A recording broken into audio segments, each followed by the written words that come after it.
I am sorry. Are you okay?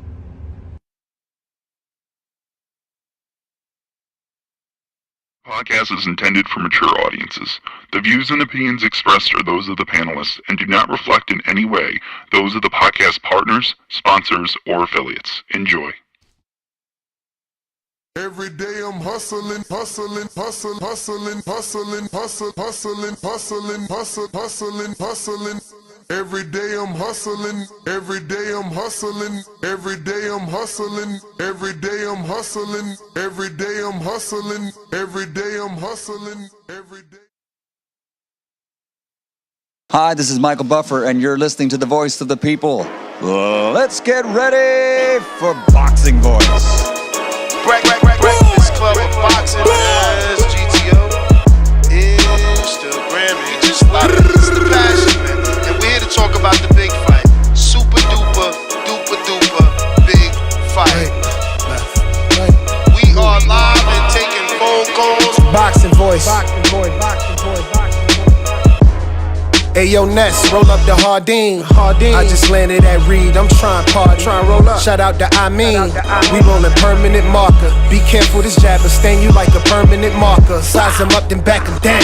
Vander Holyfield posture. All these other shows frauds. We the real, they imposters. We got like 2 phones lit. I'm on my 2-tone ish. Let's drop the line up. We got Bill Haney on the list. Whether it's X or Discord, hit the line, the floor is yours. You ain't feeling my opinion? We can meet at Border Wars. Throw you straight and I'ma slip. Throw my straight, you know it's lit. I take this rollie off my wrist and throw some gloves on this. I throw some gloves on this and turn the money made. Hit the subscribe button, it's free and you can join the day. And hit that champ level. Appreciate it. We live every day, twice a day, we stay dedicated. This the Boxing Voice. No better way to start your day. If it's hot, we got the drop, and that's each and every day. Whether you on the West Coast or the East, press play. 6 a.m. or 9 a.m., we'll get you through your day. This the Boxing Voice. No better way to start your day. If it's hot, we got the drop, and that's each and every day. Whether you on the West Coast or the East, press play. They tuning in from New York all the way to the UK.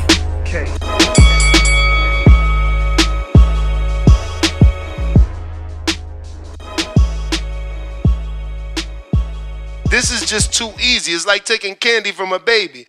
What up, what up, what up, what up, what up? What's going on, ladies and gentlemen? Welcome back to another edition of the Boxing Voice Radio. Today is Tuesday, and we're ready to start fight week. We got the fight preview for the Ring TV main events taking place in New York City. We have Shakur Stevenson taking on William Zepeda and Edgar Berlanga taking on Hamzah Sheeraz. We're going to break down this electrifying pay-per-view. July 12th, DAZN. It goes down around the world. Live from New York City, Edgar Berlanga faces Hamzah Sheeraz in a WBC super middleweight eliminator for the belt that Canelo Alvarez has. Shakur Stevenson defends his WBC lightweight title against William Zepeda, the current WBC interim title challenger. Then you have another WBC 140-pounder, Alberto Puello, taking on Puerto Riqueño zone, Subriel Matias, for the WBC junior welterweight crown. So these are just a few fights. You can't forget that we have that very, very dangerous opening bout with David Morrell and Imam Khataev. We're going to discuss what these fights mean for the sport of boxing, the future of boxing. How can New York boxing thrive after this fight? Will Edgar get the win and revive New York City boxing the way that Miguel Cotto used to have it? A lot of pressure on Edgar Berlanga's shoulders right now to get the win. He started off as a favorite and is ending up as a money line underdog compared to his opponent, Hamzah Sheeraz. There's also some undercard fights that we're going to discuss. We should be getting some streams. There hasn't been any notification of those streams yet, prelim streams, but we are expecting that. And yeah, man, this is what we're here to talk about. Previews and predictions. Call in, make your predictions on this weekend's big fight. So let's get into it. Obviously, we talked about Edgar Berlanga being in an eliminator with Hamzah Sheeraz. A lot of people don't like the fact that Edgar found himself in an eliminator and could potentially now be facing Canelo Alvarez again. These eliminators are to put you in position, but we don't know how they really work out. Sometimes guys have these eliminators like Lubin and they never get an opportunity. Maybe a guy like Edgar Berlanga, if he can get the win, does get an opportunity because of the economics that he brings to the fight. It seemed like Canelo was having fun in the buildup of that fight. And, compared to other Canelo fights, there was buildup, there was some animosity, and just storyline. So maybe Canelo wants to do that one again if Edgar can be successful. Edgar has a lot of fuel to his fire. Hamzah Sheeraz took to New York City, Times Square, asking tourists, did they know Edgar Berlanga, the quote-unquote king of New York? Obviously, the answers weren't any good. Nothing Edgar wanted to see. Hopefully, it was, like I said, fuel for the fire, motivation to knock this guy's block off. Now, look, Edgar might have been a favorite when the fight opened up, but he's always been an underdog because Hamzah Sheeraz is coming up in weight. Hamzah Sheeraz is coming off of a draw that many believe he should have lost. So, for argument's sake, Hamzah's already at a disadvantage in the eyes of the public.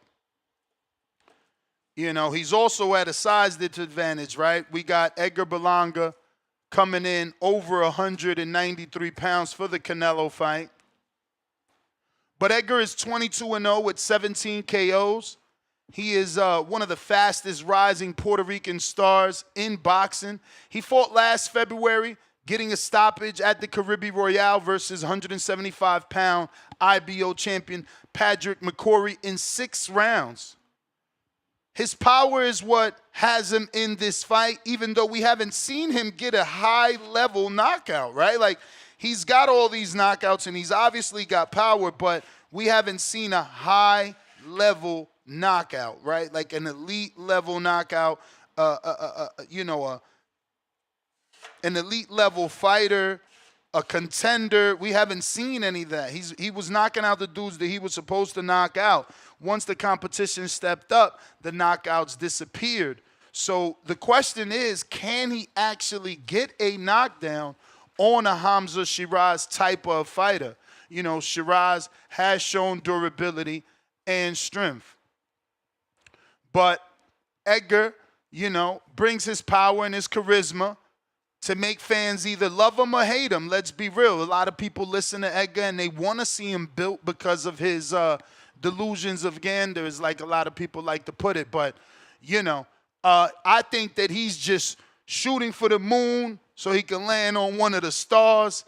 And his, approach is what got him here. You can't look back at Edgar's resume and decide what win made him a star in the sport. Now, he may not be a Tank Davis and a Canelo Alvarez star, but he's certainly a star in the sport. He's a big-name fight for these other guys without really having to do nothing. He didn't get any legitimate win that you can point to and be like, all right, well, he beat Diego Pacheco. That's not there. Hopefully, this is that win for Edgar.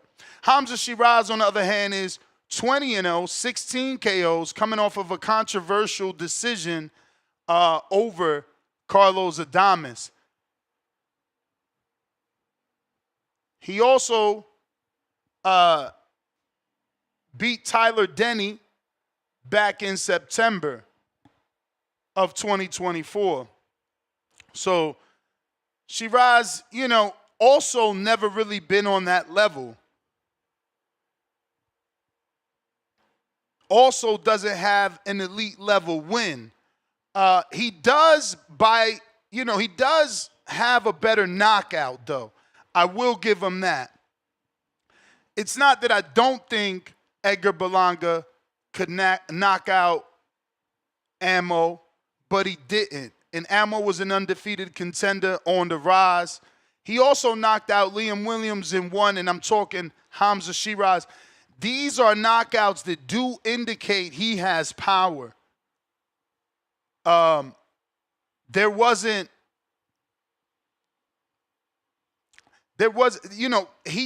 these guys are not world beaters, and they're also not elite. But they're more durable than most of the names that Edgar has knocked out. Austin Ammo Williams, he was undefeated. Liam Williams is a good veteran that was dropped by other fighters. So these are good wins for Hamzah, good wins that demonstrate his power. I don't know that I have that for Edgar. I don't know that I can point to any one fight and say, okay, that was a good knockout for Edgar. That means his power is real. Up until this point, like when he steps it up, we can't see Edgar's power.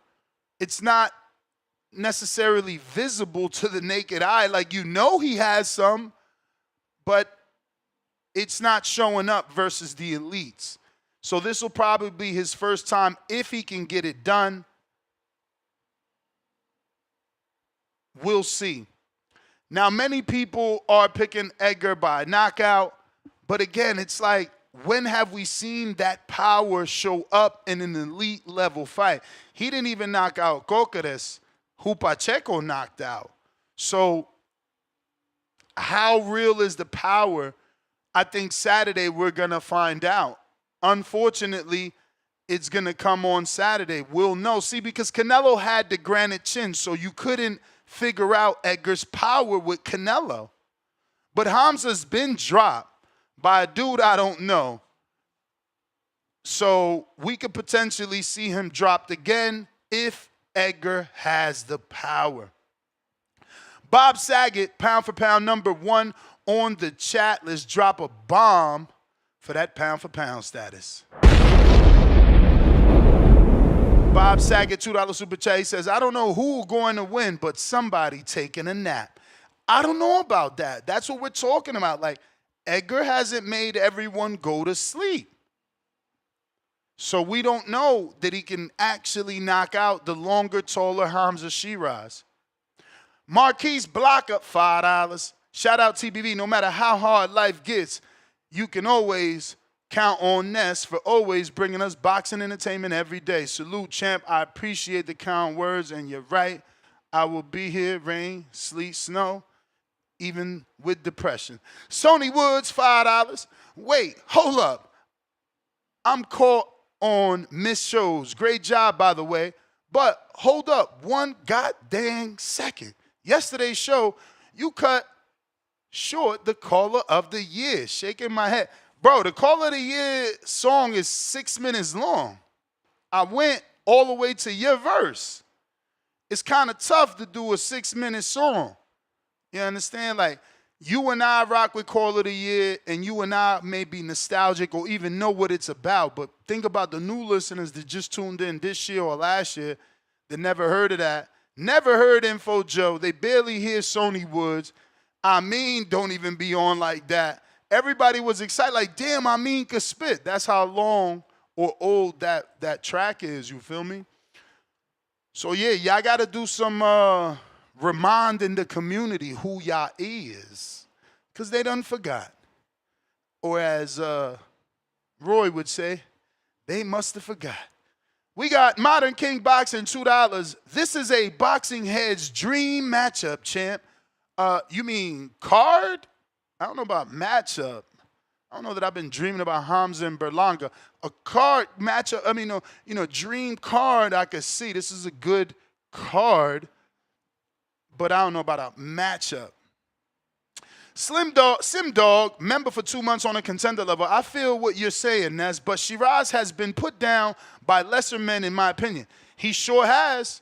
He sure has, and I know that, but it's more about, can he do it? Can he do it?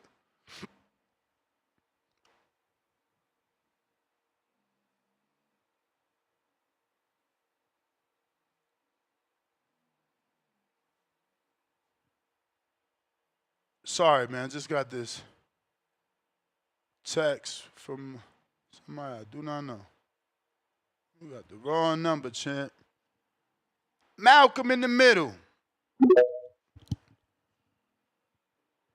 Yo, you hear me? Yep. All right, for sure. Shout outs to Boxing Voice. Yo, Ness, shout out, bro. All right, to start it off with this Berlanga Shiraz, man. Look, when it comes down to the fight, Shiraz, he has a 2-inch height advantage, and it's the same thing with his reach. He has, you could say he's slightly more accurate with his shots compared to Berlanga. But, my whole flaw with him, again, he's chinny. I always felt he's chinny. I always just felt he was overhyped. The Ammo Williams win was very good. It was a good win, but one could also say that was Ammo Williams' first time really under the lights, and he wasn't the most experienced guy. The Adames situation, it was a terrible fight. I had Adames winning, and the excuse for that with Shiraz is that he had an injury. No fighter really comes into the ring 100%. And there's also the whole thing about the weight. So we're just going to have to hold him to it and just see if he comes up to 168 and he just looks like a phenomenal fighter. With Berlanga, and it's funny because he has a video where he's just praising himself and he's saying he got the good IQ and ring generalship. It was some shit like that posted by Ring Magazine. It was pretty funny. But he definitely has the power. He's the heavier guy for sure. I don't see Shiraz going up to 200 pounds like Berlanga. But I'm just banking on him throwing a real hard shot and catching Shiraz. It was like I said before, Shiraz, he tends to just drop his left hand when he throws his right. And that overhand right is going to catch him. I feel like Berlanga's going to catch him with that crispy, and then he's just going to, go for gusto. He's just going to go in for the kill. But what I'm worried about when it comes to that, Berlanga tends to just start spamming the same punch over and over, and Shiraz can catch him with the same shit also. But I'm going to ultimately bet on Berlanga pulling off the knockout. Now, the Khataev fight with Morrell, because not too many people are talking about it. Khataev, look, he got good body work. He has some pretty good body work, and he's a patient guy. His last fight, he fought that Argentinian dude. He kind of went all the way to the distance. You feel me? He got a point deducted for low blows. So that's just something you got to watch out for, because when you're working on the body, sometimes your shots are going to slip. But I personally just feel that he's not what they were trying to build him up to be. Who, Khataev or Morrell? No, Khataev. I just don't feel like he's all that. Crazy. Personally. Morrell, if Morrell sparks that dude, I will be thoroughly impressed. I am predicting a war. I'm predicting a war. Now, if Morrell's you must ain't watched the Palacio fight. Hold on. I seen it. This is what I'm trying to tell you. If Morrell's power is something for him to worry about, he's gonna back up and he doesn't fight off the back foot. Khataev is a guy that's gonna push forward.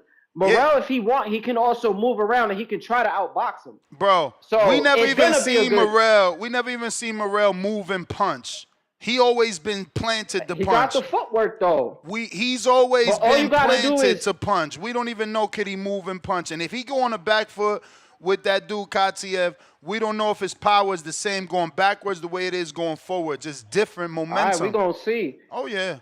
But that's the one fight. That's the one fight I didn't bet on because I'm like, damn, And I had to watch more of Khataev. I've only seen like his last fight, and I've seen some other shit. So I'm on the fence with that. But I feel like Morrell will only lose this fight if he doesn't come in at his best. That's just me. But I might edge Morrell with that, And I think that's it because the other fights, we got all next week, and I could just break those down another time. But, yo, Ness, about Jay Swift, yo, bro, I sent him the message on Facebook, but I also sent him a request, and he accepted it. So, Jay Swift is kicking, bro. That nigga's alive. Well, you ain't talked to him yet. You ain't talked to him yet. Let's make sure. I mean, to accept the request, now, if something would have happened, God forbid, I would have seen a bunch of posts about a RIP. So, I'm pretty sure he's you know what I'm saying, he's good, but I'll let you know what I'm saying? I had to just make sure he was good. So that motherfucker check-in, he know he hear us worried about him. I told him, bro. I'm like, yo, niggas is, but sometimes people be caught up in their own world. There's certain people that just like to isolate themselves and just do their own thing. So, just let that man rock. But I'm going to just let him know that, like, yo, just tap in because niggas is worried about you. You feel me? We lost a community member already. We never know what niggas is going through. But shout out to Jay Swift, man, because he used to always show me love, bro. He was really the first nigga to show me love on Twitter. But yeah, that's all I gotta say. Shout outs to you, Ness. Shout outs to the community. Happy it's fight week. I'm gonna just keep tuning in, bro. Yo, what you think Plant is talking about? He talking about no flight list, no nothing. Are things starting to come to light and make sense? In regards of what? I don't know. Yeah, I seen the tweet. I was just confused. I don't know because he doesn't have any like fight or anything planned. So I don't know. But Caleb Plant never really talks out the side of his neck. So it's probably about something. I don't know. Oh, yeah, I think it's about 9/11. I think it's about 9/11. Well, all right. Okay, they saying the audio not working on Discord. Let me restart that. If you're watching this on X live streaming video, don't forget to hit that retweet, repost. If you're listening on X Spaces, same thing. Hit that retweet, repost, man. Absolutely free to share the show. It costs you nothing but a few seconds of your time, and that time is going to bring in new listeners that can potentially turn into new callers. You know, callers can potentially turn into your callers of the year, man. The people that get you through that day of work. Phone lines are open. We are doing previews and prediction for the big fight. Hamzah Sheeraz, Edgar Berlanga. We're going Edgar Berlanga over Shiraz. We're definitely going Shakur Stevenson over William Zepeda. And, you know, the Morrell fight, I'm with Malcolm. I don't know.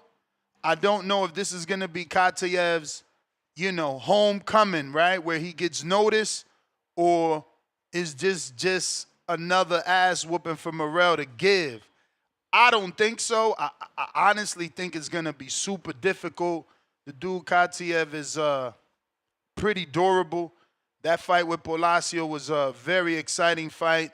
You know, I don't want to give him too much credit because I know that I was more excited for Palacio. Even though he lost, I wanted to see him back. I can't wait to see him back, and I hope they bring him back. So, yeah, Khataev won, but for whatever reason, I'm more drawn to Palacio, which means that Khataev has a window there to lose.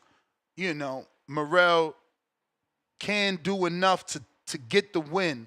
We'll see, though, because like I said, that man Imam is tough. Big dude, too, man. This is a tough fight for Morrell. Pretty effed up, you know what I'm saying? You know, to be coming out of that Mexican monster fight and jumping straight into this, it's pretty effed up. Rich, what up?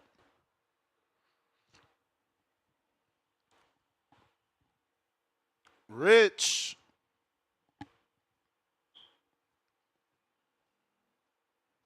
Going once, Rich. You got to unmute. All right, Tito Vos.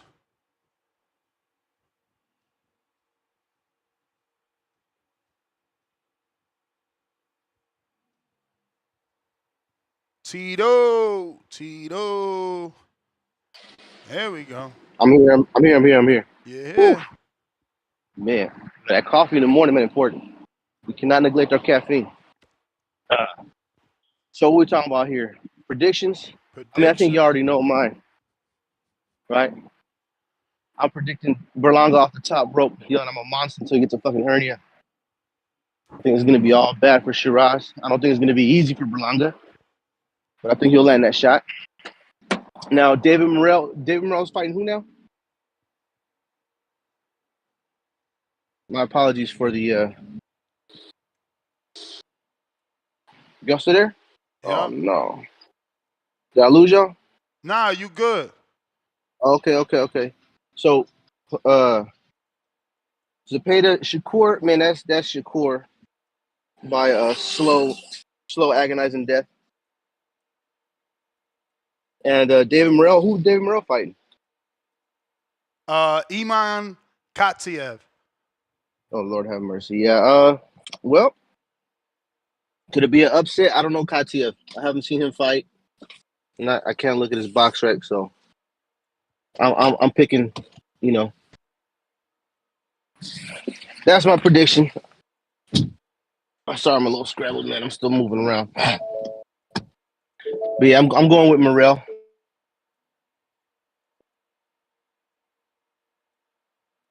All right, champ. I guess you having some issues there this fine morning. You know, I guess call back. It seems like you're a little bit busy. Boss caught him talking at work.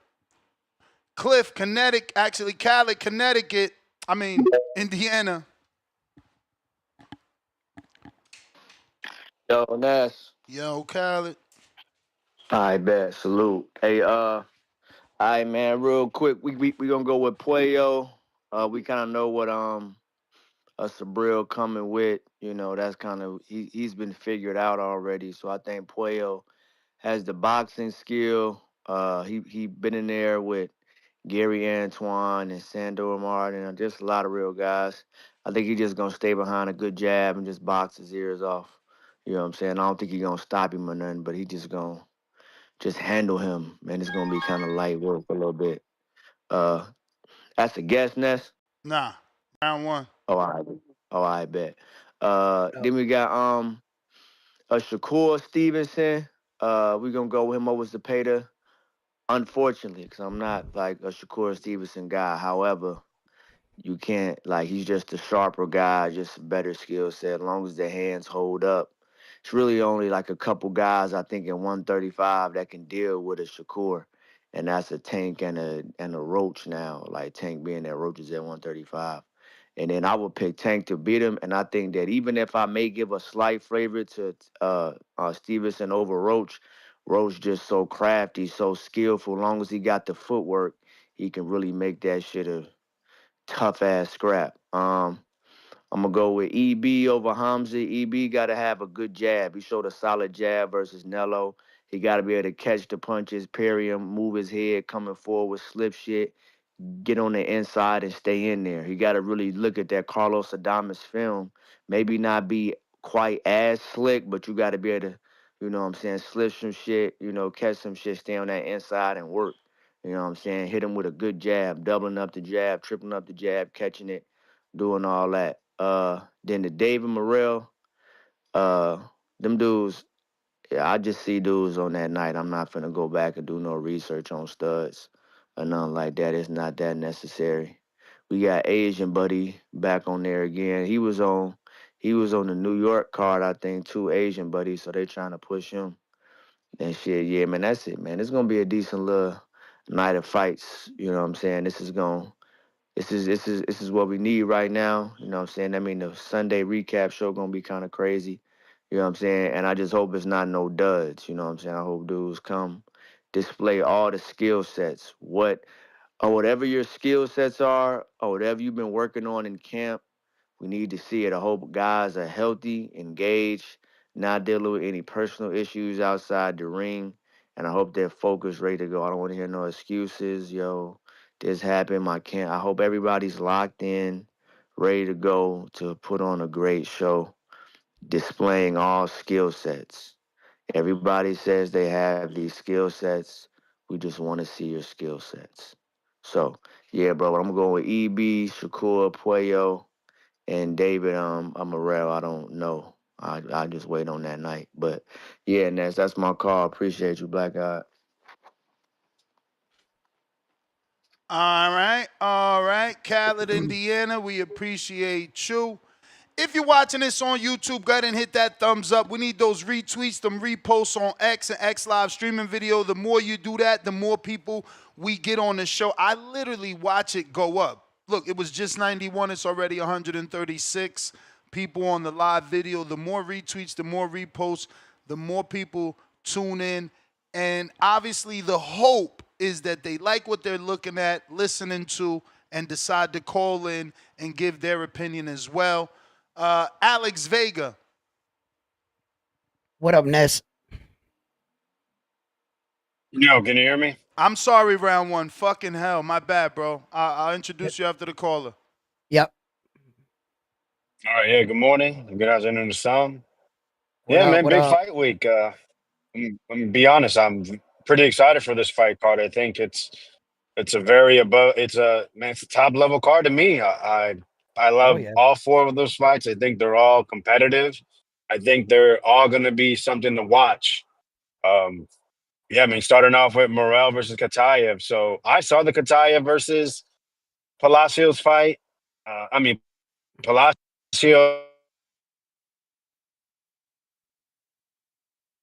We're losing you, champ. You're cutting out. Yeah, sorry, I got a call. Sorry about that. All Yeah, right. I seen the Palacios fight. I mean, Palacios was tough and he was competitive, but I mean, he lost all but like one round. Maybe he hurt Kataev a couple Ooh. times, and I think that's going to lead to Morrell's victory. They said Morrell came in great shape once they started fight camp. They say the best shape he's ever shown up in camp. They believe he's looking sharp. I think Morrell's a better fighter. Kataev, man, he throws hard combinations, man. You don't see him too many people string along 3-4 punch combinations like him. But yeah, I think his punch resistance is what's gonna get him stopped. So I got Morrell. The Mm. Puello versus Matias fight. Yeah, man, I got Puello. I think Puello's proven to be a high level fighter. He's fought in high level guys, and he's won. I picked against him, I think, almost every time.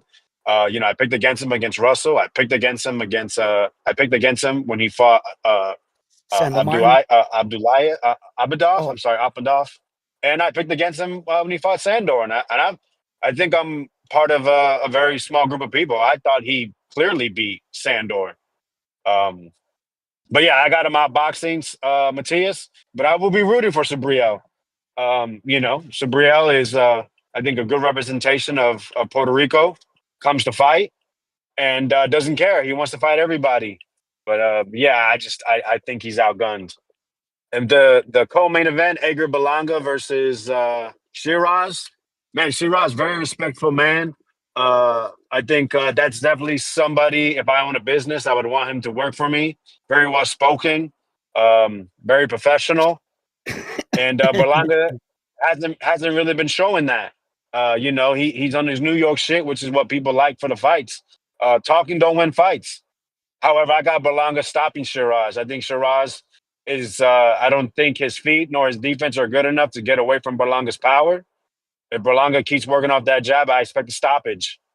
So yeah, I'm going Berlanga there. And then the main event, Shakur versus Zepeda. I think we do this fight a year and a half ago. People are ecstatic for this fight. People believe it's more closer to a 50-50 fight. However, the farmer fights happened. yep. Another call. He got another call. Yeah. Champ. Maybe he won't be standing there as much, but definitely has the counter ability and obviously the defense to deal with a guy like Zepeda. So I expect a wide, unanimous decision for Shakur. But yeah, man, excited for all four fights. I think they all bring something to the table. I think those first three fights, the first two fights definitely are fireworks. And the last two fights are still going to be something that I think everyone should stay tuned for. So buy the pay-per-view. These are the type of cards we want. So this is the type of cards we should support. And the best way is not just talk about it, but also to put your money behind it. That's my call. Appreciate you guys. All right. Well, you always got an Good interesting morning, call, an champ. My interesting take. bad. Good Good morning. morning. Good morning. Yeah, got my workout done early. Took my shower and ready to talk boxing. I'm hyped for this weekend of boxing. I will be in attendance in New York.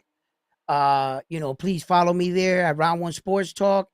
And I won't be going live or anything, but I'll definitely be in on the Boxing Voice 100. So, but as far as this fight in the last caller, you know what I'm saying? A good representation of Puerto Rico, Subriel Matias. Yeah. Thanks a lot, buddy. Right?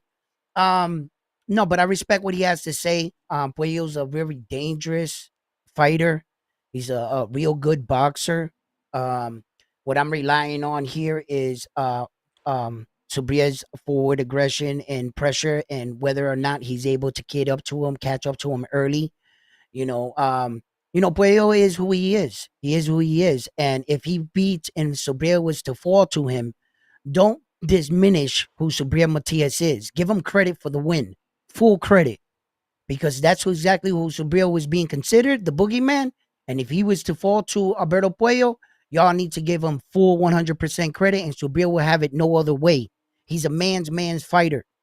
He wouldn't want you to give him excuses. He'd be like, I lost. That's it. You know what I mean? I don't think that the age gap here at 33, 30 is going to do anything. I think that both men are still in their prime, and I think we're in for an interesting fight.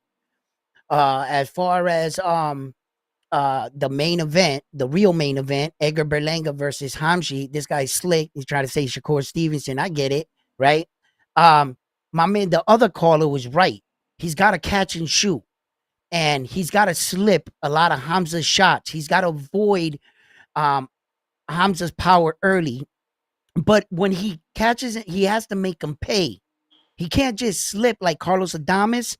Carlos Adames made him miss a lot, but it was like in spades. He couldn't cut and pull. You know what I mean? He just was gassing out too. So let's see where Edgar Berlanga's gas tank's at, how his dedication and him locking up in the mountains and how this all works out. I think both men have a lot to lose, but in reality, if Hamzah was to fall, it would be his first loss. This would be Edgar Berlanga's second loss. So, and whoever the winner is goes in a better trajectory always. So, I'm going to rock out with the Puerto Rican here. I'm going to take Edgar Berlanga, Shakur Stevenson, William Zepeda. This fight keeps going back and forth in my head, but odds maker got Shakur, the clear favorite. I think he's like minus 1,200 or something like that. So I think that Shakur is going to pull up the victory. How he does it, you know, I've been asking myself a lot. I've been holding these fighters to high standards, and I've been expecting a lot from Shakur. I haven't been seeing that explosive or wow moment like, yo, oh shit, got me out my seat knockout. Nah, he hasn't given us that, and I'm hoping for that. Defeating a big name like William Zepeda, hey, but William Zepeda has his own plans, and he's thinking about his own future and his own family, and he's thinking about playing spoiler in New York City and stopping or outpointing Shakur Stevenson and walking away with Shakur Stevenson's belt. It's up to Shakur Stevenson to prevent that. So may the best man win. And the David Morrell, I got David Morrell, but I can't wait for this fight, Ness. You know, it just keeps going back and forth in my head. Like, on paper, Alberto Puello is probably the favorite, but in conversation, I think in everybody's mind, it is truly a 50-50 fight. And that's the fight I'm waiting for. All right, champ. Nah, man. I'm excited. There's so many fights that we're going to be able to debate about on Sunday in terms of, like, you get to be like, I told you Matias could do it. I could flip it. Berlanga wins, it's going to be a party here for 30 days. We might do a 30-day Puerto Rican Day fucking celebration month. We still in June. It was June, but we're going to fucking call it July, June if Berlanga wins. You know, it's a lot going on. And then even Morrell, he's in so tough. He's in so tough. People don't know. He's in so tough. If you watch that Palacio and Khataev fight, and you also watch David versus David, Morrell is in tough. He's in tough, guys. You know, Morrell got the same opportunity the Andy Cruz got, right? I give him Morrell a lot of hate because I didn't like, I can't stand when you push him. Stop pushing him. Let me push him. Let me tell you Tito Mercado's good. Don't you tell me Morrell's good, because the way y'all tell me and the way y'all show me is two different things. You telling me Morrell's a monster and the biggest name is Lennox Allen. That's a problem for me. You telling me Abdullah's a monster and the biggest name is Jeremiah Nakatilia. That's a problem for me. But let them show out. He's in a fight now. He's in a fight. Like, oh, don't get me wrong. He was in a fight with David Benavidez, and he showed that he's kind of on that level. He shelled up a lot, took a lot of punishment to me. All them high guard shots, all them shots on the arms, that's a lot. That was too much. But we'll see how he bounces back. You know, not everybody is David Benavidez that can throw that many punches and that many, you know, so you kind of forced to stay in the high guard. And wait for an opportunity so you don't get hit with something clean. So I can't wait to see what he does with Khataev, man. Then, Puello, some people thought Puello didn't really beat Gary Antoine Russell. Some people think Gary Antoine Russell is the man because he was able to come back and get a belt out from Rayo. This could arguably tell you who's the man. Granted, Matias is not a champion, but he's a killer in the division. He's a problem. Yeah. You know what I'm saying? So, like, Puello is fighting him. Right. This whole card, bro, is really good. It's unfortunate that the tickets are struggling. I don't know what it is. Maybe Americans are not related. I don't know how much casuals know about Turki Al-Sheikh, but like that's like this side argument. Like, is it because he's from Saudi and casual America has an issue with the Middle East? I don't know why his events aren't flourishing in ticket sales. This is a fantastic card. They got all these Caribbean fighters in New York City. It doesn't make sense. The only thing is they maybe priced them too expensive, and now they're slashing prices, and it's too late. Well, when I went to buy my tickets, right, the most expensive tickets that were $3,000, $2,000, they were all sold out. The entire ring, courtside, is all sold out. It's all gray. Everything that's left, basically, are those $66 seats, all the way up in the bleachers. If you go to Ticketmaster right now and you look for a ticket, you're going to see it. It's got a couple dots here and there, all the way in the corners, and it says obstructed view on your ticket. So I think a lot of people were turned off by those seats because at the bottom it says obstructed view. And it's those sections that are struggling. I don't know what's there on the tennis court, nothing, because I was shopping around, trying to buy a ticket, and I didn't want to spend a whole lot of money, but I wanted to get a good view. So I spent $200 on mine, and I'm like almost in the middle, right? So I'm like, okay, I'm cool with that. And I saw the sections where they were struggling, but the entire inside, the most expensive seats, that's all sold out. The first row, second row, that's all sold out. Everything, all of that, all the way around. That's good, but that's the expensive things. That's the celebrities, the Fat Joes. I mean, I'm sure he got a free ticket, but whoever didn't get a free expensive ticket, that's them. Yeah, it's those four corners where it says obstructed view on your ticket. That's where it's struggling to sell, and those four little corners like that. If you look at it, yeah. And maybe they'll drop the prices on those tickets and sell them out and shit. I don't know. I've never been on a tennis court, bro. I don't know what to expect. But, I was fortunate to get the one I got, and I was like, cool, I'm good. I was the last dot in my section. It was only one seat. I was like, all right, I bought that one, Pete. Crazy. You wildin'. You wildin' because you got to just grind more. You paying for these fights, bro. Like, that alone, you should be free advice. I don't like giving free advice because these fuckers is dirtbags, but like free advice, bro. Keep those tickets, scan them so that they're digital so that you can put those in your assignment letter. Like, look, even when you don't approve me, I pay and I go and I cover the fight. I love what I do. All right. It's hard to get in, but you got to do the right things and say the right things. Y'all not covering fight week. Like, Marco, you guys can't expect to get into a fight. Yeah. And you're not covering the fight. Nah, because that fight. Like, I want to go to Floyd McGregor. I got to be doing shows on Floyd McGregor.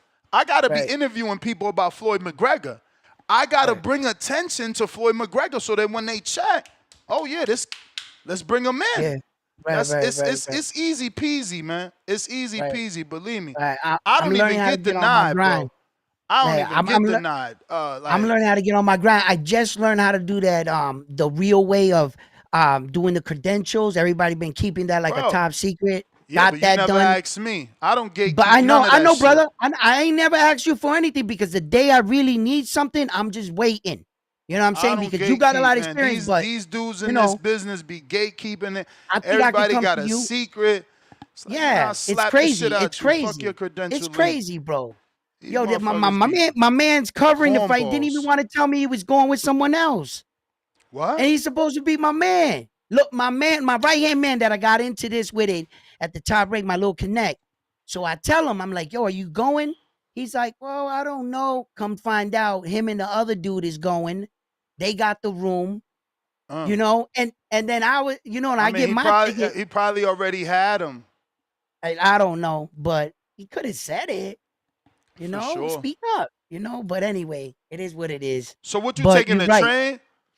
train? Yeah, I'm taking a train or a bus. And I'm going out there. What really messes with me, man, is that it all came together like. Oh, so in the you don't last know 2 yet days. if it's bus or train? Right. It all came together. I already bought my ticket, but I don't know which way I'm taking it. I would have had liked to get there like Friday or Thursday, Friday, Saturday, but I didn't have the luxury of getting everything. Mm-hmm.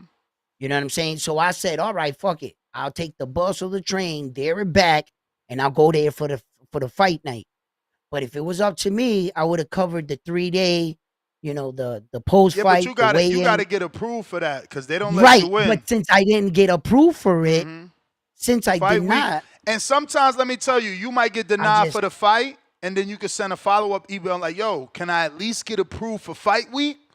Because you still get to get your content. You feel me? You still get to interview Edgar and interview Shakur as long as you ain't got no issues with those fighters. Right. Absolutely. Yeah, I was watching the Sean Porter podcast, and Carlos Adames is beefing with Porter. Porter alleges that him and Adames have fixed it because he talked to him and he got a translator and whatnot. But same thing, bro. Adames is mad that Porter didn't see him win, so, you know, he don't like him. It's like, bro, this is crazy to me. Like, I gotta see it your way or I'm the enemy. It's not fair, bro. Honestly, it's not fair. Yeah. Boxers are individual. It's not like a basketball team, multiple players. This is just a one dude event, and they all think that they hot shit. And respectable, constructive criticism seems to be the one thing that they can't handle. It's like, brother, I'm not saying that you're trash. I'm just reporting what happened on this, and hopefully you have a better. And then come back and we talk about it. Come on and talk about it. But nah, Tank, you say something wrong about Tank, he act like, you know what I'm saying? He be on some shit. So I know how these fighters are. Athletes are like that. They're crazy. Baseball players in locker rooms. I knew kids that wore the same musty, dusty, crusty socks. They never washed them because of superstition. They was like, yo, I was batting good with these socks on. Or I'm gonna wear this hat all year. And you start seeing that sweat mark around the hat. They don't want no new one. And athletes are superstitious. You know, they get crazy, real divish, you know, divas. And you say something wrong about a boxer, man, oh my God, blah, blah, blah. It's crazy. But we do what we love. Like I hope, cause truthfully, I don't know who's gonna win in the Puello fight. But to fuck with you and you Puerto Rican and I'm Dominican, I'm like, and I whispered it knowing they can hear me, but who knows? You know, Subriel Matias' manager be like, oh, mira este pendejo, después de tanta entrevista que te di, canto cabrón, ya, no vuelves sobre él. It's like, damn, papi, all I did was pick against you. That's nothing like, you know what I'm saying? That's part of eso parte del deporte. But and yesterday when I did my live. I'm fearful of that. Like, damn, is Subriel coming back now because I want to fuck with round one and go against him? Shit ass, you know, bro. This shit ass. You know, I went on my live and I said that. I said, listen, as far as the rivalry that we're trying to build, let's talk a little bit of shit, healthy shit, right? Where that we're not talking about each other's wives or kids or anything, but let's talk a little shit and let's give the fans some allure to the fight. And fighters, don't take this personal. We're trying to promote your fight. Whether I pick you or he picks you, remember, keep in mind what we're doing, bringing eyes to your fight. For real, Dos Tonos. What's cracking? What What's up, cracking? Tone? Top of the morning. Top of the morning. What up? My man. Yeah, man. I heard you talking, saying why ain't this the fight selling? For one, they blew the marketing by not putting Shakur Stevenson, William Zepeda main event and stood on business. They flip flop with that. Two, Shakur Stevenson fans not driving up. Three, Edgar Berlanga fans are non-existent. Four, it's in a fucking tennis stadium. And five, Turkey is trying to do some weird shit. Like Turkey, the way to fix boxing was keep our venues the same, just make the matchups better. We wanted this in Madison Square Garden on a Saturday. We wanted this in the Barclays Center. We wanted this at the MGM. We want this at T-Mobile. We want this at StubHub. The only thing that needed to be changed was matchups. Fighting in motherfucking prison with food stamps, fighting on a Lion Island with dino nuggets being served and all this weird shit. No, boxing ain't need all that weird shit, bro. All the eyeballs you said that was coming to the sport, where they at?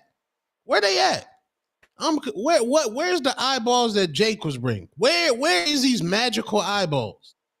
They're non-existent. I say that respectfully. I called up to the tennis place. They don't even know who the hell niggas is up there, man. Niggas don't know. But those employees, they gonna be there regardless. They're not supposed to know. But what do you mean they're supposed to know? Nigga, I call up to a fucking event. Nigga, what do you, nigga, when I called it, if I called a theater, I need you to tell me why should I go see Superman, nigga? Why? What? I dare you call a theater right now so they could tell us why we should go see Superman. I'm a movie guy. You done fucked up with that example. Ain't no way you could call a theater. Hey, bro, ain't no way. You gonna have to be like, really physically ask them that, like, why should I go see Superman? And that person's gonna just have to be in that mood. Like, that's not in a job description to convince you to go see a movie. Niggas not Chick-fil-A. Niggas not Chick-fil-A. Step your Chick-fil-A game. Chick-fil-A is a religious business. A restaurant. No, but it's a religious business. He's built off morals. He sells his franchise at 10,000. Do you know that? Yeah. He don't work on Sundays. Do you know that? Like, that dude's got morals. He's got morals. Like, I don't know any other shit because I know some political dude. Oh, well, he voted for Biden or Trump. I don't want to hear that shit. I'm just saying the dude got morals. But get on your Chick-fil-A. That's what I'm saying. Niggas is lazy. That's what I'm saying. The pandemic ruined great food workers. Now it's not young niggas in there with guns. I'm terrified going to a fast food place. But that's neither here nor there. Round one. If you call a place, shouldn't they know what's going on in the place? Well, yeah, but you got to understand that we're covering one of the most, like, not so popular sports, and then we get all invested in it and we assume that everybody should be at least aware of boxing. But I'm surprised every day how much I go outside and I get in a conversation with a bar and say, yeah, you can watch boxing. No. You know, there's not a lot of, like, and then the casuals and the hardcores, we're spread out thin. So for you to call there and say, hey, bro, you just called a tennis place about a boxer. That's not going to work. They don't know their job. They don't know their job. What employee probably picked up the phone? All they deal with are probably ticket sales or something. If you say the event in its entirety, you called and said, hey, Edgar Berlanga, you know him? Like, you might have threw her off guard. You thought that she was talking about a famous tennis player. Yeah, I mean, did you start off like, you guys are holding a boxing event there. Do you know who Edgar Berlanga is? And then it's like, no, I don't. Yeah. Oh, well, he's the main event. Now you got them. You proved something. Right. But even that don't make sense because my daughter could be working at their customer service. She don't watch boxing. No. She just want a fucking job. She's just a girl that wants to work at customer service. Like, you know, you can't blame the venue. Blame them. They not promoting right. Like, you trying to blame one person? The only one person to blame is Turkey Al-Sheikh. You got Alberto Puello Dominican, Caribbean in New York City. All us dumb Dominicans come straight to New York instead of staying in Miami somewhere where it's hot, where it's just like our weather. No, we come to New York to be cold. Nueva York. Okay, cool. We got Alberto. Then we got Subriel, another Caribbean, Puerto Rican in New York. In New York. Edgar Berlanga's actually from New York. You got Shakur that's right from Newark. Like, I lived in Newark. Bro, it's literally 12 miles to 18 miles away from downtown New York City. Those 12 miles could turn into, 30 minutes, 20 minutes, or an hour and a half, depending on traffic. But that's how far they are. If you telling me they not driving, something is wrong. They disconnected. Something is wrong. At the end of the day, for the casuals, William Zepeda has an interim belt. They don't know shit about interim. He bringing a belt, Shakur bringing a belt. He's Mexican, he's black. I mean, it's the green print. Also on that end, why would you bring William Zepeda to New York? William Zepeda, because of Shakur. The card's there. Wait a minute. No. Don't put imaginary ticket sales on Zepeda. Don't put imaginary ticket sales on Zepeda. Shakur's the one been selling. Shakur's the one been doing 10, 12,000, I think even 14,000 somewhere near Newark, New Jersey Prudential Center and in between Madison Square Garden. How you going to expect Zepeda to carry the weight just because he's Mexican? Where's the data? No. Show us the numbers because we giving you Shakur's numbers. I don't got Coco. You got Coco. Respect. Exactly. Salute Coco. And guess who ain't got no numbers for Coco to find? Zepeda. Lord tell. You did not do a search that quick. But no, anyway. He ain't got no numbers, bro. How many times has my man headlined? Like, where? Like, hold on. There's no way he got the numbers of Shakur. Nah, bro. Okay. I determine if you can sell, like, really, if you like friend star, if you can sell. If you can go different places and you lit. Shakur did that. No, hold on, bro. Bam Rodriguez go to AZ. He lit. Bam Rodriguez go to Texas. He lit. Shakur come to AZ. He not lit. Shakur he ain't go to AZ. That's not his market. You can't do that. Hey, Tank ain't you got no taking market. a Mexican to San Antonio, Texas. He lit. Take a Mexican to Arizona. He lit. What you call Arizona? Mexican Atlanta? Okay, then. Why are you calling it that? Because there's Mexicans there. Take Shakur to his market. New York City, he sells. New Jersey, he sells. Atlanta, he sold. Las Vegas, he sold. What he selling in Atlanta? Over 5,000, over 5,500. I could point 5 legends on one hand right now that can't sell 5,000. So Ness, you taking TBV, Boxer Voice, Nestor Gibbs, promoter. You got Keem on the undercard in a rematch. Shakur Zepeda is your main event. You're taking them to the East Coast? Yeah. Zepeda ain't no Las Vegas star. Why would I take the guy who sells more tickets to the West Coast? I'm gonna take Shakur to the West Coast to hope Zepeda fans show up. I'm going green. He really want Coco to prove this conversation wrong. Nigga, I'll take, man. Where's the most Mexicans at? My Mexican brothers and sisters is in Arizona, Texas, California, Vegas. You wildin'. Yo, Tone. You got to understand, this is not about William Zepeda's night. It's William Zepeda's night to play spoiler. He has to go into enemy's territory. Okay, you can't just please both sides and say that the fight should have occurred here because he's not around his Mexican fan base. Okay, sometimes we got to take risk, calculated risk. He's coming into Shakur's city backyard, and that's what fighters do at times. I don't understand what your point is. Is because my point is it's empty. Round 1 is empty. You could have got your ticket off Groupon, nigga. It's empty. So what risk are you taking on fighting in a fucking bubble? Just like the pandemic. The belt, papi. The belt, my man. Yo, if you can come in there and knock out Shakur and walk away with that belt, come on, my dude. Bro, nobody gonna be there, bro. They just gave that young. Okay, sometimes you fight for the money. I understand and I get it. But there's some fights you need to fight for yourself. Whether one person's in attendance or a million, okay? You guys are not fighting for me. I need to focus on winning that belt. That's my dream. No, that's two different arguments. That's two different arguments. I'm talking about. I can care less. I'm talking about why ain't nobody going to be there. Now, the competition aspect of it, yeah, I get it. But as far as why people are not going to be there, let's just keep it real. Shakur Stevenson, he not a draw like that. Just keeping it real, being unbiased. Edgar Berlanga, he ain't no draw like that. Because let's be clear, if Gervonta Tank Davis was fighting in that tennis stadium, that shit would be a fucking movie. Let's just be clear, bro. It's two separate arguments. Competition, yeah, I'm 100% for you. Marketing-wise, them niggas ain't it. Marketing, they still got work to do.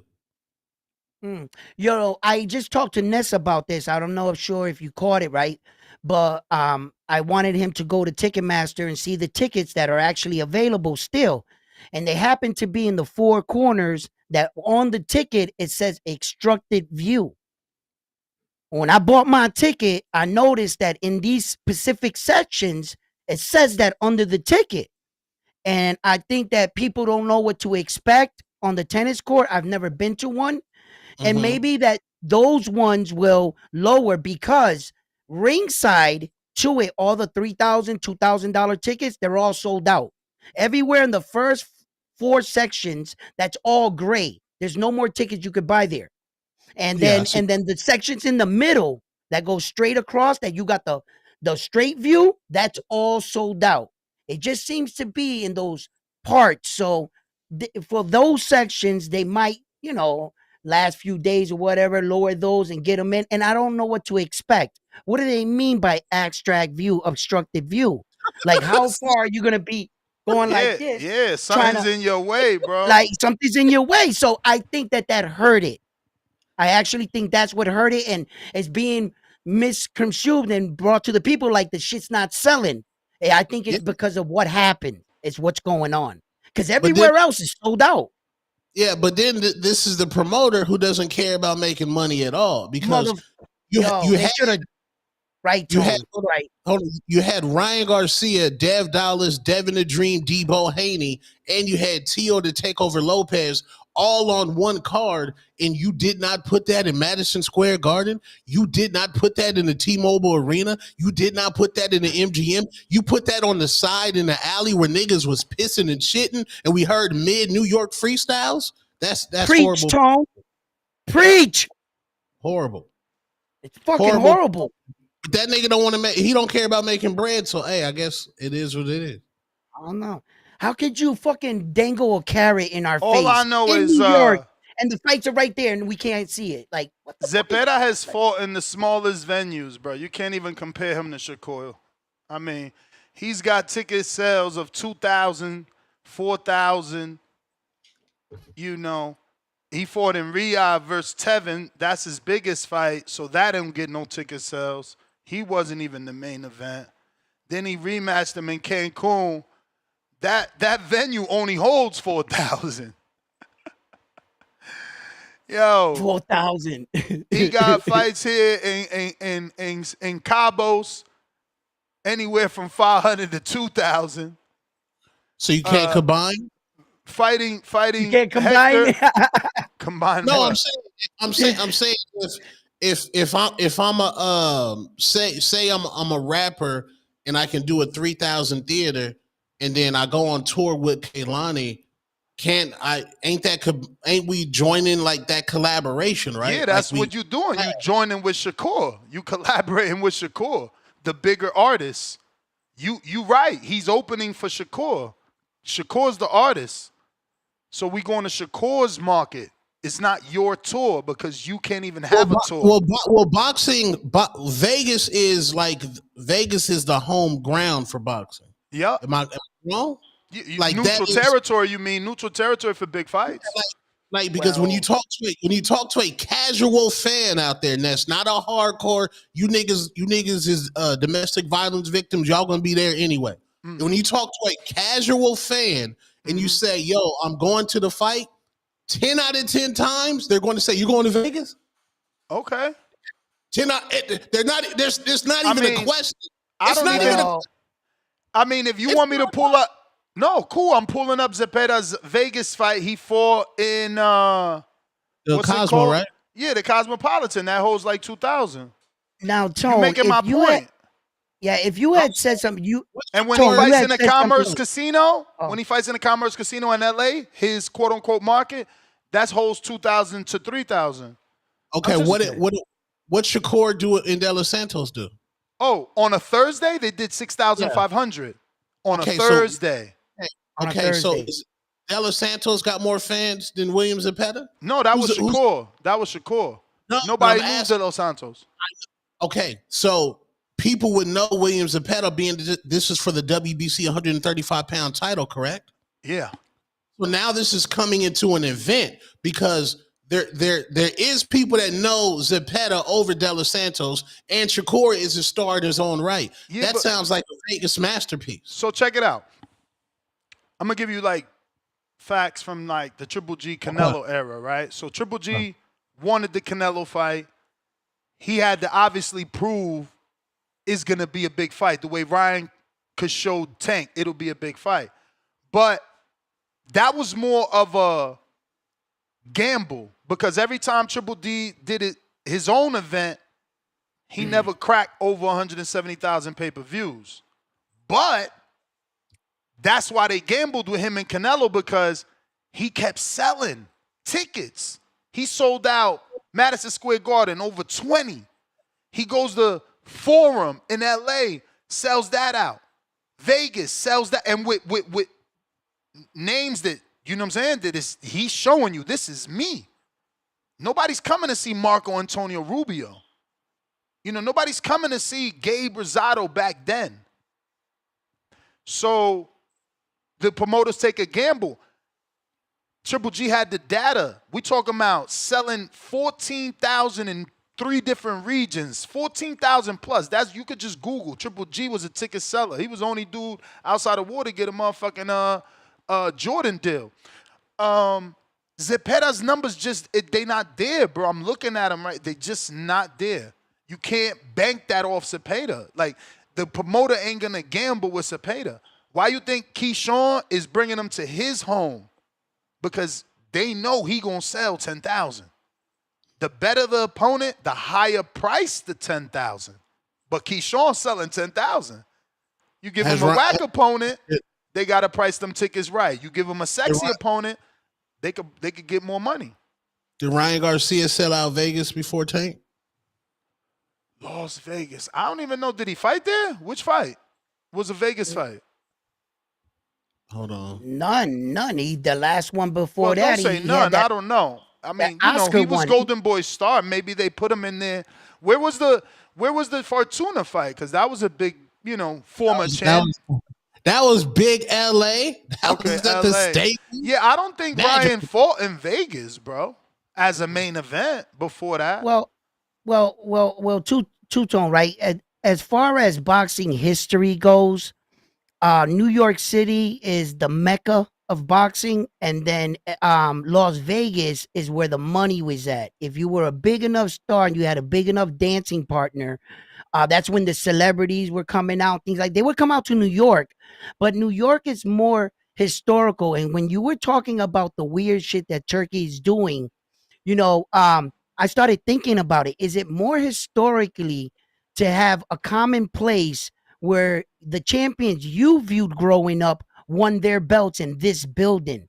Like, for instance, when you walk into Madison Square Garden, you know, the writings on the wall, all the legends before you, you know, the energy, you know, do you build buildings like this, or do you have events outside? Are we in a new era? Is this working, this experiment with having fights in jails and tennis courts? You know, time will tell. But when you were talking, Tone, I couldn't help but think that. I was like, wow, man, you know, if I was ever got a chance to do it and I got to fight in Vegas or in the MGM or in New York City, what that would mean to me, because I know Floyd fought here in this same building right here. and it would mean a lot to me if those were my favorite fighters. So you struck a interesting point with this weird shit that he's doing. You know, are we not building, you know, historical buildings, sites where you can look at while you're driving by? That's where I watched the championship, blah, blah, blah, you know, whatever, you know. So I was thinking of that. Yeah. Yeah, that's true. Ryan fought Duno in Vegas. Was that? How do you know if it's the main event on BoxRec? Go to the event, I guess. It's going to show you the boxing promoter and everything. Click the event up on the all the way to the right. Say no schedule. No numbers for the Duno fight. That venue holds 16,000. By the way, you would figure they would have said that he sold, but he didn't. Was he the main? I don't know. You got to go to BoxRec, see who's a bigger name on that card. It was for a WBC silver and WBO Nabo. The fuck is a Nabo? A Nabo? Fuck is a Nabo? That's the Lake Erie belt. A Nabo? Yeah, man. Nasty. Yo, yeah, but what I'm saying is none of these niggas can sell, Ness. And like you said, you got the Dominicans and Puerto Ricans. You know them niggas want to go to the Barclays or Madison Square, bro. Nothing wrong with Queens. I love Queens, but come on, man. Stop. We got to stop, man. Turkey Island Sheik doing weird shit, nigga. It's weird. And yeah, it's weird. And I got Shakur Stevenson with the stoppage. I've been saying he had he's getting 2 stoppages this year. I got him with the stoppage, B. What y'all got? Yeah, I got him winning. I don't know about no stoppage, bro. Hopefully, man, listen. Hopefully, I just want the best fights, bro. Hopefully, he stopped my man in the second round and Turkey Island Sheik come in the ring with 2 duffels and say, Tank Davis, you wanted 2 Ferraris? That's it, bro. Like, let's get this shit on, bro. We be crying for 5 years, bro. Like, I think Tank Davis stops him. Good. Let's see it, though. Let's see it. Yeah. Because you thought Tank was going to stop Roach, just like I thought Tank was going to stop Roach. Can he beat No, I gave my take on that when I was warning the public. I did my homework in that fight. Oh, yeah? He was his sparring partner for a long time and many different So you didn't occasions. expect Tank to knock him out? That's what you're telling us? What I said to the people, I got receipts. We can pull it up. I just want to know, did you pick decision or knockout? You prolonging the conversation. I finally went with, like, I think I might have said that Tank's gonna stop him. You think he said it was on audio? Now he don't know. He think. No. I'm pretty sure I probably would have said that because that would have been my prediction. What about you? Did you pick Lamont to go the distance? No. Why? Why? Yeah, Bob Saget. I'm gonna look it up. Yeah, look it up. I gotta look it up. Turkey cards come with upsets. Who will it be? Well, Berlanga's not the favorite, and he's not the Turkey boy, so that's not an upset. Shakur's the only upset on the card, because if Subriel beats Puello, that's not an upset. That's a 50-50 fight. What other fight is on there? Oh, the upset could be Imam Khataev beating Morrell. That's an upset. That could won't be happen. An upset. That won't happen, Bill. No, you better hope not. David fans better hope not. Let's go. David fans better hope not. But at the same time, I would actually hope that he do, because it's like now we could ask for the Imam fight with David Benavidez. So Ness, you're saying that if William Zepeda beats Shakur, that's not an upset? I'm saying that is the only upset. It is an upset. Like, Berlanga, outside of me and you and 5 other people, Berlanga's a bum, a hype job that never won a fight. He bit someone. He's delusional, and he struggles with C+ fighters. So how the fuck is that an upset if he loses to Hamzah? It's only Shakur, and Khataev. Look, Khataev is a plus 300. That's what I'm saying. Underdogs can upset. You can't be a favorite and get an upset. William Zepeda is still 1,200. 1,200. What you mean? As an underdog in the fight on the odds. Check. Let me check my bookie. Yeah, that's what I was gonna ask you. Let me check my bookie. Make sure y'all hit the like button. Shout out Tone. Absolutely. Yuddy. Tone, I seen you. So what you thinking now? Just because Lester is hurt, Crawford is losing again? You back to picking Canelo? Yeah. I seen your video. Back to Canelo, B. Respectfully. You the flippity flopper, man. Whose odds am I looking up? We looking up William Zepeda, right? Yes. Shout out to Hardin, man. William Zepeda is a plus 620 by money line. El Diablo. Coño. Lord of mercy. That's a lot. That's a lot. That's some good money. If you believe in Zepeda, you know what to do. If you believe in Zepeda, you know what to do. The odds maker thinks that Shakur is going to be a clear winner. You know, they got him. He's a minus 1,299 on the money line. Like you can literally not make money with Shakur. You got to put $1,300 down to make 100. Yeah. The over is set at 340, minus 340. So they know that shit going to the decision. Is at 10.5 minus 340. It's under 10.5 plus 228.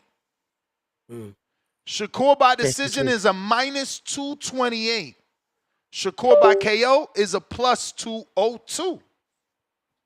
William Zepeda by KO is a plus 1,275. That's how not probable the knockout is in their eyes. In their eyes, if you bet $100, you will make $1,375 if Zepeda gets the knockout. Damn. Zepeda by decision, $100 makes you your mortgage. $1,650 back if Zepeda can win by decision. Ooh. The draw, if you see corruption, the draw is $2,300. So $100 gets you $2,400 back on the draw. Let me get to some callers here. I got Adrian, pound for pound number 3 in the chat, $5. Community, if I can't find some yams to go to the fight with me, I'll give my extra ticket to the community member free of charge. Okay. Salute 3 times emoji. Jesse Hernandez, welcome to the champ level.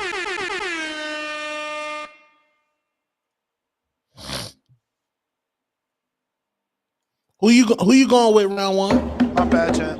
The champ is here. The champ is here. The champ is here. Sorry about that, Tone. I like to ring that alarm for my champs. Going it just Dolo. takes time to search it. Dolo, yeah, he going Dolo, man. He said his right man, $100,000 dipped on him. Made plans with somebody else, bro. That's wild. Link up with Lowe's. Yeah, link up with David Maldonado. But be careful. He drinks hard. He's a little bit of a drinker. I'm not a drinker, bro, but Yeah, I know you my ain't gotta limits. drink. You know that's right. Yeah, You I know your my limit. limits. Yeah. Yeah, So David who Maldonado. David Maldonado. He calls in. Lowe's Knows Boxing. The Puerto Rican Lowe's from Knows New York. Boxing. Yeah. There's a lot of people. Stock Chasers is gonna meet me out there. Okay. A lot of people. Yeah. Let's go. Stock Chasers is gonna pick me up. Okay, there you go. Julio Guzman, $2. Supposed to rain in New York on Saturday. Hand on face emoji. Damn. Counterpunch. Ghost. Twitter. Damn. Can they Ghost, my retract bad. it? I don't know. Hopefully they can retract it. Ghost about to call Yo, in here what telling up? us why Ham's about to win. Hey, Marco's gonna be there. Yeah, man. What up? We hear you, Chant. What up? What up? Yeah, so did you lot see the odds? I was shocked that Berlanga is not the favorite anymore. Yeah, nah. All you UK Brits putting them pounds down, man. Don't act crazy like you don't know how betting works. It ain't because the bookies change it. The bookies set the line. They don't change the line. You change the line. All the delusional fans. I guess we believe in Hamzah more than you guys believe in Edgar. Yeah, But of course. anyway, I've always said UK fans are the best fans. You guys are gonna spend your money and support regardless of skill, regardless of ability, regardless of chance. You just you love to love, and that's why I love you. You guys are good fans. And Man. another thing, I saw Shadeja Green, the guy you've been rating for 100 years now. Yeah, bro, she's plus like a 400. 500. Plus 400 versus Marshall. We about to make big cake off of her. When she fucking drops Marshall like a sack of papas. Yo, I got Green in that fight. When she drops Marshall like a sack of papas, because everybody thinking that Marshall's experience is gonna be too much, but she been out the ring for over a year. She only fought once. Yeah. Oh my God. I already put money. Shadeja going in the ring like Craven the Hunter. Yeah, I already put money on Green because she's such a big underdog, and I agree. Savannah Marshall, I don't think is that hungry for boxing anymore. She left Peter Fury. She doesn't really box anymore. She did some MMA thing like a year ago or something. She's not that serious. But Shadeja, you call her ASAP because I'm putting money on Shadeja now. Well, listen. No, you need to know that. You need to know that that's her problem, bro. You got to know that. That's her problem, letting them hands go, bro. And Savannah Marshall does let her hands go. You know, Shadeja is a counter puncher. She could find herself in another fight with a bigger puncher, not a bigger puncher, but a taller fighter waiting on counters. That's not a good game plan. But look, she's back with her original trainer, Coach Motherfucking Terrific, and we here to take everything. We here to take everything. Yes, Savannah is past her best. She doesn't take it serious anymore. So if Shadeja doesn't win, you need to ban her name from the boxing voice. No, we don't throw away fighters. The UK don't throw away fighters. The UK don't throw away fighters, and neither does Nesta Gibbs. That's right. You ain't throw Savannah Marshall away when she lost to Shadeja. Why should I throw Shadeja away? I mean, you ain't throw Savannah Marshall away when she lost to Clarissa. Why should I throw Shadeja away when she loses to Marshall when Marshall's her biggest opponent ever? Her most talented opponent. Her most accomplished opponent. So I'm going to throw you away because you lost your biggest fight versus your toughest opponent? That's like throwing Zepeda away versus Shakur. No, but the thing is, Ness, the only reason I'm saying it, you've been talking about her for 30 years. She ain't done shit yet. What you mean? She became a world champion. God damn. What? She lost to that other girl, I was about to say some crazy shit. I said she lost to that other girl. She lost to Fran Sean, a former undisputed current WBC champion. You know who Fran Sean lost to? The only girl Fran Sean lost to? Do you even know? Clarissa motherfucking Shields. That's who she lost to the first time. That was her debut. That was her debut. She lost to Savannah as well. No, I know that, but that was later in life. She still was able to become a champ after Savannah. Get out of here, bro. Yeah, but I'm just saying because the way you've been overhyping her, bro, this is the women's division. She's meant to be beating girls like Franchon Cruz. The way you've been hyping her. Just because she beat you up. Don't worry. Her moment's going to come. This is exactly how God wants it. Everybody turned their back on her. She's the underdog. Her family going to get fucking rich. They're going to get rich. Listen, I just hope God is good on Friday, and she gets the fucking knockout, as big as Ann Wolf, so they could be running the same Ann Wolf knockout with the right hand and her fucking knockout of Savannah with the right hand, and saying she's the second coming of Ann Wolf like I fucking predicted many moons ago. I'm not gonna lie. I like Savannah, and usually I'd want her to win, but because I'm putting money on Shadeja Green because the odds are crazy, I want Shadeja to win, but not by I like Savannah. I don't want her to knock her out. So just win a wide points decision because I'm putting money. But I don't want the to knock her out. We need the knockout. Nah, we need the knockout. like we need the knockout Savannah, so Jake could realize what he got and start pushing that Clarissa fight. And that's what she needs for her life. Like if she gets a knockout over Savannah, the world wants to see her versus Clarissa. Tone doing videos saying that Clarissa's ducking her. That's what I need. I need the knockout. We need a knockout. And Mama Green, I know you listening, Mama Green. We need that knockout. Yeah, and one more thing, because the other day you was talking shit about Conor Ben, saying that he's doing clout chasing. Yeah, clout chasing. Bro, your favorite Jake Paul, Jake Paul, when he does it, oh my God, he's amazing. Look at Champ, are you serious? Are you serious? Yo. You really gonna compare Jake Paul's celebrity to Conor Ben? It's like night and day, bro. No. You can't. You are the clout. You can't chase clout if you are the clout. How the fuck is like how is Jake gonna get more popular by clout chasing? Like you're crazy, bro. He's already the clout. So you genuinely believe he's gonna fight Joshua? Come on, man. He doesn't want to die. He's too smart for that. Look at what's going on. Jake Paul got a Netflix deal and Canelo got a Netflix deal. That tells you everything you need to know, man. Jake Paul had a next to because of Mike Tyson. Tyson. Also, how are these women on? That's a Jake Paul card Friday. If you didn't know, how are these women there? How are the women on there? Don't overlook that you put your foot in your ass. I'm talking about Jake Paul himself when he's fighting. No. Why wasn't his fight? But that's the point. That's the point. If Jake himself wasn't the clout, why would Netflix give him a date for women? For women. Katie Taylor, the greatest one. Oh, Katie Taylor. Katie Taylor, the girl that everybody thinks lost her last 2 fights. Lord of mercy. Lord of mercy. Lord of mercy.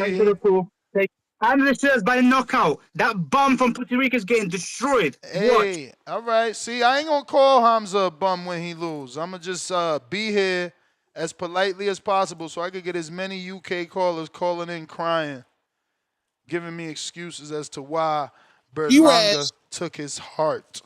Shiraz might be lighting the ass. The man look extremely skinny, respectfully. If Berlanga got his bully... So was Tommy Hearns. But what's this? Berlanga got a bully But Hearns ain't never go up that far, so you might still have a point. What's his bully bag? Yeah, Tone's right, because Edgar Berlanga, this is his weight. He's made a career here at this weight division.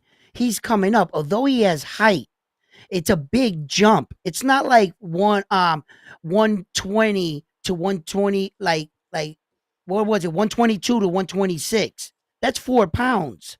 This is at 8 pounds. From 160 to 168 is 8 pounds. So the rehydration is even that much bigger. Has he been in the ring with guys this size taking punches? Because Edgar Berlanga has. And he's went to bat with probably arguably the strongest puncher in the division, Saul. And Saul didn't knock him out. I don't know about the strongest. Some would argue that Morrell could possibly punch harder than Canelo. Right. Check this out, guys. Right. Is that a lie, you think? What? Punch harder? Yeah, you think Morrell's power's up there with Canelo or more? Absolutely no. Now, but I learned a lot from a boxing match, and I had to admit, the minute that Saul caught Edgar that smooth, I thought he was going to catch him again. Throughout the whole fight, he never caught him with that punch again. That means that Edgar has the ability to learn and adapt. It means he knew where he was placed wrong. That speaks to ring IQ, being aware of it. Tim Tszyu got hit by a big punch. What did he get hit with? The same shot. Put him out. And the great no adjustments, ones, no adjustments. So I learned from the young man in that night that Saul was trying to rip his head off, and he was desperate at a knockout. And at that point in the career, shit, knocking out a Puerto Rican fighter with the rivalry of that, man, you're gonna really toot your horn off that victory. So I knew that he had bad intentions for Edgar, and Edgar survived. You know, and maybe that's why Edgar knew then, look, I'm worthy. I'm there. I've never been there before. I didn't fight anybody. You guys were right. But I fought him. Yeah. And he didn't knock me out. So look, you take it for whatever it's worth. But Edgar Berlanga, definitely, this is his division. And Hamzah, 8 pounds plus the come on, man. Like, I don't think he's been in there with these guys that he's gonna be surprised. He might have the most skill, and he might catch Edgar to the body. Let me get to some callers here. Yeah, apologies. We got, I don't know who was first. So TB, what up? TB, what's going on? Can you hear me? We hear you. I kind of got a question for like the whole panel. Yo, do you think we're living in an era where it's like, unless you're controversial, you have some clout coming from whatever else you used to do, whether it's like, for example, Jake Paul, you know what I mean? Like other shit, him and his brother, you know what I mean? You have a cult following, like the Tank fans, which is not a bad thing. Like, you know what I'm saying? He has the dedicated fans that kind of look up to him because, I don't know whether it's because he's from the hood and what he represents and what he's been able to do. Like, I don't know. Do you think we're going back to an era where it's like, we're shifting towards you need the accomplishments now? Like, it's not, oh yeah, I can just have all these followers on YouTube or Instagram and sell out. Like, you need to now fight. I wouldn't say that, man. I think that matters when it matters. You see, like Crawford's had an entire career, and it didn't really matter. Like Canelo is trying to say that now, but the world thinks Crawford is accomplished. They think he belongs there in the top 3 pound for pound. So yeah, I mean, you just gotta win, bro. You gotta win. People just like winners. Everybody likes a winner. Go ahead, Ron. My bad. Sorry, Ness. I think we're living in an era where there's a little bit of both. I believe a lot of us like the shit talking and the back and forth, and sometimes when you have a social media following. But I can tell you the truth, you might not like what you're gonna hear, but I know a guy that didn't do it with social media. Naoya Inoue. He did it with his hands. Yeah. You didn't know him because he was up in somebody's face talking shit. You followed him because of the explosive knockouts. So we're in an era where that exists and the other. But there is a thing in sports that none of us can really put our finger on or claim, and it's that it factor. If the fans just attract to you, they just attract to you. And I can't, you know, you could be Rolly and Tio scratching his head like, why am I not selling out like that dude? I'm better than him. You know what I mean? So it's a weird, situation where that sometimes these players, they have different roads, So you're right. But I think we're living in an era where actually both can coexist. I mean, in regards to the, I feel like, go ahead. I was just gonna say, I feel like we may be entering an era where we can't be focusing too much on ticket sales. I know that's important. I know, like, for promoters, you got to make your money, but I think putting that on boxers, I don't know if we should do that anymore unless it's a certain boxer like Tank or whoever else, right? I think we need to for certain people, we need to just be like, yo, he's done this, he can't sell, but at the end of the day, fuck it, he's undisputed or he's a 2-time champ. So I'm thinking about that, especially for the future of boxing. Like, what if Xander Zayas can't sell out, but which I doubt. I think he'll be able to be a star, especially with the Puerto Rican fans. But I think what if he doesn't, but he's a 3-time champ? You know what I mean? What if Abdullah, 4-time champ, but he just doesn't sell like we thought he could? So I don't know. I'm just thinking about that. Like, what's the new you can say dynamic is gonna look like, when it comes to selling now. Because I don't know. I think that era of, oh shit, he's a megastar, Tyson, Floyd, Oscar. I don't know if we're gonna have that. I think we're just gonna have a lot of American names that accomplish a lot. And then I don't know. I think we're going through a cycle. I don't know. Maybe I'm just talking shit, but I think we're going through a cycle where we may be in these next 5 years, just like, okay, let's see what these guys do, and then maybe one of them becomes a star and it resets itself. You know what I'm trying to say? Like the last, you can say, was Floyd. We still got Pac-Man, but I think in this era it may be now. Okay, what are these guys going to do the next 5 years, and then we get a star, or a few stars, and then again, okay, what are these guys going to do? What do they become? And then we get another star. I don't know. That's just my thought.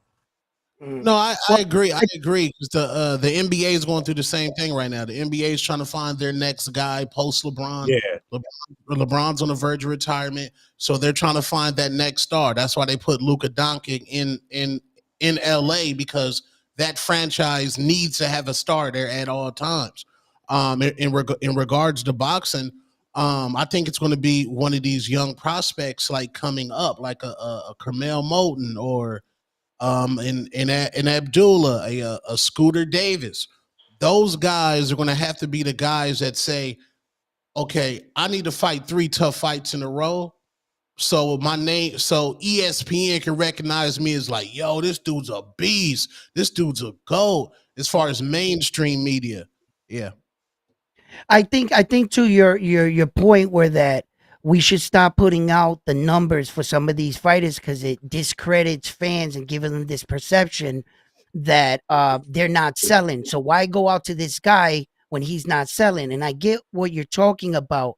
I think where that comes into play and we're not really aware of it, it's from the promoters. See, the promoters take shots at the fighters and they take shots at, oh, he didn't sell or this and that, and not intentionally to hurt boxing, but to try to discredit their opponent for less money or more money for themselves.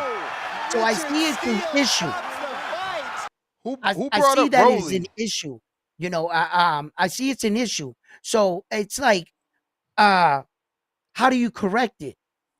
When the promoters are trying to put down another fighter to boost up theirs, and they need to like stop that because you're turning down fans to a sport you're supposed to be promoting. So it's kind of like they're shooting themselves in the foot by discrediting it. Like Floyd's motto, always give your opponent credit. I see what you're saying. Damn, loyalty over dinero. Now you need to call in. I need to know how many square feet he got. My man said his mortgage is $4,500. You either live in Henderson, Las Vegas on the mountains, or in New York City in the loft. I don't get it. $4,500. I need to hear, is your credit bad? What the did you put zero money down? Like, bruh, there's so many variables there that are driving me crazy. I really need you to call in right now. Because I've seen some mortgages in my life, but $4,500, you got a fucking mansion or a fucked up loan. Straight up. 4,500 is you just get it's a nice size house out here in Boston, but you rent it. Bro, nice size, bro. $4,500 a month in mortgage. You either just bought that like last year when the prices were super high. You got a 7% loan rate. You put 3.5 down. Like, yeah, okay. You 5 minutes from the beach. Okay. Now you making sense. The location. It's the location. Making sense. And still, what beach is you paying $4,300? Because this is a whole different person saying I'm 5 minutes away from the beach, $4,300. But what beach you paying that much? Because that's still too much. I ain't trying to hear that shit.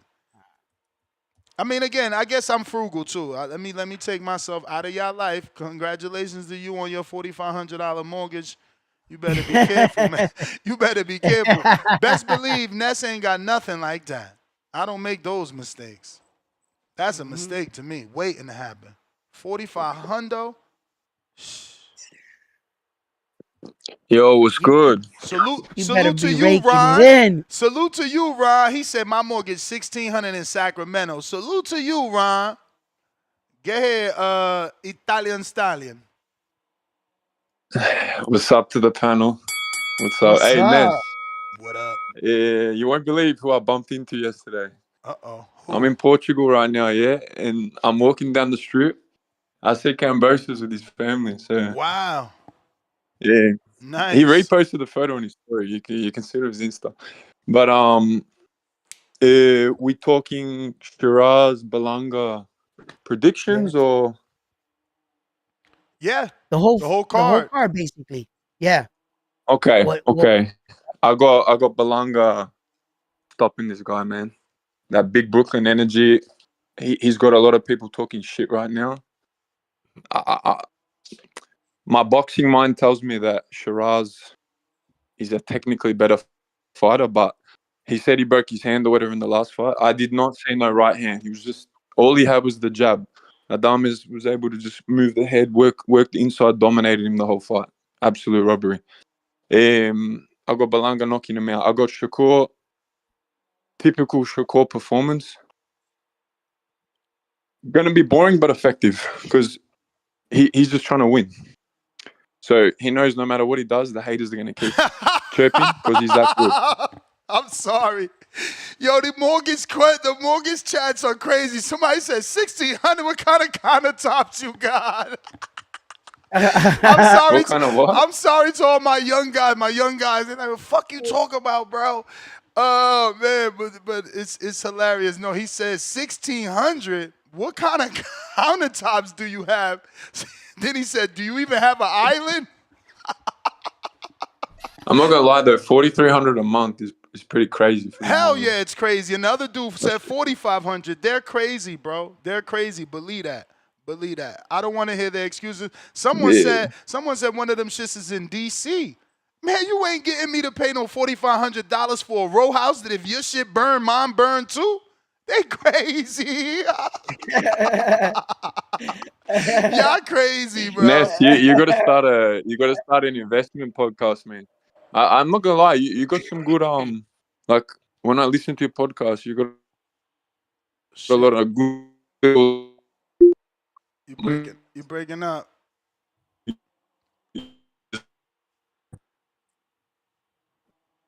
From one of these podcasts, you got good like money tips. Let's say, I like it. You got it switched on. But what was the card? Okay, so we got Berlanga, we got Shakur. Who else? You're gonna have to remind me who else is on the card. You got Berlanga versus Shiraz, Shakur versus Zepeda, Puello versus Subriel, and David Morrell versus Imam Khataev. Ooh. Okay, I got Morrell probably stoppage, and then Puello. That's a good fight, man. Subriel, I think I don't know. Who you going in that, Ness? Or the whole panel? I'm going with I feel like that's a 50-50. I'm going with Puello. Just to fuck with round one. You know, I'm Dominican, round one's Puerto Rican, so we going against each other. But also think Puello obviously supposed to have the tools, right? Like he's the one that's the alleged boxer. So I feel also more confident in my opinion. Yeah. But I feel like Subriel's style, like, I don't know. I feel like just taking that much punishment and just trying to rely on your fucking dynamite in your hands, like, I don't know if Paro could beat him, you know. I feel like Puello can definitely beat him. I was gonna quickly say, yo, the mortgage comments have not stopped. You keep breaking up, champ. Yeah, the chat going crazy. I'll let you go. Appreciate the call. All right, bro, they going crazy. But if you could hear me, caller, 4,500 will. Yeah. Well, he said 4,500 a month to get you a kingdom down south. He ain't never lied. That's what I'm saying. What water are you looking at? Like, you can't just tell me, oh, 5 minutes from the beach. What beach? What beach? You know, Jones Beach, motherfucker? That nigga capping, man. I'm that not getting in no New York water. I'm not getting in no New York water, man. That's not water. You jump in that New York Ocean, you gonna fucking come out like with another leg. That nigga capping, man. That nigga in the projects, man. La, Hey, la, yo, la, Tone. pillow. Tone, did they say something about bringing flags to the fight? Is that true? Yeah, I think Yo, they you got got me? flag. They got flags there. We got you. Oh, okay, okay. You should still bring your own just in case, man. All right, Yeah. all right. Hey man, All right. this fight card with Turkey. Can we just all agree now that Turkey is just not that guy? Like I know we wanted to give him a chance, and when he first got in the business, there was a lot of people on his side and saying that he was the next big thing. But with this shit going on right here, bro, this card should be way bigger than it is, and it's sad, man. We got championship fights, we got UK versus Puerto Rican shit, and it's just not don't got the build up, man. But I'm excited for it. You feel me? But I want to speak on Shakur a little bit, and I'm gonna tell y'all why. I'm gonna tell y'all why he's not the star that he could be. And the reason that Shakur is not the star that he could be is because for his whole career he's always playing the little homie. He like what Tank did. He got out from under Floyd. He started making his own way. Like what Devin did. He got out under Bob. You know what I'm saying? He started making his own way. But Shakur, he can't do that. And then we got Turkey clowning him, talking about Tom and Jerry, directing it towards him, and then he's sitting there talking about Bro, like you thinking small time. You thinking small time. You thinking Turkey's clowning him. Turkey's helping promoting him, man. Do you know how many followers Turkey got? But still, there's a clown. He got 7.2. He got 7.2 million followers on Twitter alone. You know how hard it is to get 1 million on Twitter? So a lot of people outside of 7.2 million, how many of those do you think are boxing fans? So he introducing Shakur repeatedly to 7.2 on Twitter alone. I'm gonna check his IG for you because I know that one got like 50. All right. I'm gonna just keep it real with you. A lot of them fans that he got, 33 million. 33 million. What? Before you say anything, remember that a lot of his followers are gonna follow him just out of sheer loyalty. Okay, let me tell you this. A lot of those Turkey followers, they on that other side of the world in the Middle East, right? And a lot of those people, they only got computers. These niggas don't even got phones like that. You know what I'm saying? They don't be on Twitter. They don't be on these websites that we do. You know, they might go in there and follow him, and then they going off on their own shit, probably on Facebook, or they don't really be on them websites following it how we do. You know what I'm saying? So it's a whole different demographic with that. And then they calling them Tom and Jerry. Who's gonna want to watch a Tom and Jerry fight? And then Shakur, he reposting it and like, oh man. And then he was behind Jay Prince, the little homie of Jay Prince. And this nigga, man, and then he lost a lot of his fan base talking about, yeah, Tyson Fury beat Muhammad Ali. It's like this nigga always trying to appease somebody, and then he just end up getting the shit end of the stick. Like that's why people like Tank. You know what I mean? Tank, he don't give a fuck. And that's why these dudes ain't stars. They worried about what other people think. Even Abdullah, like nigga, you worried about what other people think. You trying to be this politically correct ass nigga when you need to go out there and just talk your shit and be who you are. And that's why we don't got stars nowadays.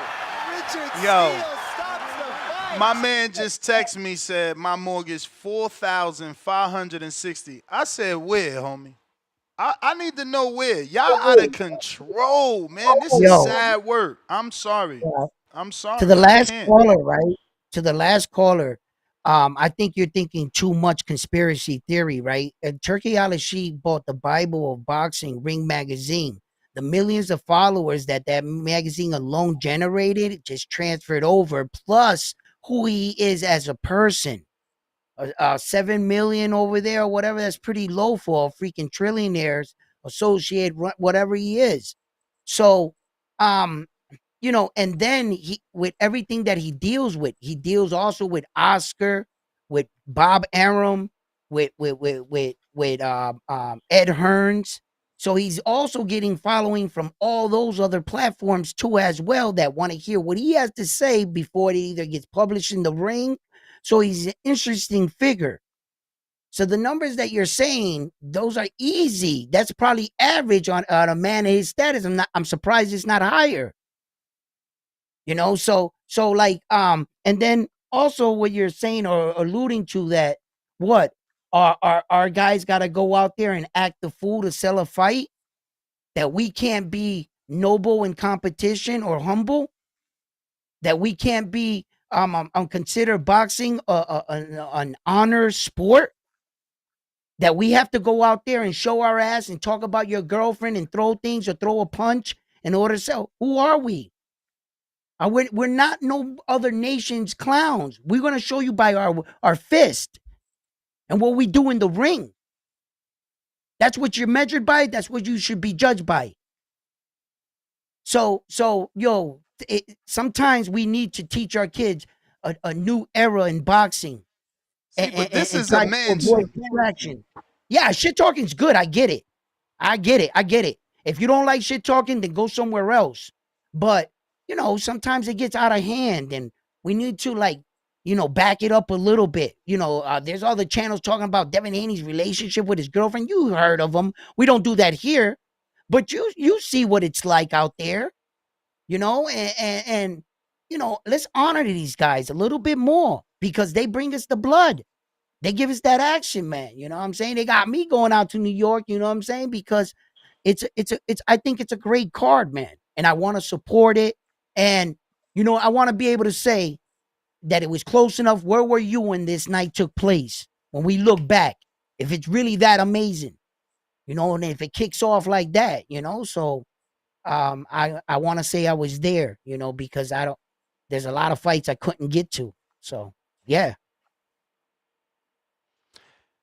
So my man hit me up. He's like, yeah, so he's got the $4,500 mortgage, but he lives in Louisiana. That's a mansion, though. Like, I have those dreams, too. Have you ever heard of those houses? I think they call, like, bandoloriums or some shit like that, where they're, like, large ranches. Yeah, they're like large ranch houses, and they're made out of, like, metal on the outside. But anyway, my man got 6,000 square feet, 4 acres, plus a 1,500 square foot workshop and a pool. Of course you paying that. Of course. That's a mansion. When I asked Coco what's considered a mansion in 2025, she says anything from 5,000 square feet to 18,000 square feet of living space. You know, plus your acreage. You got 4 acres. Of course. That's respectable. You better hope. 4 acres? I wouldn't. Somebody got bad echo. What's going on? Which one of y'all fucked up? Not me, B. Me? That's a caller. A caller? I don't got no caller on. Let me see. I'm gonna disconnect the whole. Yo, say something now. Yo. It is gone. I hung up on the whole Discord. It was the caller, B. Oh. Yo.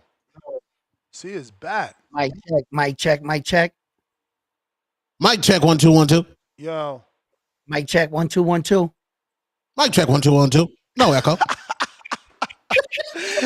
Hey, Tone, man, you the fucking best, bruh. Your son must always be smiling around your ass. You know how to stay happy, bruh. That's good. Good. Yeah, man. Multiple bedrooms, 5 to 10. You know, if you got one of those, then okay, I get you. You paying 4,000, damn near 5,000 because you want to be a baller, shot caller. You know what I'm saying? But you ain't gonna catch me in no $4,500 mortgage. I mean, for what? My kids is all grown. Look, everybody went to college. Like, what is you? I don't. Yeah, you lit.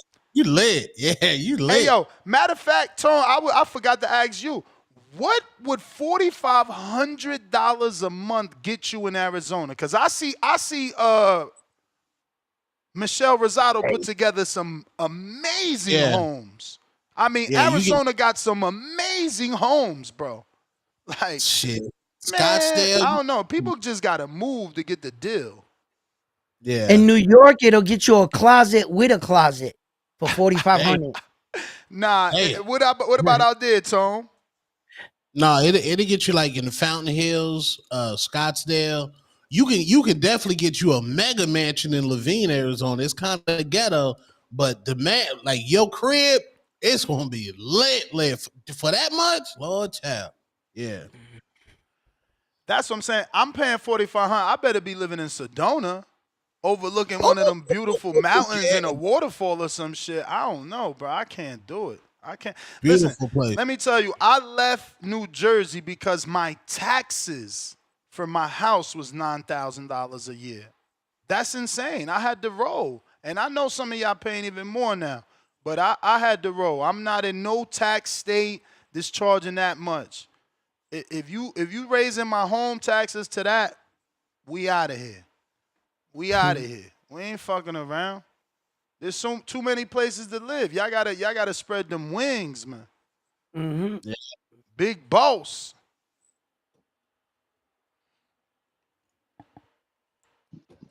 Yeah, you were closing this. You talking about barn dominiums? Yo, those things look so beautiful. Them my motherfuckers, God. you know what's crazy too? You know how cheap they are? Like what you were saying, like you can real deal. I don't know especially about of course down south. I don't know No, about they cheap. They cheap. boy. If you build it on your own, it's cheap. It's I'm gonna see if I can find a video. It's a video of this lady I've and her been watching husband. videos on and they build YouTube. them, Believe me, them shits and have me mesmerized. they did like a breakdown. They did like a breakdown of how much they spent on everything, and because you buying all that shit like one by one, everything cheap as shit. Like everything completely cheap. So them barndominiums solid, especially like you said, if you live in the South. If you live in the South, that's the way to go for real. Get you a little acre and just build you a little barndominium. You set. Bro, So, my man said he got other than that, 4 acres, bro. My brother got 3 acres, and that shit is nice. But 4, that's nice. Yeah, that's what I was finna say, because I don't know. Like somebody said that 4K a month for a mortgage. I'm like, yeah. That shit down south, like you said, that motherfucking and I'm from Jackson, that shit had you staying lavish out there in Ponte Vedra somewhere for $4,000 a month. So aside from that, what you call it? Yeah, Tone, you was kind of close earlier when you was talking about the what you call it, the event not selling and all that. You was saying this because they not good marketers or nothing. It's like, nah, it's solely on essentially the I guess the promotion but then also too the location venue itself, because I was surprised Stock Chasers, I know he one of the people who stay in New York. I'm surprised he didn't say nothing about it, because we was all talking about it over the weekend in the spaces and stuff. So from what I done gathered, the location itself, I guess, is real hard to get to, like for public transport and for your own personal transport. So that's what kind of, I guess, the reason it's not selling, like where it's at. It's in the same little complex kind of as the Mets Stadium, but the Mets Stadium sort of way back on its own. And then they say the tennis court itself is closed 10 months out of the year. So they literally only have it open 2 months. Like even with Turkey getting it open now, he had to pay just for them to open it up for this event. So that's one thing. And then on top of what Round One said too, people don't know what to expect because they ain't never had an event there before. So that's all of that stuff go into play. Because hands down, like they should have did how they did in Vegas with the football game. They should have just paid Keisha Cole to move out of the Barclays Center, because like you was talking about in your markets, that's Edgar Berlanga, he done sold out MSG the theater plenty of times and shit. That's 6K. Like Shakur fought last year in Newark, he did 9K with Artem Haratunya, So it's like, yeah, just him alone, you're gonna get 10, 12K because people ain't seen him fight home for a year. Then you get Edgar there, and then of course, like you said, then you got all them all the Caribbean fighters and stuff. That's just the way they should have did it, But it is what it is. I mean, it's kind of just like, in order to get these fights at these big events, we just kind of got to accept whatever it is that Turkey and them doing. Because even if y'all seen that Ring 4 event, they got it in the small arena again. Usually it's in that big arena, that Kingdom Arena. They got in the AGB arena over there in Riyadh for November. So it kind of just is what it is when it comes to making these events right now. And then whatever we can get when they bring it to the Americas, like you said, we just got to full blown support it like them UK people do. Granted, it is different because they they tickets real cheap. Like Usyk and Dubois, they already sold. Granted, I get it because it is only 2 weeks away. They said they sold 90K tickets for that event, and that's in a football stadium, a soccer stadium out there. But still, I just tell you, they be moving them tickets in them big arenas, because I keep saying I'm eager to see what Bud and Canelo tickets gonna be like, because I want to go to that one. Because I told you I was gonna go to this New York one, but I'm glad I didn't when I heard all of that. Like everybody was saying, how hard it is to get to it, all the difficulties, the location it's in. They be robbing people in that area, all that stuff. I'm like, yeah, shit like that be a hassle. So it's cool. But I've been saying it. I'm with Tone all the way, man. I'm gonna keep saying it. I'm telling y'all on them bookies, 7-12, bet on Shakur by stoppage. Body shot stoppage is on the way, people. I'm telling y'all.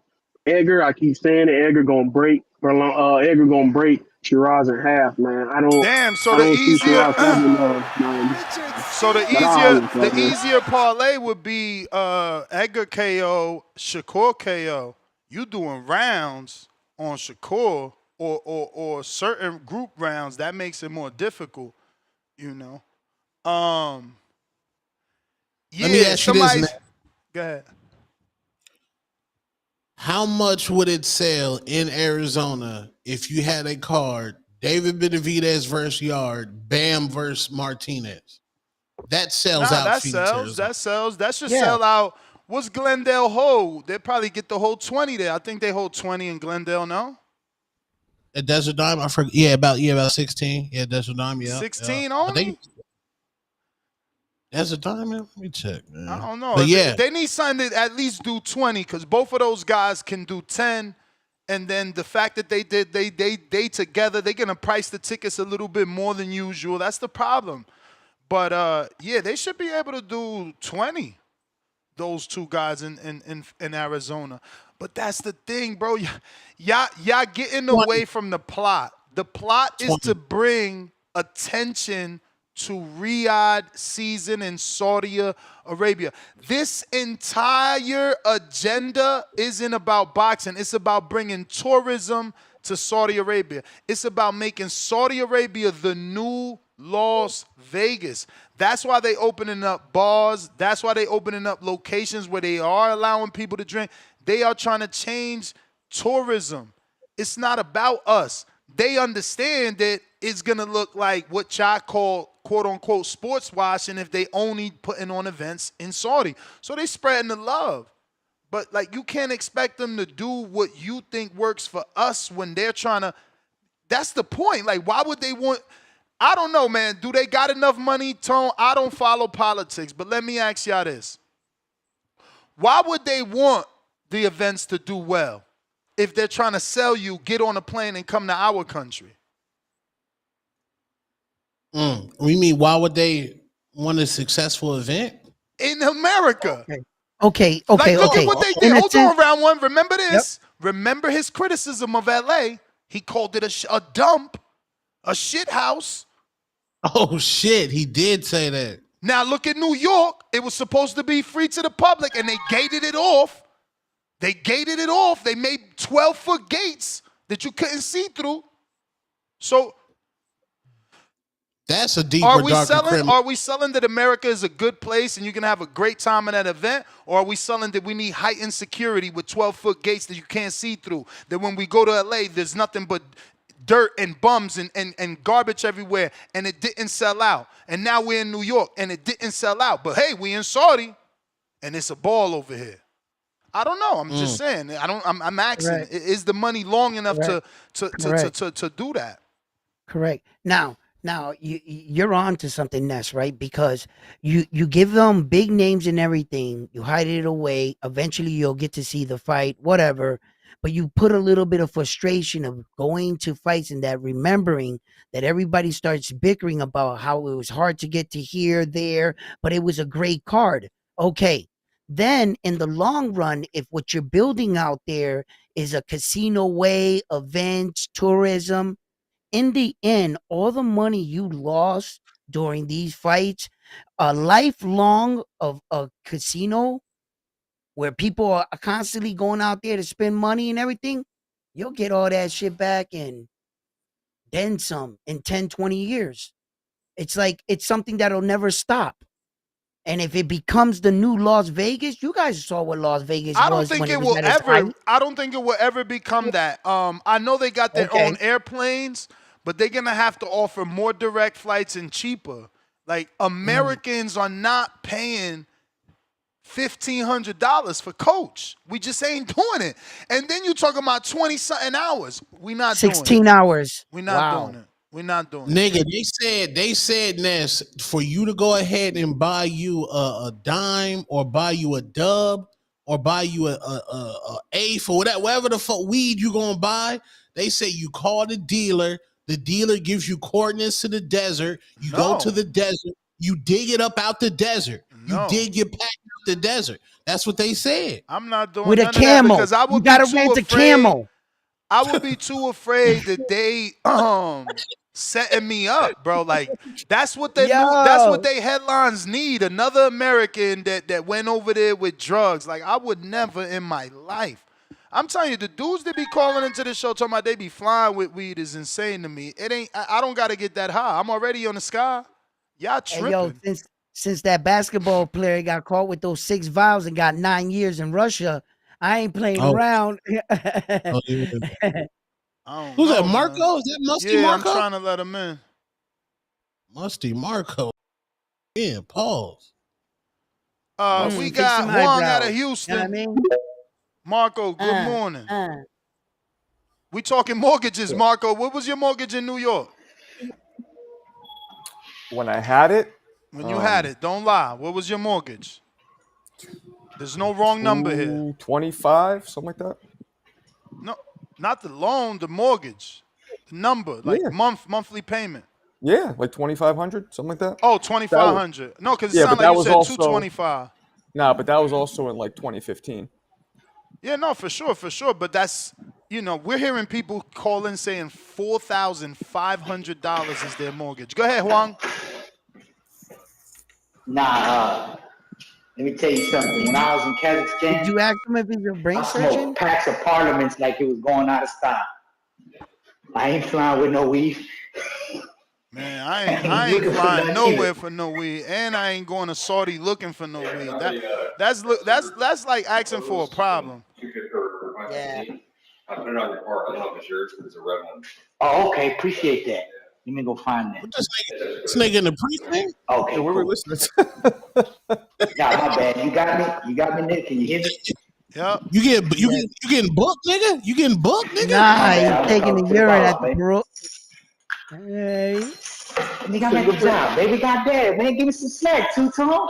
Shit, I'm trying to give you his ass, baby. Well, I could just be at the computer at 10 o'clock in the morning, man.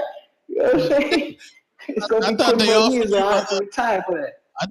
I thought they offered you a Snicker and a Pepsi, nigga. I was like, this nigga, where this nigga at? Oh, nah, because they be, they be finding materials and tools. Like, hey, nigga, I found this hammer. Oh, somebody left that shit, give it to me. I thought that's my bad. You fucked up. But anyway. Don't say that live. Oh, yeah, my bad. Your co-workers in the other room watching the show.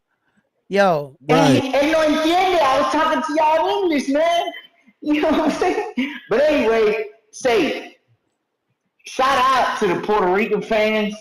You know what I'm saying? Y'all lucky. Y'all got a great card. You know what I'm saying? Somebody, Subriel got to come out to some old school Willie Colon or something. You know what I mean? Man, y'all blessed. Y'all got three Puerto Ricans on the card. So let me give you my rundown, right? I got Subriel by knockout. All right? Then, yeah. I got Shakur going the distance. And then I got Berlanga by knockout. Now, David Morrell, I don't even know who the hell he fighting. I didn't even know he was fighting. Man, that's crazy. So, I mean, I ain't even going to pick on that one. But you know what? I'm so glad everybody on this Shiraz hype train. You know what I'm saying? Because we ain't seen him do nothing on in 168 yet.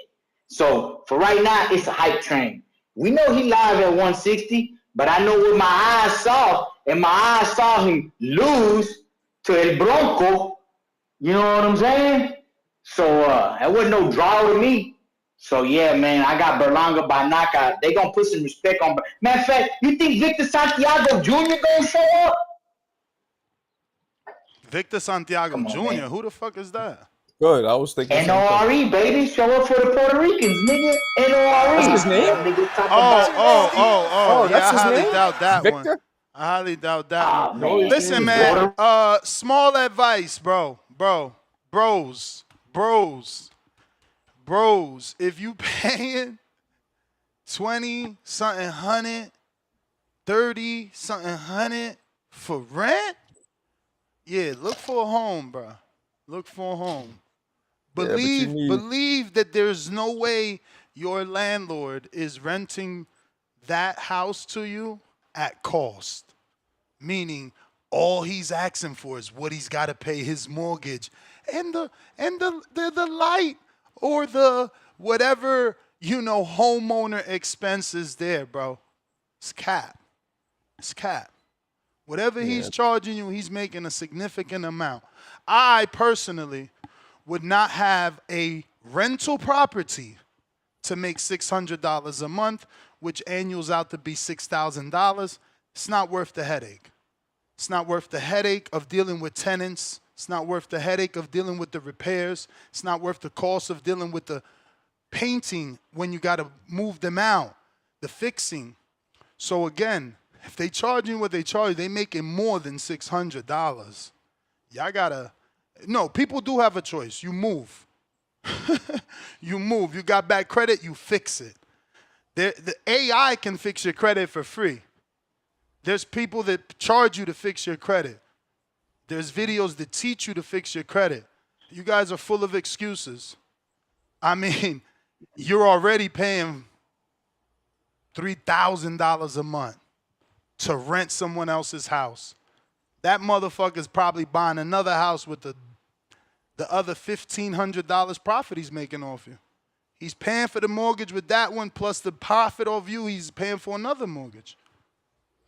You gotta smarten up. Nasty work. All you California dudes keep saying, oh, it's Cali. You better move then, motherfucker. What you want a closet for $5,000 a month for? Look at my boy Marco. He was living in New York. Now he's extremely happy in Connecticut with all that space, aren't you? I'm actually moving. I'm moving back to New York. We hate it here, but that's a different story. I like the space. I just don't like exactly. I was talking space. Space. I told you not to go to Connecticut. I told you that from the rip. I didn't want to. That wasn't my fault. My choice. You know what this is? You know what this means? I don't got one. This sign is tightening your fucking belt. Ain't you the man? You should have never went to Connecticut. I'm the man. You look for a house somewhere else, woman. That's what you tell her. Well, then get hit with the shoe in the back of the head. I'm out here in Boston, right? And I got a little bit of land, a little bit of grass and shit, but I try to forget about that square feet talk, man, because I hate getting out there with a shovel. And my driveway's long.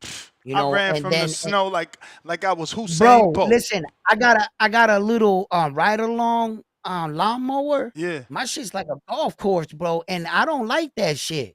Man, I tried the first 2 years I lived here, I tried that push lawnmower shit. Yeah, I was like, I'm gonna go out there, I'm gonna be a man, I'm gonna take care of my shit. Man, get your steps in. Oh man, I went through that too, bro, in my Florida house.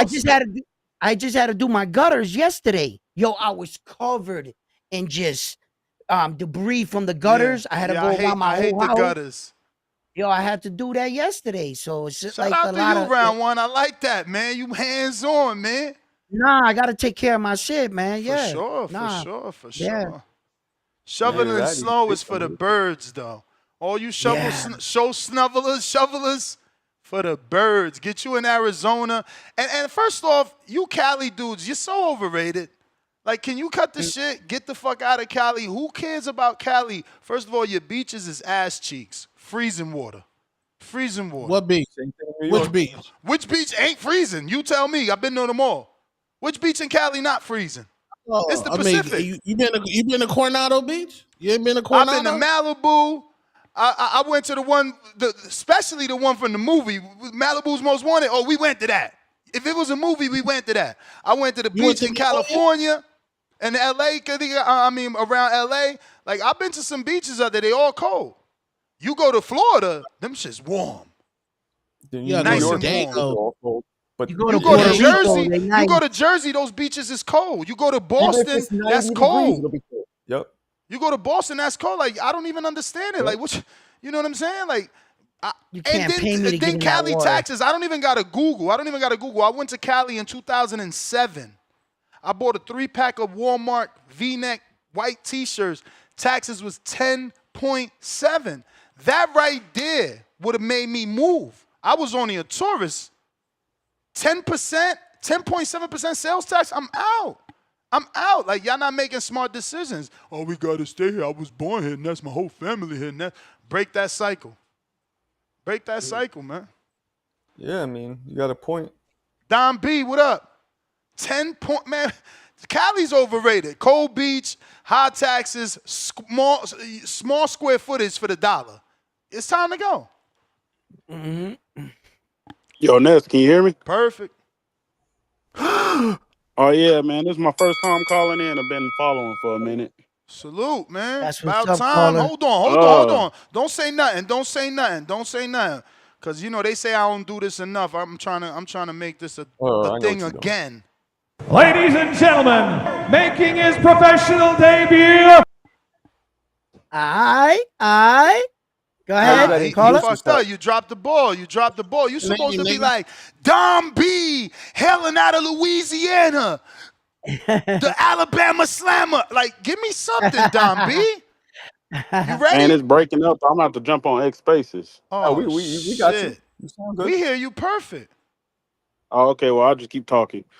But I just want to call in with my predictions, man. I like Berlanga, but I don't know. It's just Shiraz, man. I think the whole Tom and Jerry thing, I think that's more suited towards him because he's the only one on the card who really had a fight like that, was really moving around a lot. So I think I'm gonna go with Berlanga, maybe a 6-round knockout. Damn. And then plus I want to see Berlanga versus Lester Martinez. I think that's the fight I really want to see. What y'all think about that? Again, man. Lester got sick again. Man, he fighting on that Bud card. Tone said he fighting on the Bud card, so I'm gonna go with that one. He on the Bud card. Yeah. And then I also gonna ride with my boy Shakur, man. I think he gonna show up. I think everybody talking about he moving around and he running and stuff, but if you look at his last 2 fights, he really fight in the pocket. People just can't hit him, so they call that running. So I think he gonna stop him to the body, maybe round 8, round 9. And then Puello, I think he gonna win for sure. Subriel, man, he just too flat on his feet. And David, I mean, my boy David Benavidez put a beating on him, so who knows what he's gonna do. So, hey, I just want to call in with my predictions, man, and just give support to the show. Appreciate y'all. Mm-hmm. All right. You the man. I just want to say, keep in mind, it always is going to depend when you buy, man. You know what I'm saying? Like Marco said, you know, he's talking about his loan from 2015. That's 10 years ago, you know? Yeah. So and a lot of times, like those houses, it takes time. Like at the time, you're paying a lot-ish, but then 10 years later, if I still had that, that'd be cheap as shit. Yeah. My point exactly. It all depends when you bought that house. Like if you went house shopping in the last 24 months, then yeah, you know, your shit is crazy. But the problem is, that's a lot of people don't have that 100, 200, whatever, 50,000 to put down to buy it to begin with. For sure. That's, you got to do that FHA. Oh, no. Yep. Richard Steele stops the fight. Got to do that FHA, man. But that's why you got to try in that first home. Listen, if you watch any financial videos about home buying, statistically, the first home is never your forever home. You never buy that first home and Really? you stay in it. No. Interesting. So we got rid of ours. Huh. But that's my point. No one buys the first home and stays in it forever. That's why you're supposed to buy within your means on the first one to get your equity. Right now, I'm dealing with my sister-in-law, and it's like there's a house that she could get for that is listed for $300,000. And I'm like, bro, you've been living there X amount of years. That couple will give you the house cheaper. She's like, I'm done with this house. It's so much wrong. I'm like, at $300,000, you can redo the entire fucking house. Like, I'm talking about everything. Take it out and put it back in. The equity is there already. It's win-win for you. But you can't convince people to get into a remodel. Everybody wants turnkey. And that's the mistake. Those high mortgages come from turnkey. Get your ass in there and put some fucking sweat equity. I'm very happy my dad taught me early, bro. He had me doing his bathrooms, fucking sanding floors in his first house. We did it all. We learned how to spackle. Yo, they will rape you out here if you don't try to fend for yourself. I'm telling you. Someone laughed at Bandalorian for saying, build it yourself. There is a thing called build it yourself. Like, the home I bought in Florida was from this young 24 kid. It was so inspiring. He built it himself in the sense that you are the contractor. You hire your subcontractors, right? So you hire someone to do your foundation. Then you hire someone to do your framing. But you are the contractor. You're saving that amount of the contractor that usually isn't going to be as tedious as you. You understand? So you can build it yourself. It's no different than hiring anyone to do any job. You're just hiring everyone to do every job. And it does come out cheaper.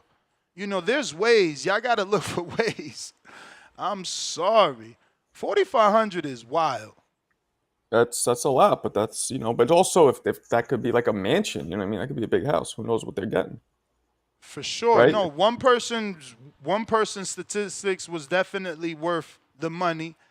And I still wouldn't pay it though. But yeah, he had 4 acres and 5,000 or something square feet.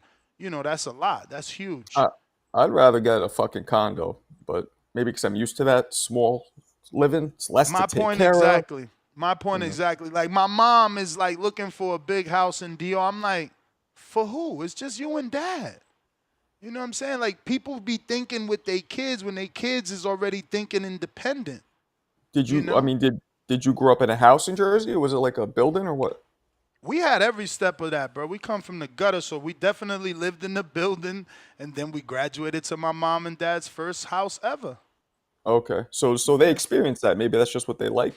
Maybe they don't want to feel like they want to go backwards, so they want to stay in the house. You know what I mean? Yeah, but it's about what you need, though, right? You can't buy – I hate when people buy a home thinking, well, I need 2 extra bedrooms in case round 1 and Marcos show up. Like, you can't live like that 12 months out the year wanting an empty bedroom for quote-unquote guests. You know, that's just, I don't know. Something to think about. Something to think about. But Marcos, man, give us your predictions, bro. Big card. I'm still trying to figure out if I'm going to pull up to it. As you know, I'm a little butthurt that that didn't approve me, so I might just pull up, you know, like a mere civilian. I got Shakur. I actually just dropped a video on it, guys. You could peep it on the page. I got Shakur winning by boxing class. I think stylistically, Zepeda is all wrong for Shakur. Zepeda comes in with the earmuff guard, not much head movement. As we know, Zepeda has an 81% knockout ratio, I believe, but that's mostly from accumulation, right? He hailstorms you. He drops bricks after bricks. But Shakur's defense is so sharp, he's very difficult to land numerous punches on. And I don't see Zepeda as a one-punch knockout artist. So now, if Shakur was in there with a one-punch knockout artist, maybe he might get caught. But in this instance, even if he does get caught here and there, I don't think it'll do enough. So I got Shakur winning an easy decision. And you're not going to like this one, but obviously I got your man Berlanga losing decision. And the Matias fight, I don't know, 50-50. Is there anyone I'm missing? What about Morrell and Khataev? I don't know much about Khataev. Would you know about him, Tone? Nah, I just we need Morrell to win. Strong So puncher. our resume looks good. Our Benavidez resume looks incredible. So we need Morrell to win. You're a Morrell fan now? Absolutely not. I'm nobody's fan. But apologies.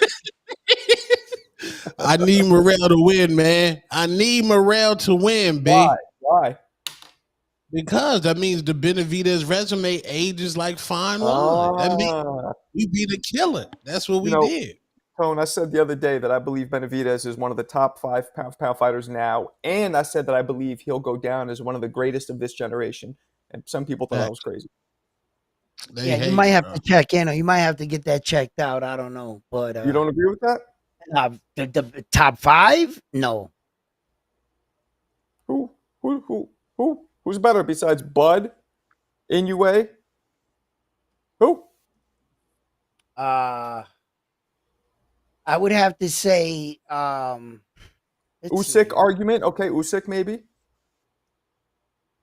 Wait, He's 4. Then I got Bam 5. I would no, I would put Bam Rodriguez and Shakur Stevenson on the list. Shakur? What list we doing here? Pound for pound? Yeah. Because I'm you know the saying, top 3 are already there. The top 3 are already there. I'm talking without the top 3, which is Usyk, Crawford, and Naoya Inoue, right? And then I can easily either put in Tank Davis, or I could take Shakur Stevenson, or I could take, Bam Rodriguez. I could take Junto Nakatoni. Let me ask you a question, Marlon. How do you put Shakur over Benavidez when Benavidez has had more better competition wins and more dominant on top of that? Well, when I judge a fighter as like a pound for pound or whatever, I judge them as a whole. Benavidez got some of the trashiest footwork I've ever seen for a guy in his situation. I know kids in the boys club got better footwork than him. He cuts the ring off like Listen, Jack the he Ripper. doesn't. No, he doesn't. He steps long. He has 2 left feet. You see, you're that type of fan that, just like a lot of people I talk to, no disrespect, Marco, because it's what he's doing up top is so phenomenal that you don't look down. And I've been a victim of that. I challenge you to do the David the Monster Benavidez challenge. Go back, watch all his fights. Look at his footwork. You're going to be stunned. I know little kids got better footwork than that dude. His foot, look, he used to step over it. Oh, you disagree? Why don't we do the challenge? I'll look at it again, but I think his and get back to me. I'll be right here. So with his mid footwork, what fighter is going to expose that, you think? No, it was that he's great offensively. Okay, he's a force to be reckoned with, and he punches extremely hard for being a guy that doesn't usually be in the right position.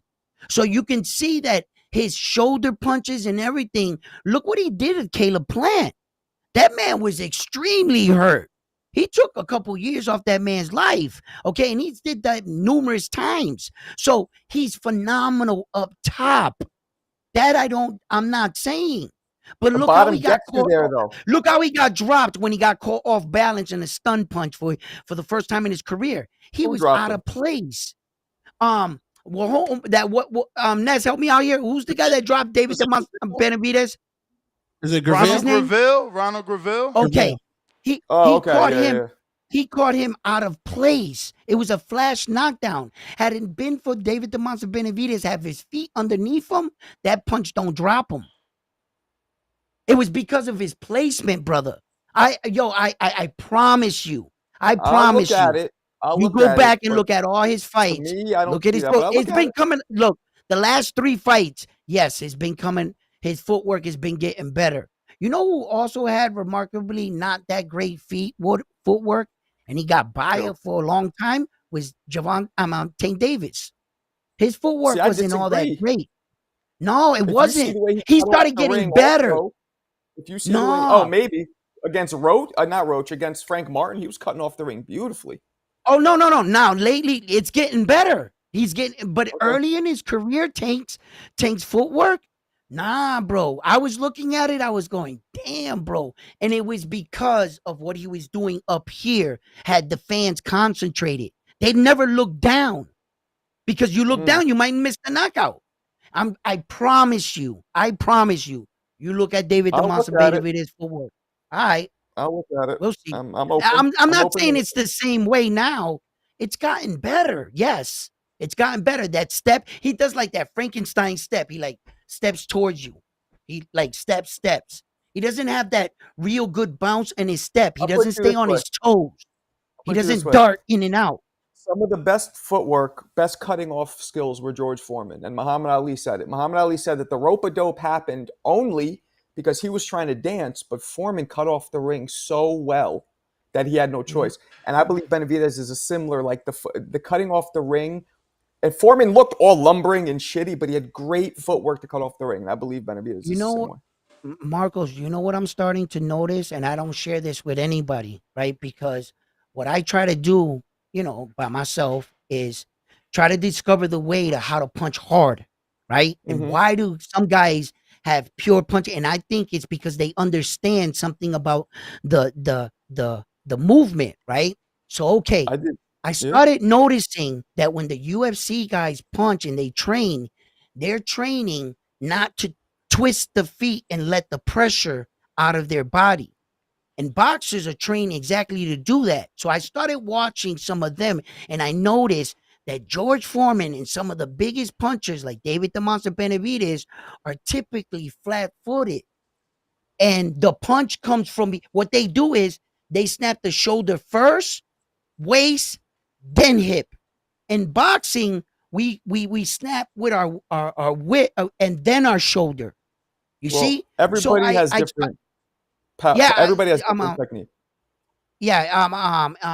What do I call that? Different. Anyway, mechanics. That's the word. Everybody has different mechanics, right? Okay. But I study, how to get the best out of me, and I think it has to do with our body liquid. I think you got to snap your body liquid, and guys are able to snap it and bring it to the tip of their shot. And that's what I try to learn. You know what I'm saying? To see if I can get the most out of it, whether it's from my shoulder or my hip. And is it true that if you twist your back foot, do you release your power? And then when I see these guys flat-footed hitting guys like boom, is it better to do that? So that's what kind of like, shit I want to know more about that shit like that, because big punchers, I study big punchers. How do you do that? You know what I mean? How do you do that? Shit, I've knocked out people and I can't explain it. They're like, how'd you do that? I don't know. I hit him, he went out. Like, what do you want me to say? Like, but I've been doing this since I was young, man. Yeah, I can't repeat it sometimes, or either dudes better chins or whatever. Like, it's just a technique, and then some of the hardest punchers. Hand. Some of the hardest punchers. You want to go from point A to point B in the shortest distance. Now you have people who break that rule, like Foreman, who this dude took mad detours. He threw very wide, and they were still hard. But generally, you look at somebody like Bud Crawford, very short, very important to always turn over and punch down, and always aim for the knuckle to hit. And you want to do a mix of twisting your hip and snapping your shoulder, getting the leverage and snapping the shoulder, and keeping the punch short and compact, and that'll usually get you power. Yeah, Marcos, like, of course, like, that the way I was trained by my dad and my coaches and shit, I was taught to punch a certain way, but I started to to think maybe there's another way. And street fighting is much different than a boxing ring. You know what I mean? And sometimes when you protect yourself, I think of real world situations.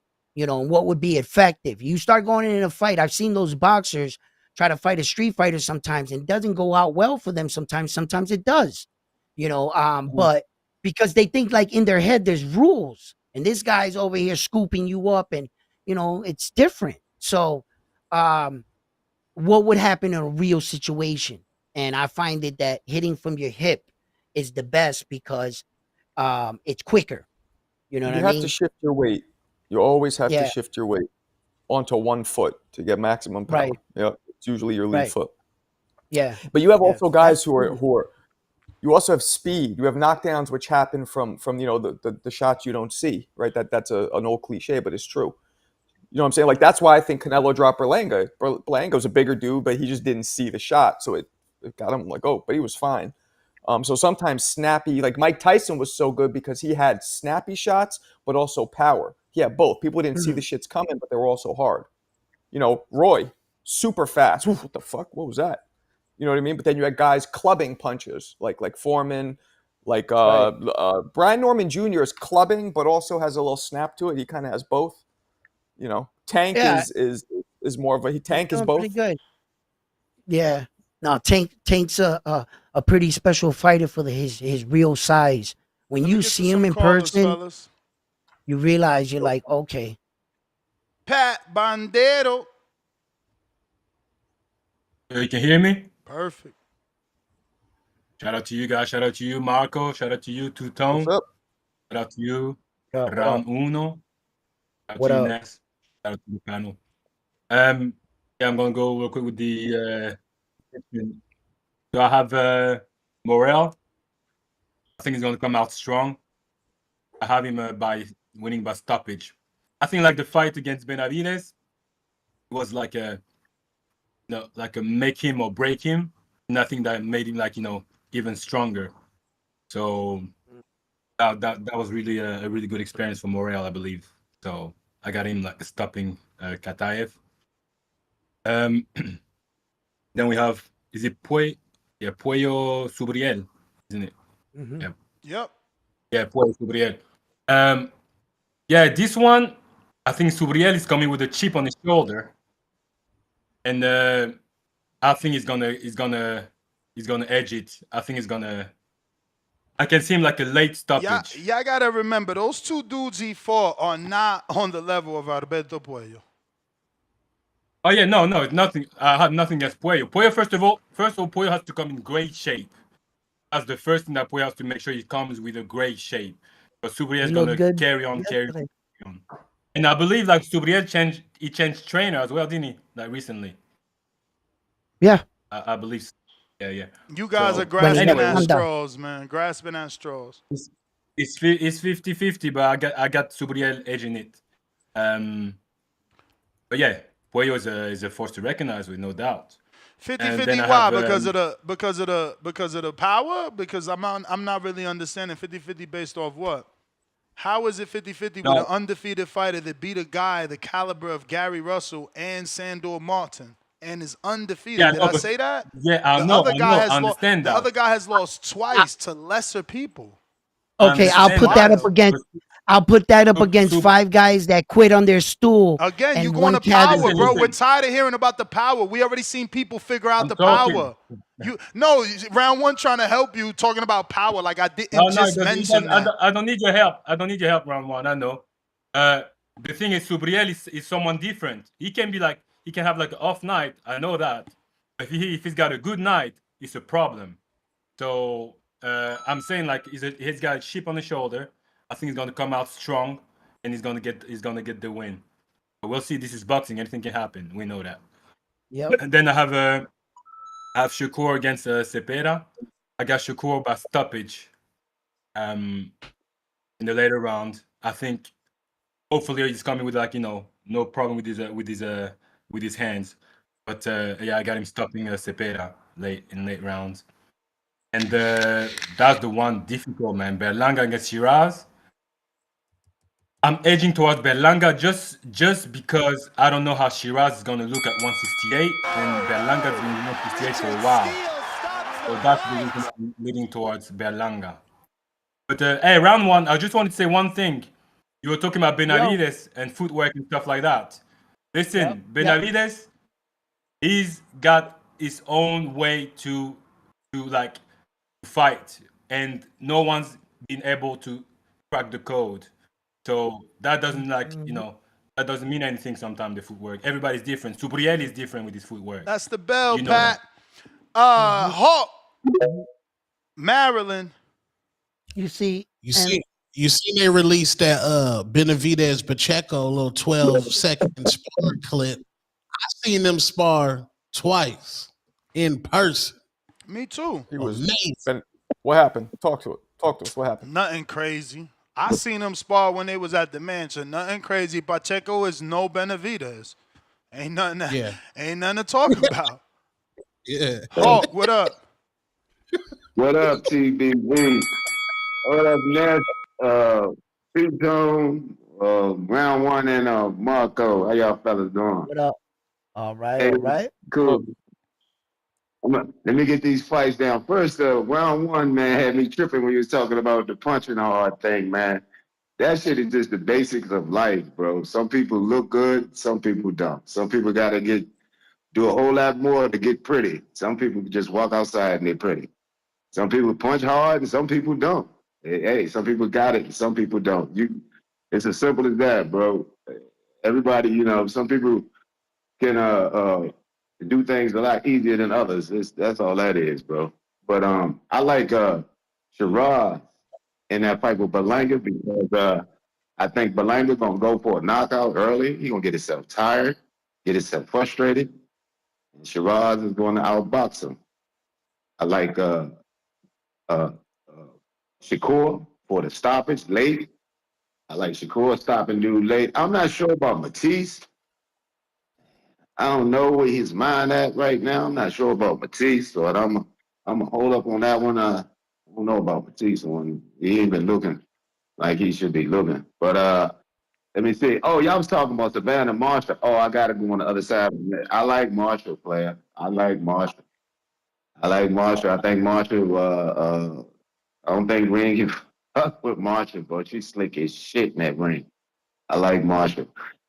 When Carissa fought her and beat her like she did, I was like, good Lord. I know I was already betting on Carissa anyway, but when she beat her, and then Marshall turned around and took the undisputed from the one that Green just lost to, yeah, I like Marshall in that fight if it happened. But whatever fight we got. Other than the Baumgartner versus Jennifer Miranda. You talking about Friday show? Yeah. Oh, Baumgartner, huh? Baumgartner fighting this weekend? Friday. Friday. She in New York, right? Netflix. The Katie Taylor and it's Amanda Serrano on card. Oh yeah. Oh, she on that card? Okay. Yeah, hey, everybody on that card. There's only two people not on that card, Clarissa and Fundora. Ooh, yeah, and I like Fundora too. And Franchon. Clarissa. Oh yeah, Franchon ain't on there either. Yeah. You heard Nikisha. If you heard Nikisha interview yesterday, Clarissa about to get that Jake Paul back. I mean, she would be right to accept it. Is she gonna accept the offer? Let her get that shit. Hell yeah. Let her get over there with Jake Paul. Hey, TBV, y'all, number one. All right. She about to get that bag from Jakey. Let's hope they accept it. Jordan counter. You know,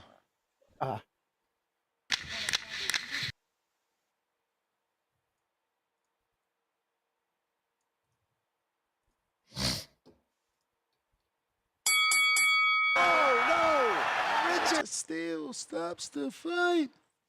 Yo, I remember when I used to view things, right? Jordan, you there?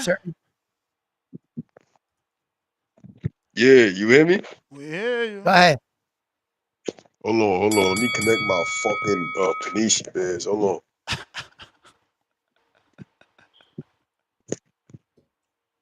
Hold on, my shit clear, right? Mm-hmm.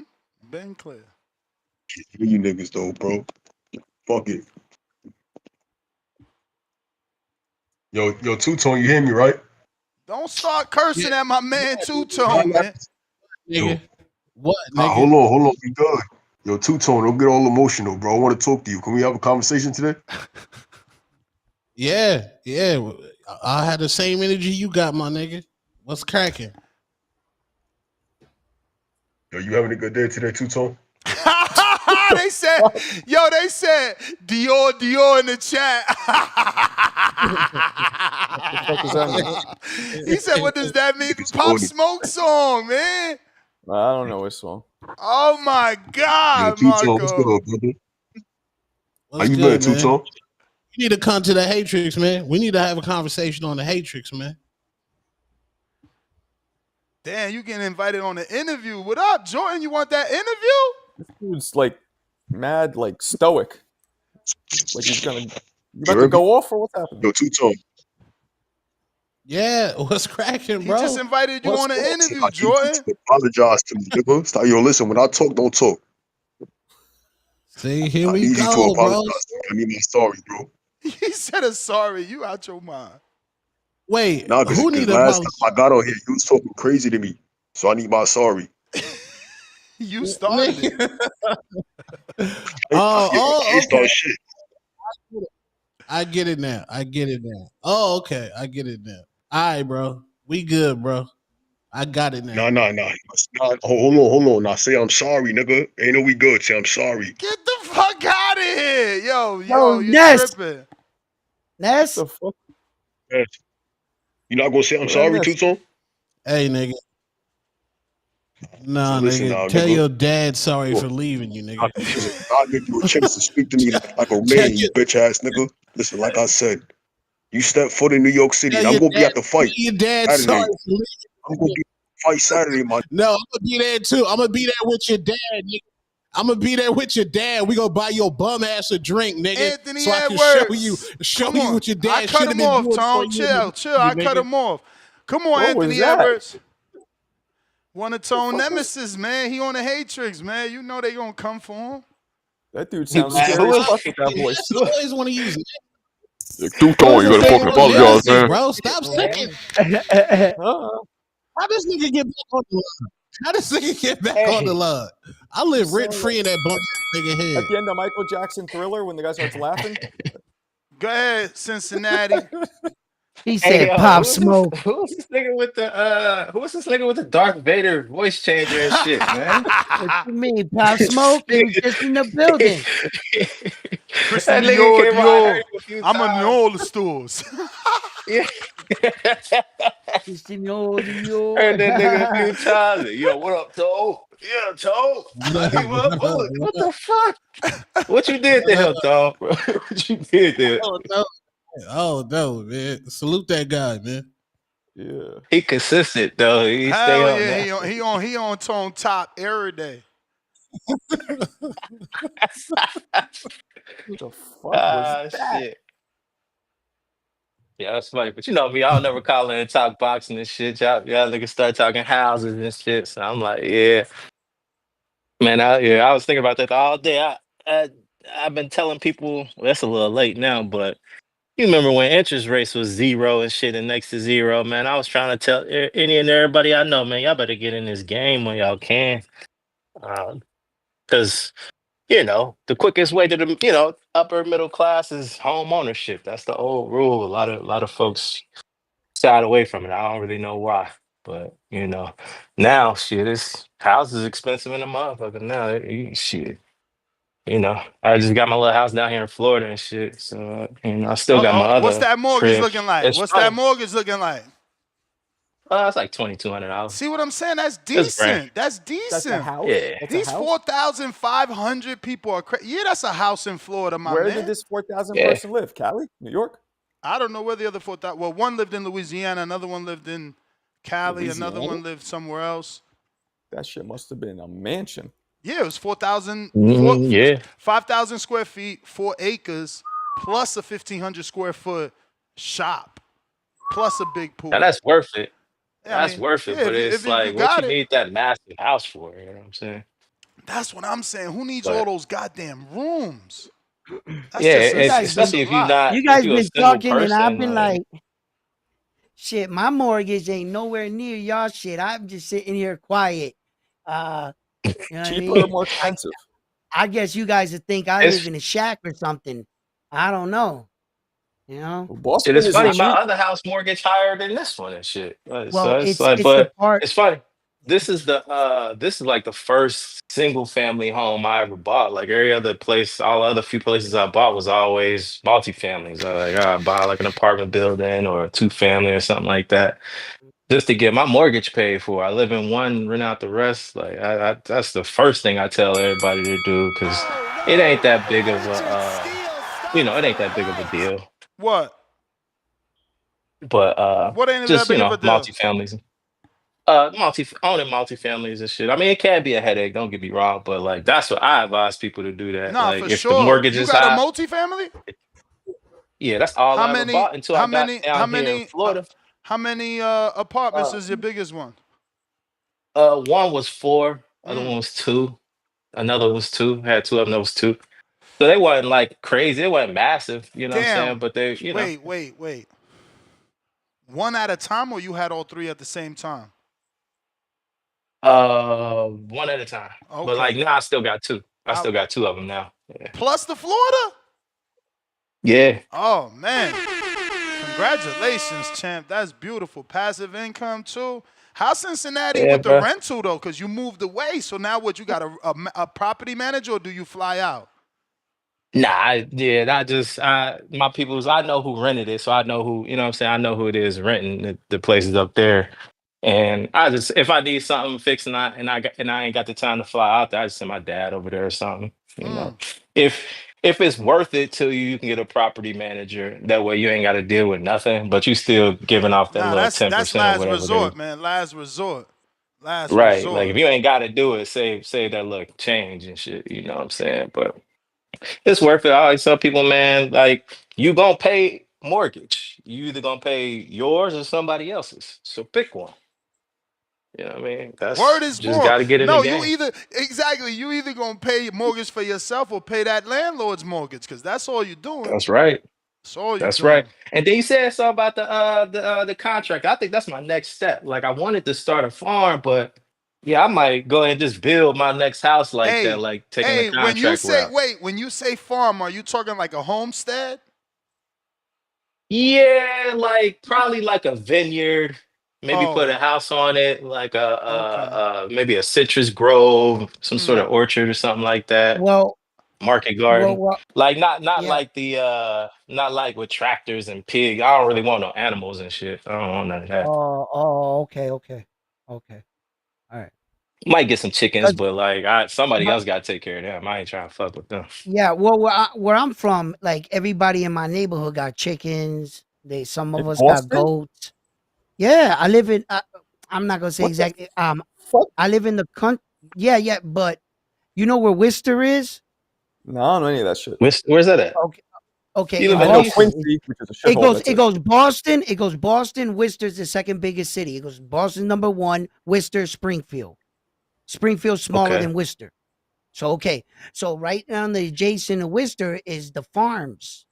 Like I moved Oh out of the shit. city. We were able to buy ourselves a good house at a good. I got How it many square almost feet you 6 got years. over there? I can't even tell you. What? It's just big. Man, I'll It's hook just off big. on you. How you bought It's a just house you big. don't know the square footage? Man, go to I did Zillow know right it. now. Go to Zillow right now. Put your fucking address in Zillow. You don't got to tell us the address. Just put the Zillow. It's going to tell you square footage. All right, but I don't even want to know. He's looking at Hey, let somebody me for let you go. approval. Hey, let me let you go. I don't even want to Alright. know. He had a weird moment right there. Hey, Brown I World, don't you want to are know. funny. Nah, Your look, real He life looked over expressions, somebody. your expressions are, you and Marco are gold with facial expressions. I swear. yo, listen, man. Thank you. I hate that talk of like when somebody says, how many square feet is it? Yo, What do I you think mean I got you hate? That's common.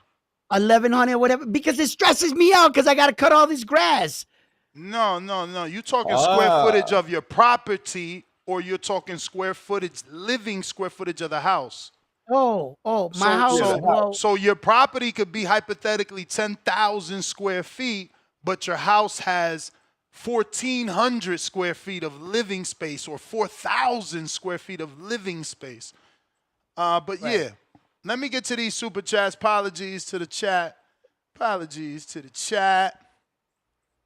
My Damn, house is man. just 2 floors, 1.5 bathrooms. Nice. I got 2 extra rooms.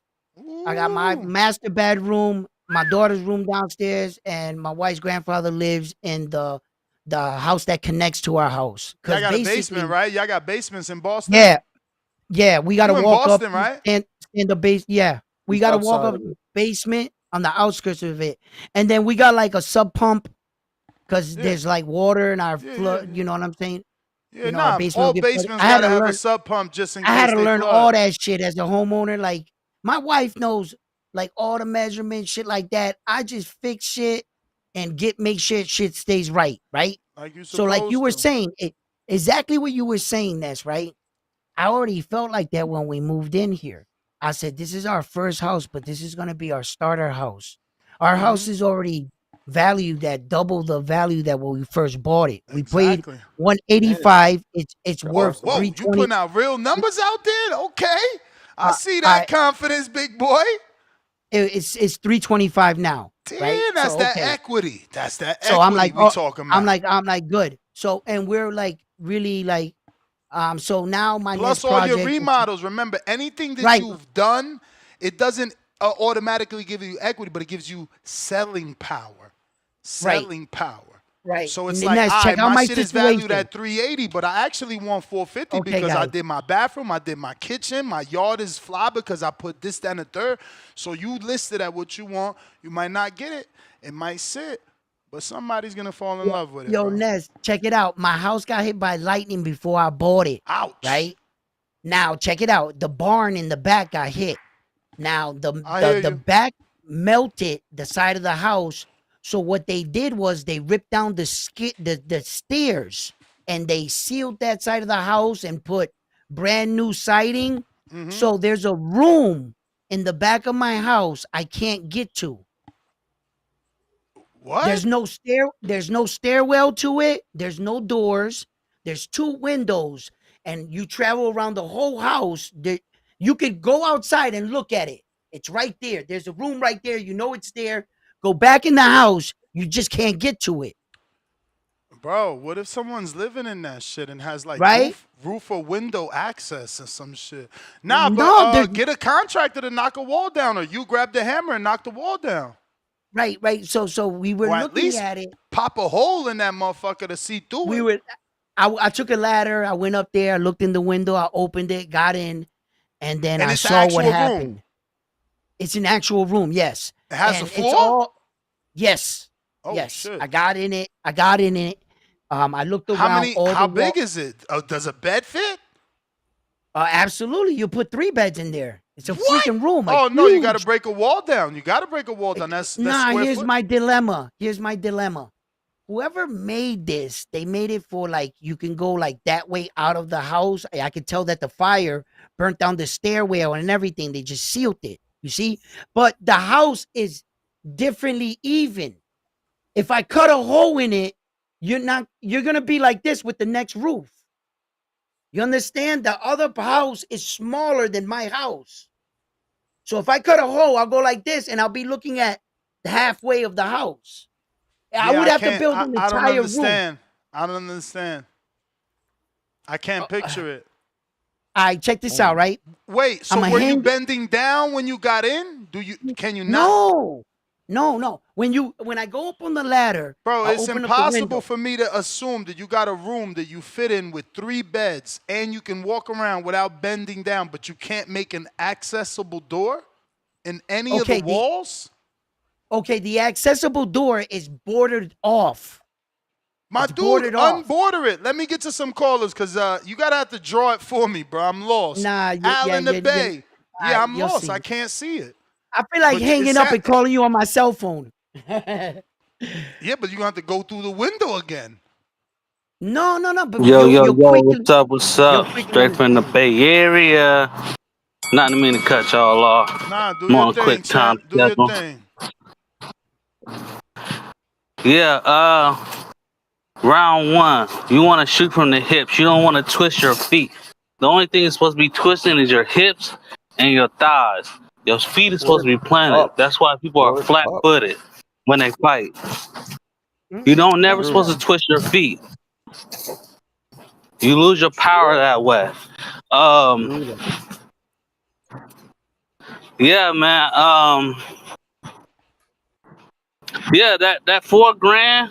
That's you know, that's pretty much out here in California, in the Bay Area.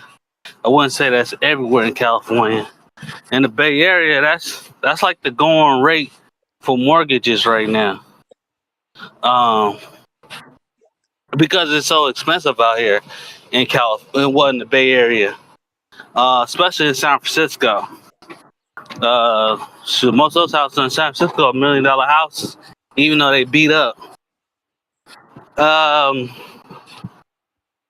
Yeah, man.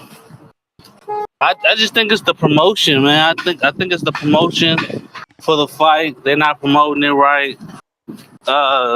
You see they promoting on DAZN, but they got to go outside the DAZN to promote. When they was promoting Fade to Fury, you seen that all on YouTube. You seen it all on regular TV. I mean, you seen that everywhere. You know, Fade to Fury. When he did the first one, his first card, you seen it everywhere. You couldn't go nowhere without seeing it. You know? So it's all about promotion, man.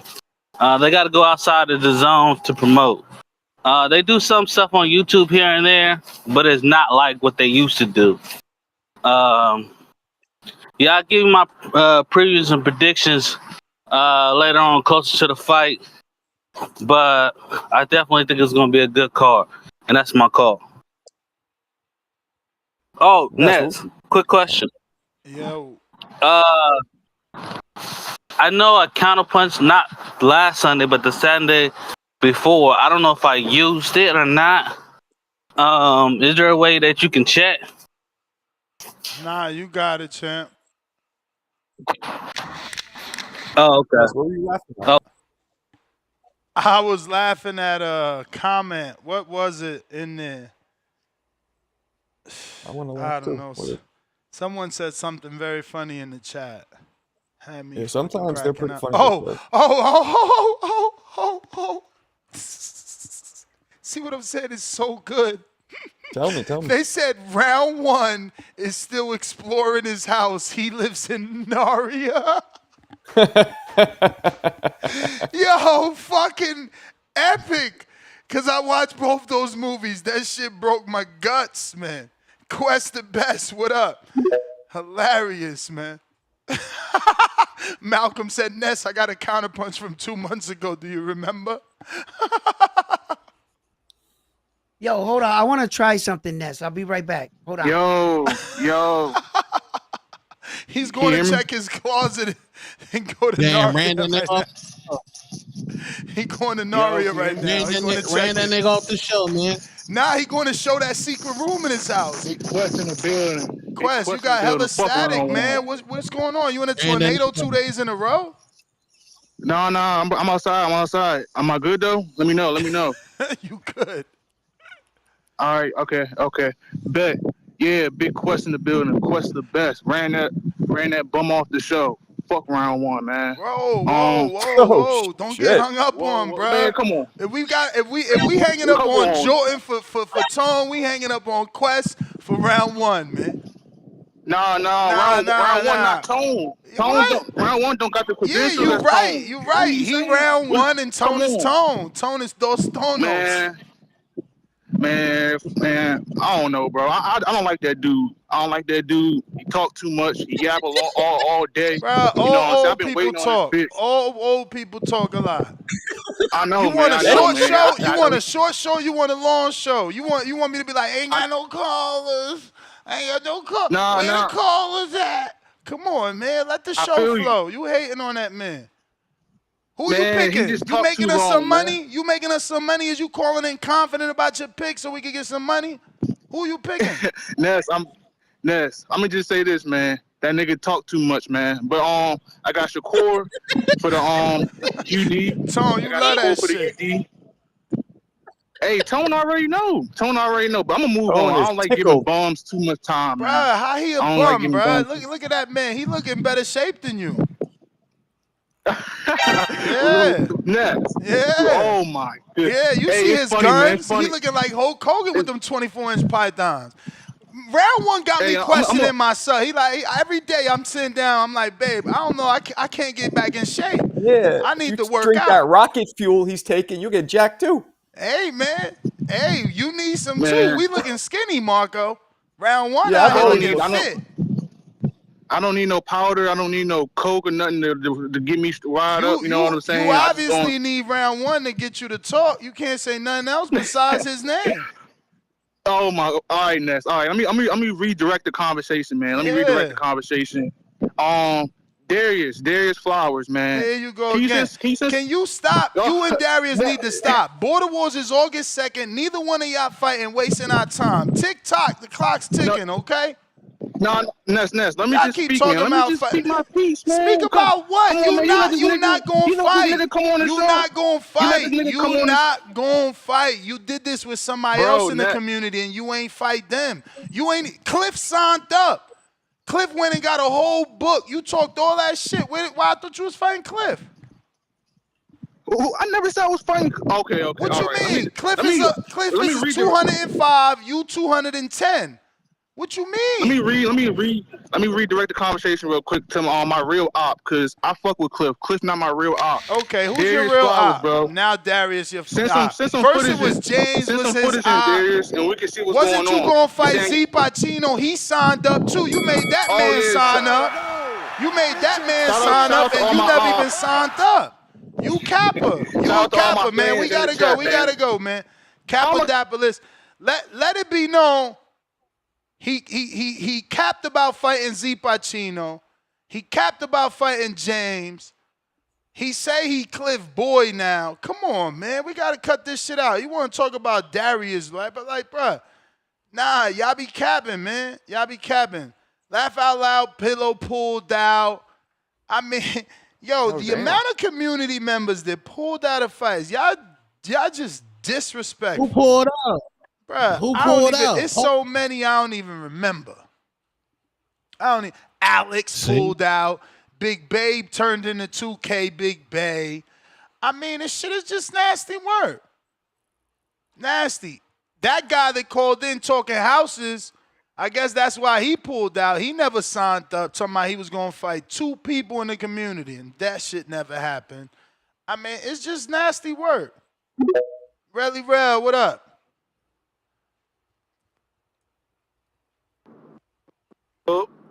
You. Y'all can hear me? Yup. Yo, I ain't going front. Before we start, I ain't gonna lie. That Mayweather watching Roy get knocked out is funny, Marco. I ain't going front. That Oh, shit right there. get the I don't know fuck. nobody ran that past you, Marco. That's Marco, sacrilege, man. Yo, Marco, that is not sacrilege, bro. That shit is a Roy need to watch his mouth, bro. You always keep talking about shit, bro. Look, Roy did kind of start it, but that's just he need fucked to watch up. his mouth, but Tone, stop it. What you said, Marco? You guys are disrespectful. Nah, that nigga was disrespectful, bro. That shit. Roy kind of that did shit start is it. funny, bro. Now, Roy kind of did start Roy it. need to start watching I'll say it. Yeah. Roy need to start watching his mouth, but I ain't going front, bro. Look, I'm going on a limb. We about to make some money. I got Zepeda, bro. I said I got Zepeda. Whoa. Damn, that's You're gonna wow. Nah. Cause I'm looking at the I'm just being honest, bro. Turk Gallagher, she talking about this run and shit. Shakur think he's still gonna do what he do, whatever the case may be. Yo, that dude. Say that again. Hold up. What? Shakur, what? Yo, Nash, you trying to be funny, bro? What's up? What you just say though? Trying to say, nigga? What you just said? said? Shakur gonna do what he do. He gonna do what he do. You heard? You guys know where that came from, right? Hey, I'm no, not I'm just interviewed. trying to make sure he ain't said like Cause he trying to be funny. He trying to be funny, DEW, like, cause then I know he like a Tank fan. Then I know he a Nah, Tank I am a Tank. fan. That's I'm a Tank fan, but So there you nobody. I'm go. not Now, talking. Why you trying to trickle it in right now, bro? That's fucked bruh, up, that's bro. crazy because you trying to Let me. make Shakur do things I'm he about don't to go even on the gotta next. do. Yo, we just know his style. I'm not trying to take away from Shakur, but Zepeda output is crazy. And Bruh, that's if nasty 13-9, work saying that Zepeda gonna beat that make fights, Shakur. nigga. So next output don't mean shit now. I know. Output, That's bruh, that bias shit. no, listen. I can outwork Output, somebody. output always goes down when the level of opposition goes up. Everybody that throws a lot of punches throws less. Even David. Go look at David's numbers as the opposition goes up. Listen. Yeah, but that goes for people that have something that's something that you can stop you. Like, if Zepeda fighting Tank, yeah, he's not gonna throw so much because he's gonna get counted. I don't think Shakur got nothing unless to the body that's gonna really fuck with Zepeda. I don't know, man. I seen Valdez look like his face hurt and Herring.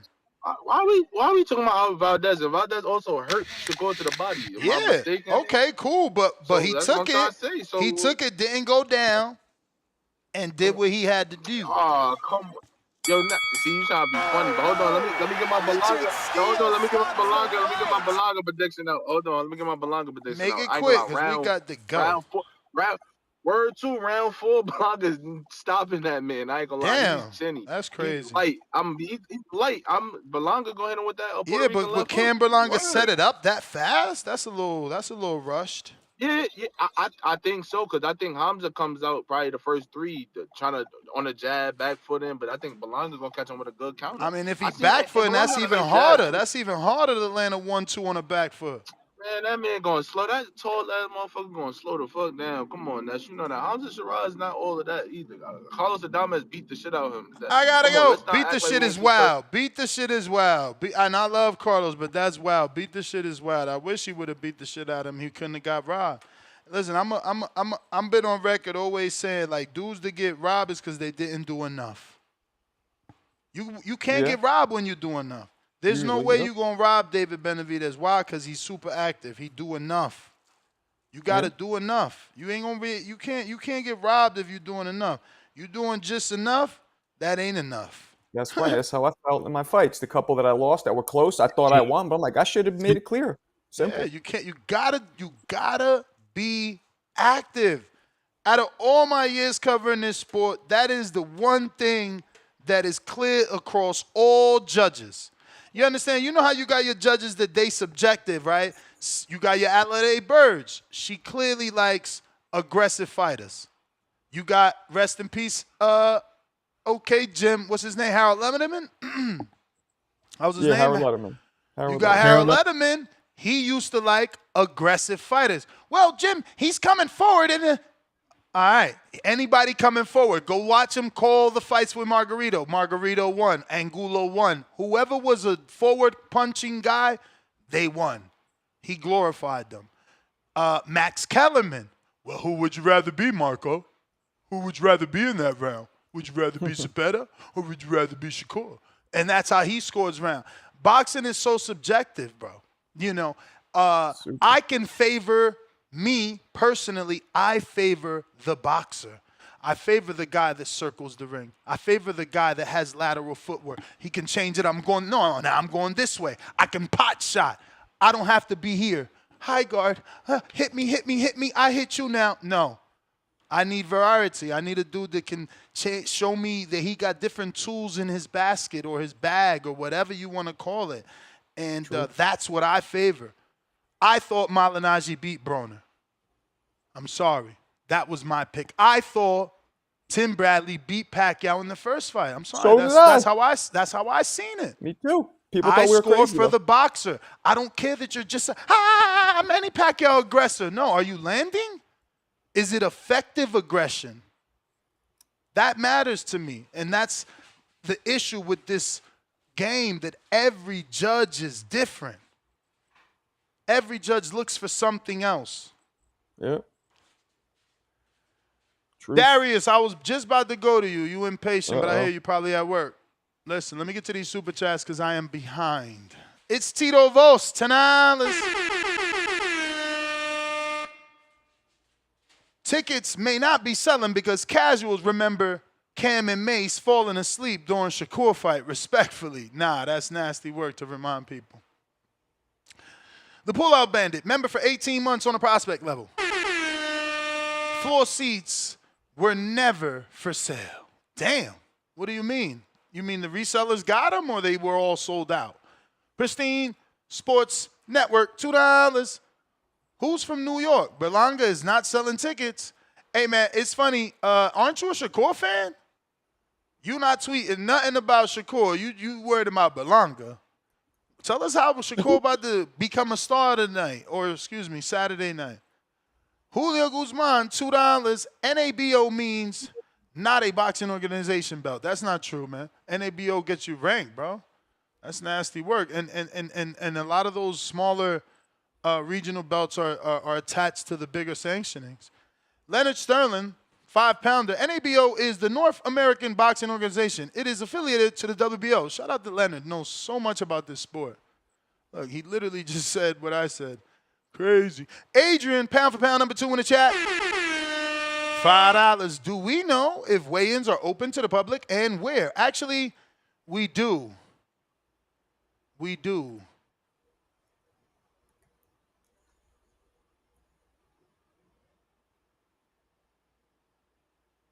Yo, man, Floyd Schofield Jr. Sr., they done released the text messages, man.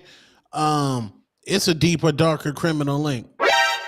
It's a deeper, darker criminal link, man. Niggas said they got allegedly Molly and some other stuff, man. Talk about Murder Inc. That just establishes a darker, deeper criminal link. Molly and some other shit, bro. It's going down today, B. It's going down today, B. Damn, G. Ain't that bad a bitch. Wow, so allegedly Julio Cesar Chavez Jr. was ordered to beat disobedient cartel members like a punching bag. What? Yeah, I Man, read that. What would he do? They hung him So if he upside would do down. that- I read an article that said they hung him upside down and he would beat him. The first thing that came to mind was he using gloves?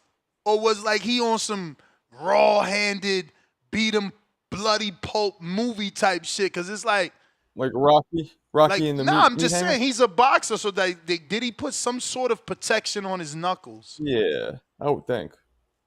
I would hope. Darius.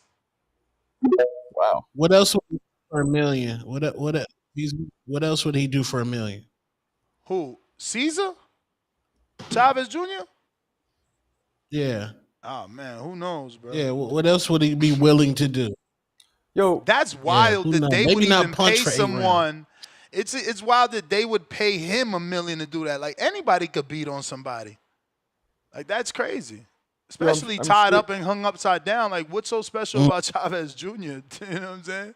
That I'm was sure weird. you guys talked about it, but that whole shrinking ring thing, people think it's real. which to me Yeah, is you crazy. know. I mean, it's real because it could be real, but it's not real for this fight. Yeah, there's no way they're doing that.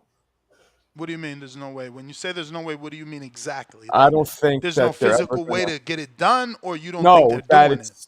he's not going to do it. No, I don't Yeah, think. no, he for would. sure. That's different, but that's why people think that it's real because, you know, they're considering the physical ways that it can be. They didn't see that right before that. Turkey also tweeted out like Don Rafael versus Mike Coppinger at 375 pounds. Yeah. He was I even showed joking. that. I showed Yeah. that. It was like joking. So, but people took it serious. I showed that. Mike, what up? They deserve that fight. I'd like to see that Coppinger and Dan Those guys fight. can't Fight. fight. Boys, What up? what it do? What it do? Who all on the panel today? We got- Two-Tone and Marco. That nigga Marco. What up, Marco? What's People cracking? calling harassing. Calling harassing. I wanted Two-Tone. What's good, Marco? You still ducking and dodging? Who he ducking? What you talking about? But okay. He been ducking me. He still got me blocked. He be laughing and You gotta send him your URL, man. He ain't gonna be able to unblock you like that. He needs your whole URL to go to your page and unblock you from there. DM it to him. Who is this? Yeah, The same rule it dude back. that said Send you me had your him blocked. URL. Who is this? Send me your URL. Yeah, he got me I don't know blocked. who. Without that who this is. URL, Yeah, you can't do it. It's impossible. It's so hard to do it without the URL. I don't know. Okay. I got him Well, blocked. anyway, though, man, y'all already know what's about to go down this weekend. That boy Shakur about to put hands and feet on that boy this weekend. Berlanga about to, Berlanga about to knock a motherfucker out quick. You know what I'm saying? What you talking about? Oh, fuck it. Let's talk about some Terrence Crawford, man. You know what I'm saying? The best in the game. Ain't shit changed. You feel me? TBC is TBE, the new TBE. We ran PVC out of business. Y'all know what it is, man. We've been holding it down for a while. A whole damn decade. We still holding it down. They still trying to find flaws in our game, but everybody that come up to it, we knocking them down like bowling pins. Hey, Marco, what's up, man? You think I forgot about you? I'm still on your ass, boy. Is this? It's TBV. This is who it's supposed to be. It's a TBV representative. I'm holding it down for Nestor Gibbs. You was gone for a while. We kicked you off the show. We let you back. But I'm still on your ass every chance I get, boy. You know what it is. You blocked me. You screen all the messages on your... Because like I said last time, because you blocked me, Marco. I don't block Unblock people. me, man. What the fuck Yeah, are you talking about? You only got like 3 moderators. You got 4 subscribers. It's you blocking me, Marco. Come on, man. What the fuck is this? Hey, shout out to my boy Round One. Hey, Two-Tone, man, you an instigator. I see you yesterday, man. When that shit was happening, you was just getting straight content. It was like, this is content for Two-Tone. He lit your ass up like a firecracker 3 days late, Marco. Hey, Round One, he lit your ass up. We're Round One now.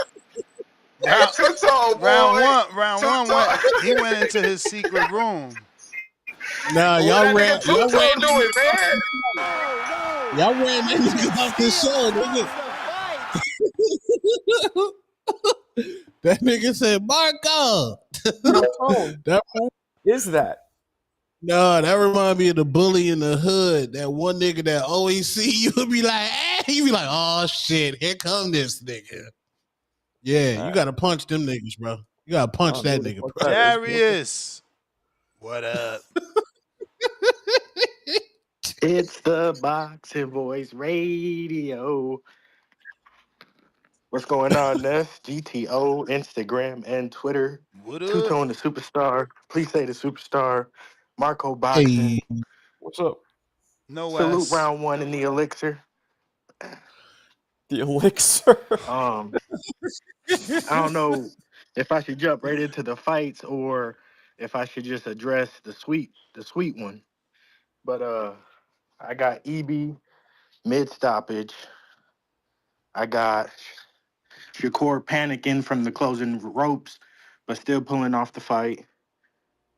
I'm a big David Morrell guy, so I got him with the win. And Quest, Ness, you can't group me with the woofing. I never once said I'll fight this dude, that dude, any dude, but I couldn't do August because legal reasons. But after Border War 17, I would prefer James because he's a cop. If not, Quest, the less of the two, I choose you.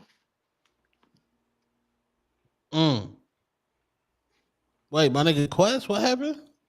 Yeah, it's the same dude. He's soft, Oh, this Darius? man. Like, he called everybody out. Yeah, this Darius Flowers, man. Damn, niggas is pulling up on niggas today. Two-Tone. Yeah. It's Darius, a.k.a. There He Is, Mr. Darius, the hilarious Aquarius. You know what I'm saying? So if you forget, just there he is with a D. There he is. You feel me? Yeah, Quest got a Yo. counter punch. Man. This a fight for Clarissa or what? All right, let's see, man. Let's see, B. Let's see. But I don't know, man. It's a big fight. I'm looking forward to the Sunday chatter. I'll be here. If Hamzah or Zepeda. Honestly, this is one thing. Everyone says Zepeda got power, but I thought if you throw more punches, that means your power is less, or you have less power because it takes more, or it just depends. He's a cumulative puncher. He's not like a one punch knockout artist. Zepeda. So if you have to accumulate, then the power is maybe at best slightly above average. Yes, exactly. I would say his is slightly above average. Yep. Good. Somebody take. need to sign her. I ain't on front. Play it. Let's see what she got. Well, I'm trying to wait for the caller to be done. Okay. I could be done this. I just wanted to, if people say my name is my name. So I gotta do what I gotta do, or I gotta change my last name, and that's never an objective. So you know how it is. But salute, like, subscribe, follow, share the show. Everybody on Twitter, y'all on some host shit, not sharing the show. Peace out. Join the Patreon today. You don't play that one anymore, do you? Not often. Not often enough. So now I think she definitely got skills. I'm gonna just go ahead and say right now they need to find her and sign her immediately. Okay.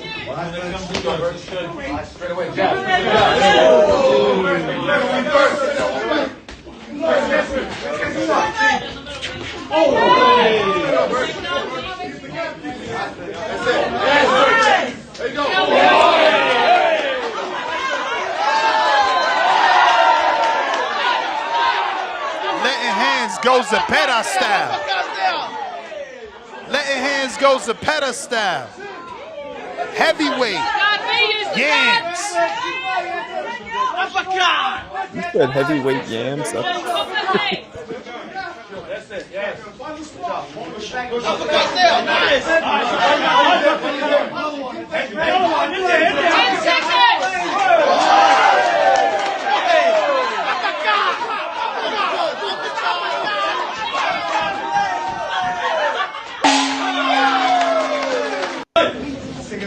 What you saying, Tom? Got a drug tester, man. Got a drug tester. Hey, we down for the drug nice. test, but that's a star right there.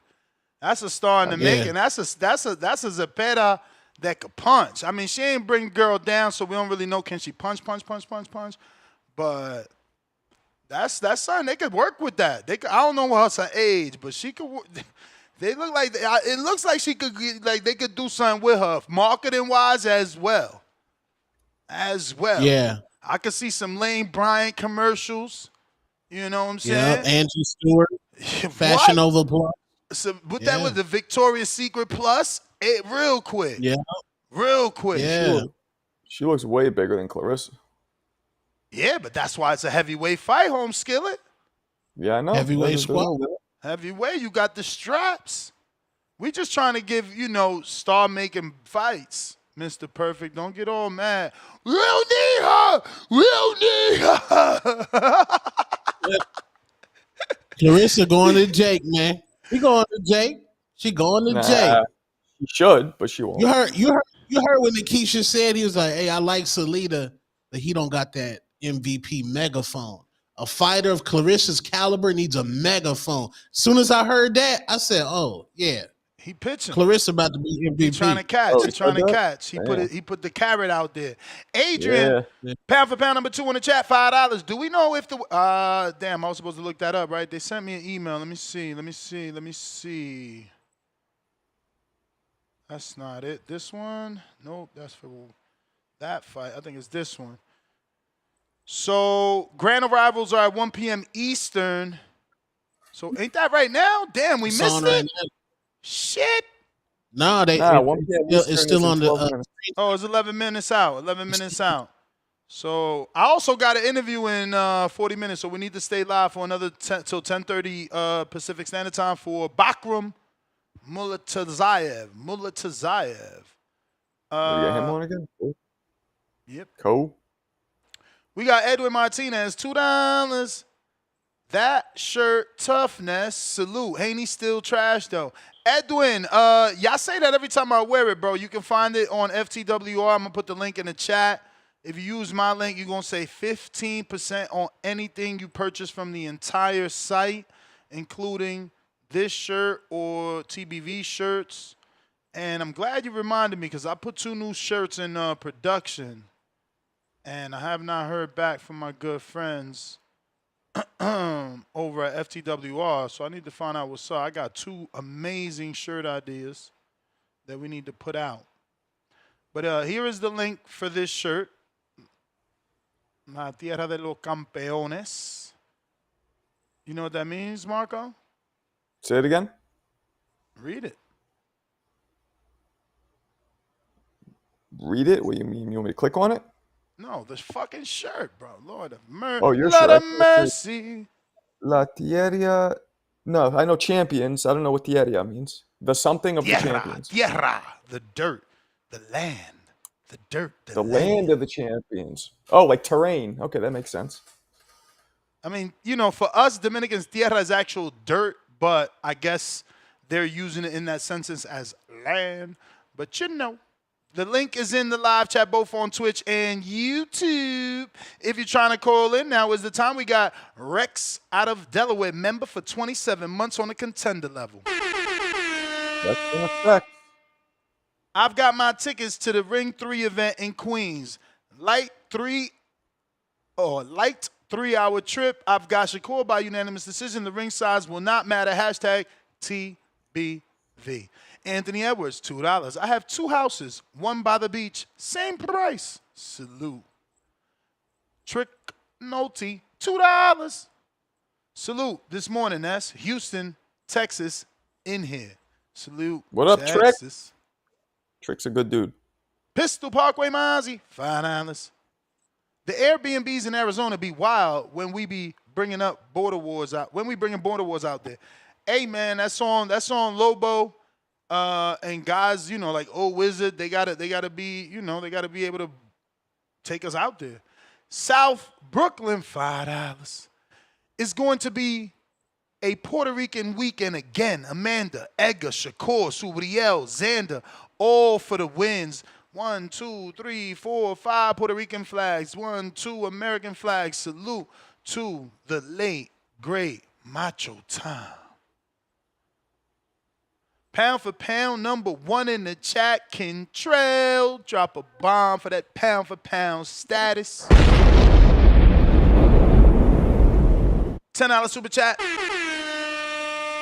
I hate renting my house overseas. Tenants are horrible to deal with. My mortgage is dumb. Only $321, $2,576 going to interest. Anybody looking for a house in Colorado Springs? God damn, that's a bad mortgage, homie. That's a bad mortgage. Wow. Shit, bro. $2,576 going to interest. Whoa. Lord of mercy. I'm afraid to ask what's his interest rate. Wow. Man, that's tough, bruv. That's tough. You might have to listen to that Jay-Z CD. Is a skit in the CD. The same dude that say, hey, you want to be big man? Want to make some bucks? Dig I'm mad. That same dude, he got another skit, man. You know? And he gives you a way out. I can't say anything more. Go look for that skit. Because, damn. Look for the skit. Yeah, I mean, I know it. I left y'all out there. Whoever's a true Jay-Z fan know what I'm talking about. But, yeah. Shit. You got to find a way out. Pillow, $2. Cali is not overrated. Cut it out. Yeah, right. I mean, everything's expensive. Land is expensive. The cost of square footage is expensive. The taxes are expensive.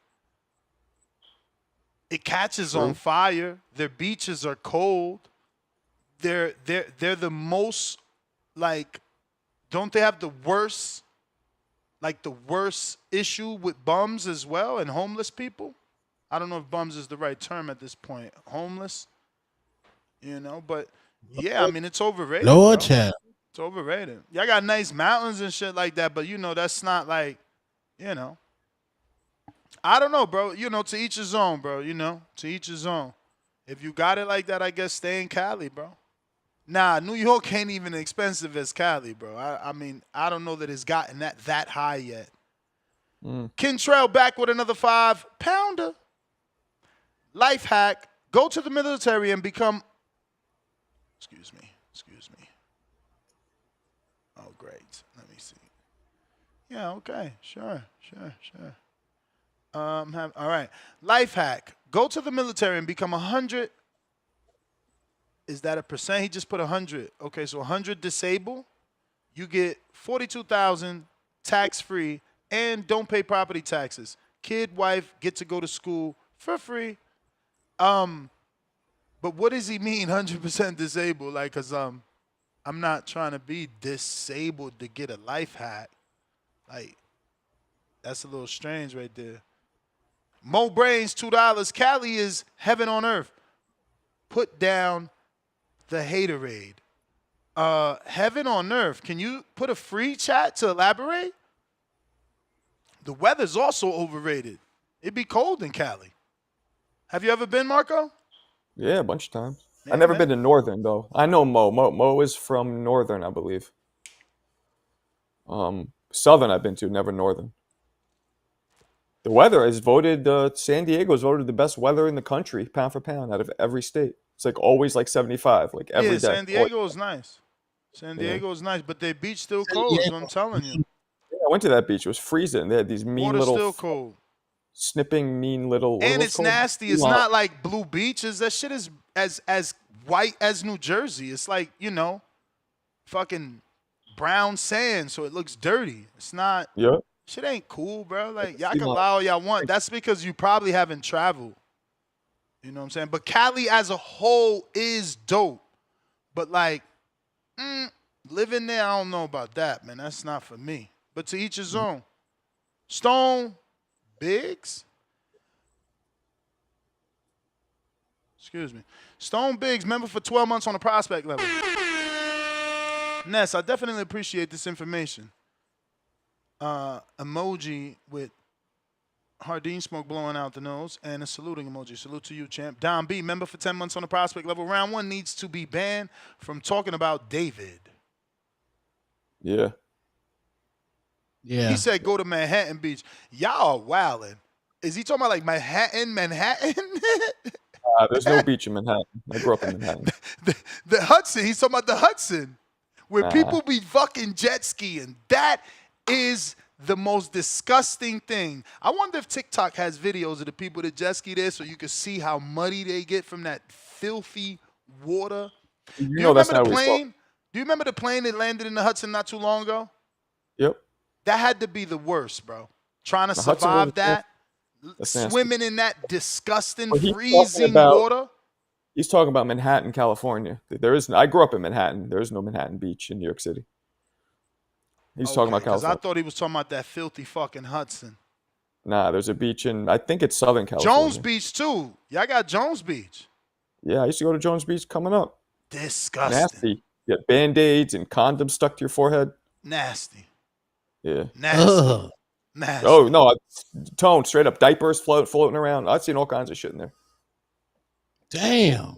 Nasty. God dang. And it's cold. Even on the 90, it'll be a heat wave. It'll still be the water. I did used to go to the 7 Lakes in New York. That was fire, though. any Caribbean dude knows about the 7 Lakes up there. They shit. I went down around your neck of the woods, like Long Beach Island, Point Pleasant. Yeah. We definitely see our beaches are okay, but they still cold and nasty. Dark water. It's not like not nasty. It's not dirty. Our water, Atlantic City, Pleasantville, Long Beach, all that shit is good to swim. It's just like freezing, no matter when it is, whatever time of the year, and it's not like Florida beaches. Florida beaches are crystal clear. Miami, you catch Miami on the right day, bro, you could walk so far into the water and see your toes, like fishes floating around, you know what I'm saying? Be able to see in the water without putting your face in it and wearing goggles. Mike Likes TV, $2. Get clown emoji off the panel. Too much pre-workout. Why y'all gotta be hating on my boy, man? Why y'all gotta be hating on my boy, man? Pistol Parkway, Mozzie, $5. Whoever's at the fights this weekend, link me. I'll be there. Mozzie from Hamzah, hit my DM. I guess that's his Insta. Round one, you need to do that. Round one's gonna be around? Yeah, but he bought tickets. Yeah, I'm not at the I'm not fights. sure. I might go. Javier Olivares, $2. Where are all the Shakur by stoppages coming from? I don't know. I mean, when you're as sharp as Shakur, he can slow down the action by accurate shots to the face and body. Many people can see this going in the way that Valdez fight played out, So yeah. We'll see. I got to get a screenshot of this. Fuck. I'm gonna be at the weigh-in for sure. So, the girl. Okay, so Berlanga by KO is 47% of over 1,000 votes. Okay. Yeah, Hamzah. But that could just mean that we're not a UK-based channel. It don't really mean Berlanga has all these people thinking he could win. It could just be that UK hate. Like, Tip might have just voted for Berlanga just because he just likes the UK. Word.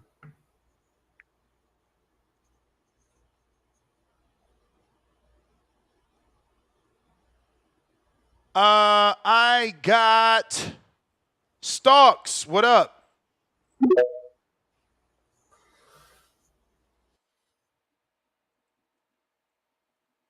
Hear me? What up? Yep. Yeah, great show today. Fantastic show. Thank you. Yeah, I've got Hamzah beating Berlanga. Yeah, he's got a better arsenal of punches, good counter puncher, and he's got a really good right uppercut. And obviously I'm gonna put a bet on the fight. So I was watching some fights of Berlanga, and I was surprised to see that he struggled with that Colombian guy, the black Colombian, Angulo. Angulo, yeah, that's the one he bit. Yeah. Oh, really? Yeah. Yeah, so if he fights like that, yeah, Hamzah's definitely going to beat. But I'm sure he's improved because that was a couple years ago, right? Yeah, that was a few years ago. Yeah. But yeah, hopefully it's a good fight. But yeah, I've definitely got Hamzah winning. Not even on the bias thing. I just think I think he's a better fighter. Berlanga's got the power though to maybe cause. It actually would be an upset if he wins because I think Hamzah's the favorite. But yeah, and also I think that there's a lot of criticism with Turkey. Even your show, a few of your shows when you was criticizing Turkey for telling Hamzah about the what's it when he was down on the card. Of course, that's unfair treatment. But they all do that though, and to highlight that point, no one should do that. Yeah, because remember I was Erickson Lubin with that Gary Jonas guy. He's in his corner. What do you think the other guy feels when that guy's walking him out? And he's like the financier as well. So, but nobody said nothing about that. And I just feel like, yeah. So everyone's got their got their double standards, I guess. I mean, Gary Jonas is even the no. He invested in No. Gary Jonas is the owner of Pro Box, which is a promotion and a network. He's no different than Bob Arum. Bob Arum's in the ring with his fighter too. Turkey is neither. Yeah, technically, yeah, I see what you're saying. But I'm just thinking, how do you think the other guy feels? That's what you said. And if you about, want to make him a promoter, he's the champion. promoter of the ring that hasn't signed any fighters to its promotion and is just showing favoritism to certain fighters. So, yeah, I don't think we should be making that okay. Yeah, okay. But also, I just want a fair Shakur, fight. I mean, Hamzah already got Definitely. a robbery in our eyes. You know, Adames doesn't want to fight over there anymore, so we just want a fair fight. Yeah, I had him lose. Yeah, I had him losing too. But I think him moving up in division is gonna do him well. He's gonna hopefully throws more punches, and he puts a bit of a count of himself. But yeah, I definitely had him losing his last fight. But also, I think Shakur being in the smaller ring, I think that might backfire on all the people that think he might not like that. I think he's gonna probably have to throw more punches, and it might hurt Zepeda. Yeah, so yeah, I don't think that's such a bad idea. Yeah, and what's the last fight? Matias and Puello.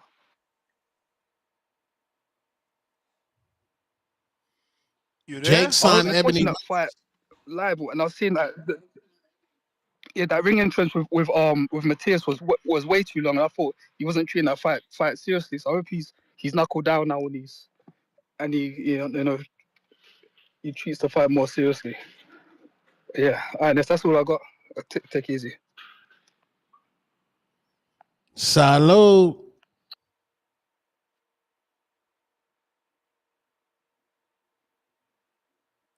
Yeah, Jake Paul signed Ebony Bridges, chat.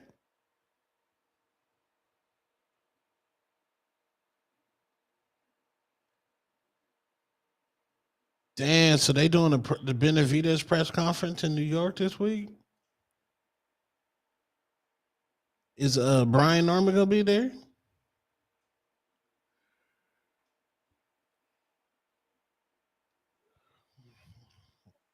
Is Dev Dollars Devin the Dream Haney gonna be there? Where?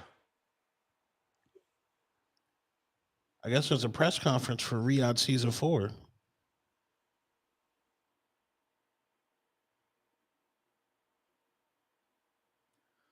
You need 100%.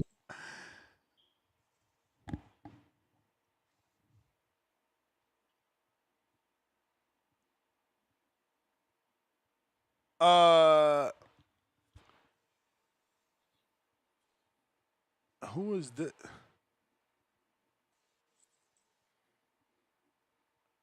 Man, this guy is out of control. I hate people that don't listen.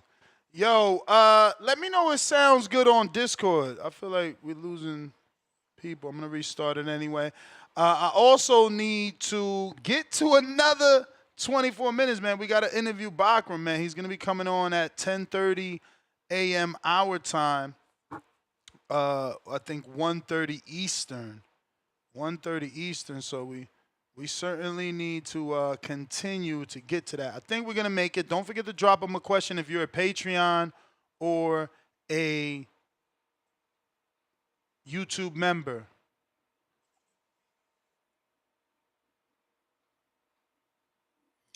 Drop it up. Amazon Prime Day. Get your Prime deals. Yo, I'm so glad. I didn't want to bring this up because it's like, yo, you bringing up everything but boxing. Bro, I'm so glad you brought up Amazon Prime. That shit is the fucking biggest gimmick. Bro. I literally needed to buy something, and my wife convinced me to wait for Amazon Prime. I'm like, what do I need to wait for? She's like, because it's probably going to go on sale. The shit is $80 more. It's $80 more on Amazon Prime, and they got the nerve to say it's 40% off, bro. They raised the price to then slash it 40%. It's $80 more than it would have been yesterday. Crazy, bro. It's a fucking gimmick. It's a gimmick. Just like Black Friday is a gimmick, bro. These are fake holidays invented to get people to waste their money. Edgar Granados with the $50 worth of counter punches for the people.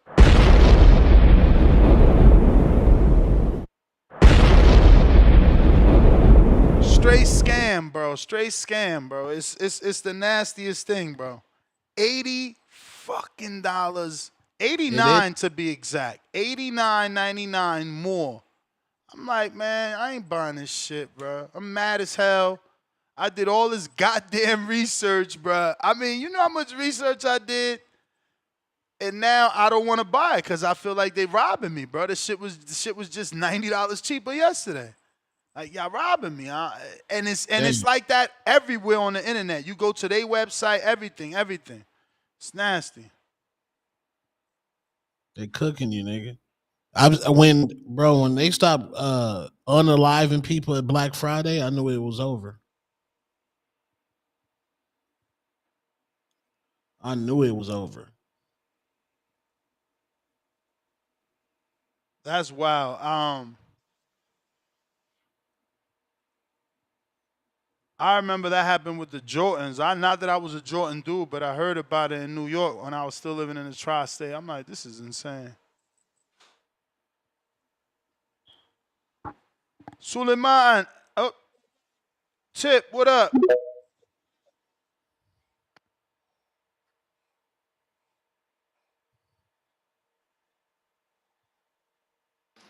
Yeah, man. Hello? What up? Yeah, What man. up, We in though? this bitch for Edgar. We in this bitch for Edgar, man. Got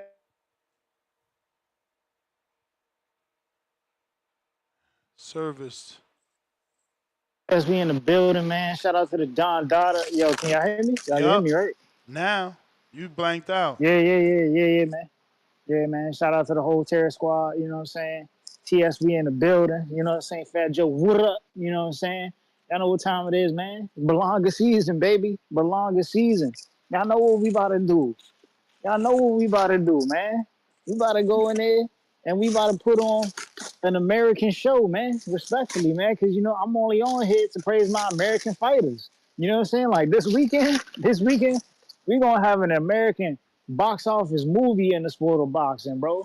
Starting with Puerto Rican American Amanda Serrano, bro. You know what I'm saying? This Friday, man. Tune in, man. Tune in, because she going to put the beats on Katie Taylor. You know what I'm saying? She getting her, the third time is the charm, man. The third time is the charm. So, you know what I'm saying? Salute to that Puerto Rican princess. New York really putting on this weekend, man. New York is really putting on a show.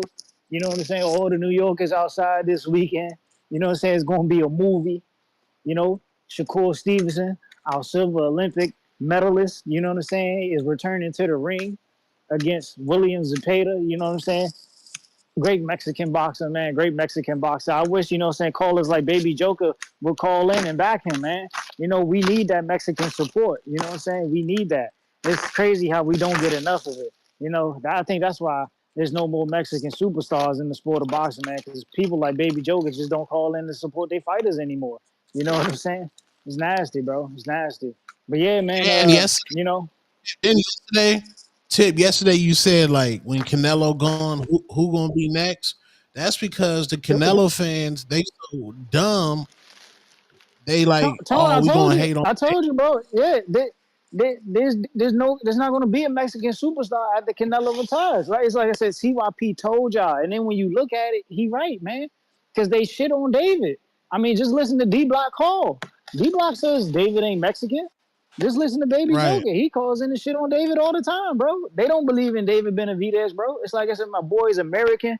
You know what I'm saying? He might as well claim he Dominican now. You know what I'm saying? Dominicans don't give a fuck. You know what I'm saying? They'll take David. They'll proudly take David, bro. You know what I'm saying? They'll proudly take David. But yeah, man. You know, it's just crazy, man. This is how these boxing fans move. Yo, has the caller of the year called in today? Has the caller of the year called in today? Has he talked about Shakur? Who that? Man, you know who the caller of the year is, man. I ain't gotta say it. That's what the people say, man. The people call him the caller of the year. That's crazy, bro. How y'all call that man caller of the year? Y'all don't know if he called in to talk about Shakur Stevenson and how Turkey Al-Sheikh is making these fades that we want to see. Y'all, man, come on, bro. Y'all gotta do better, man. Y'all gotta do better. You know what I'm saying? I'm only out here putting on for my American fighters, bro, and I'm just making sure, you know, I'm keeping the American fight fans ain't checking, making sure they calling in, talking about these great American fighters that they protest for, you know what I'm saying, and doing these 50-50 squabbles, you know what I'm saying? Like Shakur Stevenson versus William Zepeda in a 12-by-12 ring. 50-50 squabbles, man. 50-50 squabbles, man. But yeah, shout out to the caller of the year. You know what I'm saying? Shout out to the contenders. You know what I'm saying? Like, dudes like Stock Chasers. You know what I'm saying? He doesn't think Devin Haney is worth the homecoming fight for Brian Norman Jr., but you know what I'm saying? He's a Devin Haney fan. I swear, these dudes ass backwards, man. But you know what I'm saying? I'm here to praise these fighters and put on, man. I'm here to praise and put on, man. The fact that he's a pussy. He's a bitch ass nigga, and his dad is a bitch ass nigga too. Do you still want to fight him at some point? Yeah, I do want to fight him, but it gotta be something in there to where if they do some weird shit like they did last time, it gotta be a penalty or something. Like, you can't just go lie on my name and say all of these false things about me that I did to you and then just get a free pass for it. So if we do fight again, I want some type of penalties in the contract that you can't just be lying all to the public like that. That still don't erase the fact that he's a pussy. He's a bitch ass nigga, and his dad is a bitch ass nigga too. Do you still want to fight him at some point? Yeah, I do want to fight him, but it gotta be something. What you think That's about violation. that, Tom? What you think about that? That's violation. I mean, he got a point, though. Singing. He got a point. I know Jonathan Sims is proud. We got to have shit in the contract, man. We can't keep having these dudes it's always something. It's always something. Like, penalty sounds right to me. I like it. For whatever it be. You miss weight, penalty. You know what I'm saying? You ain't doing interviews, penalty. You ain't helping promote the fight, penalty. You pull out the fight 7 days out, penalty, man. All that shit matters because y'all fucking up boxing, man. James Benitez. We got them $50 worth of counters, man. Who want to cut that line? Who want to cut that Yo, line? What up? Yo, what's up, Nessie? You hear me? We hear you, champ. Man, bro, we talking penalties, man. What about these border wars penalties? You about to go ahead and start? Man, sending it's out, different. Man. It's different for border wars because Nah, again, no. man. Hear me out. You about to have you about to have two-time offenders. No. You about to have two-time offenders real Listen, it's soon. different for border wars okay. because that's free. You ain't getting paid to fight. Don't compare border wars fighters to real fighters. No, but Ness though, man. But what about these niggas that can't give you the respect to give you a notice at least 6 weeks out, 12 weeks out? You know what I'm saying? But they're gonna wait 3 weeks until the event.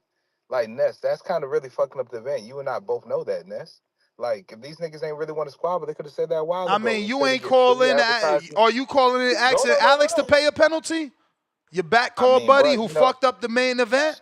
Because that's what we wanted. Whoa. You know? Whoa.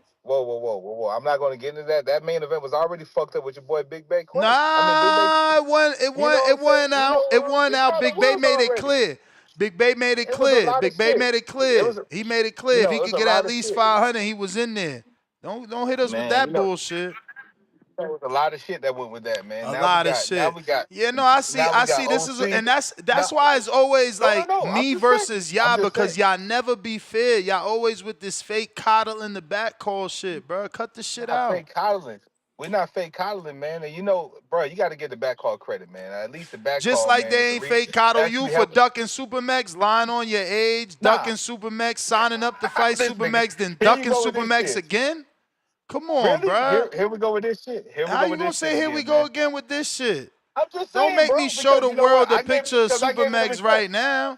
You Lord, lied man. on that man, But you know say what? he was never gonna lose the weight. He probably in your weight class right now. I doubt it. Supermax done lost mad weight. All right, wait till I pull up this picture. Nah, he done lost Pull up mad the picture, weight. but show him the step on the scale. Show him the step on the scale. Bro, the man out here wearing 2X's, man. What size you wear? Nigga just had a Big Mac. I'm at a 1X. I'm at a 1X right now. 1X. Yeah, I'm at a 1X right now. Man, where the soundbite, man? Where the soundbite, man? I'm at a 1X and I'm down to a 36. Well, we don't believe you. You need more people. 36 is wildcat. Bruh, no, it's not. It's not Wildcat, bro. I could, whatever, nigga. Believe what you want, man. You'll see You me button real it. He soon. buttoning a 36 going like this, and then putting the button. Bruh, I gotta get ready to buy a whole new wardrobe soon. I'm not Whole even new bullshitting, man. wardrobe. You wish. I'm dead serious. Even if I you wish, lost all that yeah. weight, you still dug Supermax. Oh man, here we go with this, man. But end of the day, though, man, You shout out can't to OC, escape man. that. You dug Shout out to Supermax. OC. Shout out to A OC. dude that had Shout out- what? How many losses and how many draws? You nasty for that. I just wasn't motivated for that Nah, shit. you went to see him live and in person, and you seen in person is different than on TV. Yeah, shout out to Jerome, man. Shout out to Jerome, man. Showing that kind of resistance, man, made me so fearful. Yeah. Supermax, man. Yeah, Shout out to if you Jerome, was man. better than Jerome, you'd have took that Supermax fight, but you know better. We're gonna see. But when Rocky fucks around and stops Chino and everything, it's gonna be like, damn. So you got a moral victory if Rocky stops Chino. I'm good because I got knocked out by a dude that beat Rocky. That beat Chino. That's crazy. Why you ducking Max? Why you ducking Max? Bruh, come on, Ness. For one, you would have never let me pay the sponsor or no shit like that with Jerome Wolf. You would have never allowed me to do that shit. Crazy. You know what I'm You saying? want But to fight allowed Jerome, and so does no. Supermax. I mean, you want to I ain't fight want no Jerome, and fucking so Jerome. does Tone. Tone man. been texting trying to get that Jerome Wolf fight. Hey, but you know what? Tone is a host, man. He deserves some shit like that, man. We can't have Tone going out looking bad. So Tone deserves a fight like that. Jerome, yeah, like you got to understand it, man. Like we can't fuck up Tone's brand. All I hear is quack, quack, quack. Whatever, nigga, man. Back to this, man. Hey, I guess me and Bandalore are the only ones that know what the fuck we talking about. Shakur's gonna definitely get the stoppage this weekend. Edgar Berlanga gonna get the stoppage this weekend. Tone, you said something earlier about what David Benavidez and Bam would do if there was in Phoenix, Arizona. They probably wouldn't do shit because Jaime McGee is the only one that sells out there until proven otherwise. But still, I'm looking forward to seeing David's first real title defense. Is this hey Ness, real shit? Is this gonna be David's first real title defense for a full belt? I don't know. You sound like you did the research. Oh, okay. No. I'm just asking. I think I did, but it's all good though. But shout out to David. Well, though, nah. man. I can't wait to enjoy. You sure? Oh yeah. That was an interim. Okay, I see what you're trying to do, but it don't matter. It's cool, man. It's cool. But shout out to David though, man. Can't wait for him to get. But you know what? That's what's so nasty about Turkey Al-Sheikh though, man. Because like you got Brian Norman that's going into his third title defense and everything like that. Full title actually. You know what I'm saying? He got to be the co-main of this nigga David. Like, come on, man. Like that's nasty work. But anyways, man. Shout out to you. Shout out to the community as always, man. I'll catch your boys later. Y'all be cool. Yo, salute the Mexican monster, David Benavidez, Riyadh headlining, Riyadh season, headlining. You know what I'm saying? Devin Haney on his second undercard. It's cool. We all be on undercards, man. That's just life. When Ryan come back, you got to get on the undercard. The hate is real. You out here calling it a headline. We co-main, baby. No, we headlining. Shout out Brian Norman Jr. and Dev, the real main event. No. The real main event. Turkey always do it, though. He always do this. Like, look, we had the same issue with this fight. He always do it. You know what I'm saying? He always mess up. But hey, listen. You live and learn. Too. You nasty. Huh? Chat, look at the thumbnail for this episode of TBV. Why does Ness have Berlanga and Shiraz bigger than Shakur and Zepeda? Look at this shit. Because they 168 pounders. Nasty. They 168 pounders. They are bigger. Can Nah, Shakur bro. fight Berlanga? Nah, bro. They afraid, exactly. bro. Nah, bro. They can't fight. Let's go. Let's go.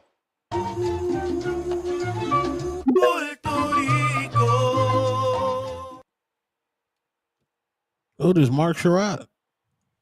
Yeah, Nesta. Yeah, man. So, yeah, man. Yeah, the quarter of the year is here, right here. That's the guy he was talking about. He was talking about me, man, the quarter of the year.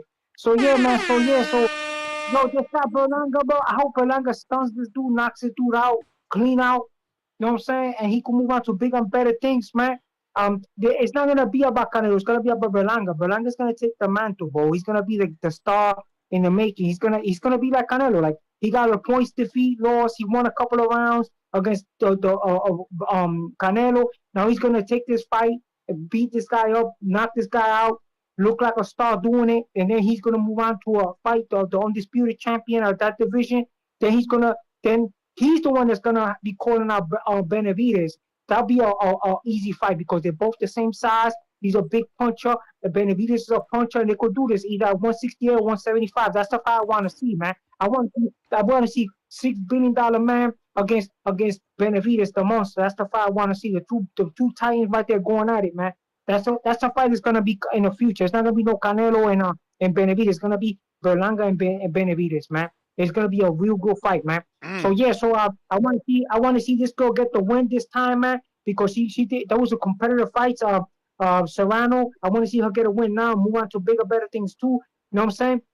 I want to see Jake Paul get a title fight for either one of. I would say I'll go fight Opataya, bro. Pick the best fighter in the division, and I think he's compatible, bro. I think he could box. He knows how to box. He knows how to move. He got a training camp. He got the money. He could get himself ready for that fight, man. Opataya is finding all these guys, all these tune-up guys.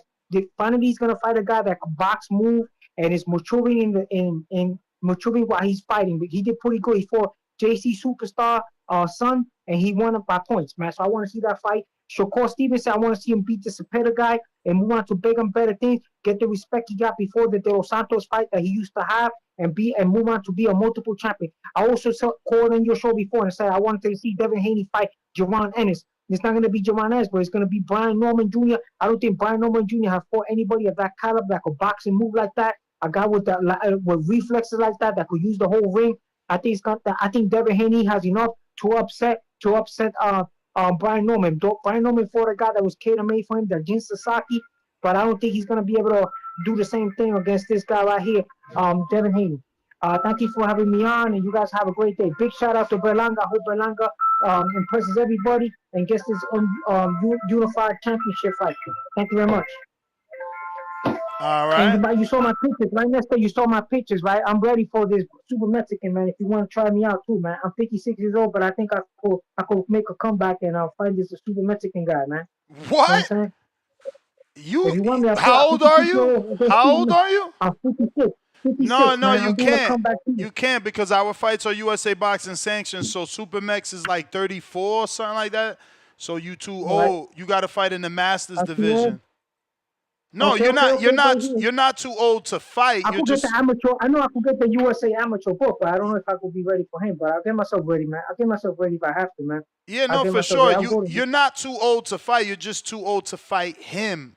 They make you fight guys within 10 years of your age. Okay, not a problem, brother. But have something like an exhibition or something in the future, man, while he's waiting for a good contender. Okay, an exhibition. Maybe I could convince him to do that. I'm not sure, but we'll see. We'll see. All right. Thank you very much, sir. Thank you for having me on. Thank you very much, sir. No, for sure. Appreciate you. Shout out to Suleiman at 56. He trying to jump in the ring with Super Mex.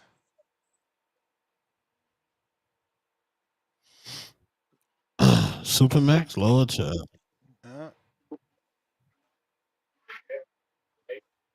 Let me see here. Big money. Yo, what's good? What's going on? What up, Tone? What up, big? Yeah, man. Getting on that topic of why this fight is not doing well with the sales or whatever. I think Tone was showing that yesterday.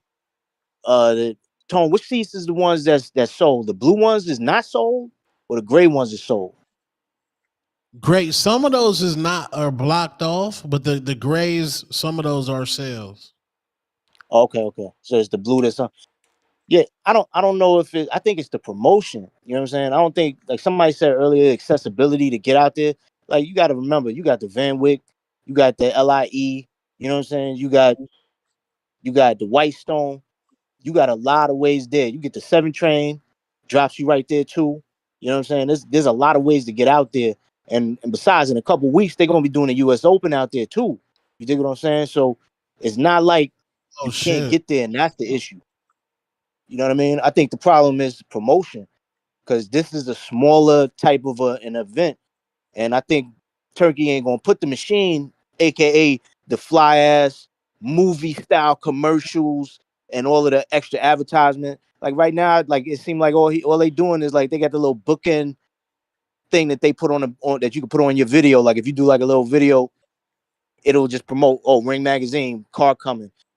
But it's not like they're not really putting a lot behind it. And I don't think it's because of the money. Like to a certain degree, it might be, but it's not about getting a return. You know what I'm saying? Like that's that Saudi oil money. They make like $1 billion a day. They don't care about the bread, but I do think they care about how they spend it. And with these dudes, like with Shiraz, like with Shakur, I think they're trying to figure out, and if how can you guys do on your own? When you bring the heavyweights, you bring the Tyson Furies, you bring Usyk, that's already gonna come with a solid fan base. These dudes is still trying to get it together. So I think that's probably the reason why Turkey ain't throwing a lot of bread behind it as far as the marketing. But as far as the fight itself, the fights themselves, I got Berlanga. You know what I'm saying? I do think that Shiraz is biting off a little more than he can chew. He didn't look that good with Adames. I know he got the nod, but with Berlanga, I think he's gonna be able to get inside. And he can fight with him in there. And he can do what he needs to do to drop this dude. Even if he don't like straight knock him out, I think he gonna at least drop him. So that's gonna be interesting to see how that plays out. But hopefully he don't leave it up to the judges. Shakur is just gonna outbox him. He gonna shut down all of that extra 1,000 punches around nonsense, because he gonna be doing a lot of sidestepping, using a lot of angles, and a lot of counters. And I think eventually he just gonna get frustrated talking about Zepeda, and he gonna be thinking, all right, plan B got to just go in there, try and weather the storm. But Shakur gonna be too much for him with the footwork, with setting up them shots, bringing them into traps. It's gonna be interesting, But and that shit with Turkey, with all of the shrinking ring, people need to understand. You can't take him serious, bro. He's a troll. Turkey is super troll. He just really starting to let his personality out a little bit more, so y'all can see that he could joke back. He could throw little shots back at you. Everybody forget when Shakur said that to him a couple months back, talking about the Towel Boys, which they misinterpreted. That wasn't some racist shit. Shakur ain't like that.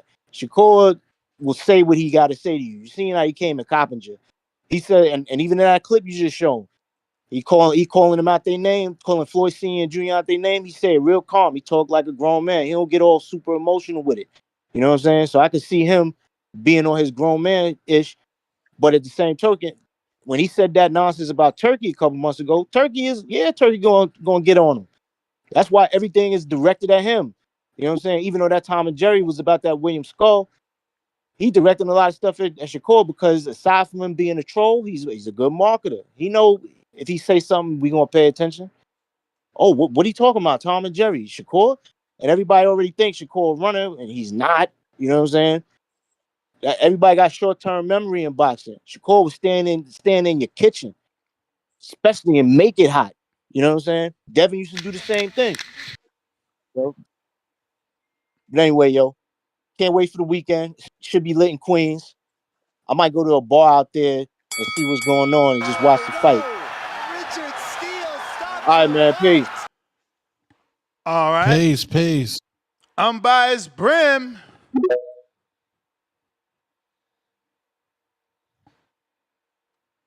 Yo.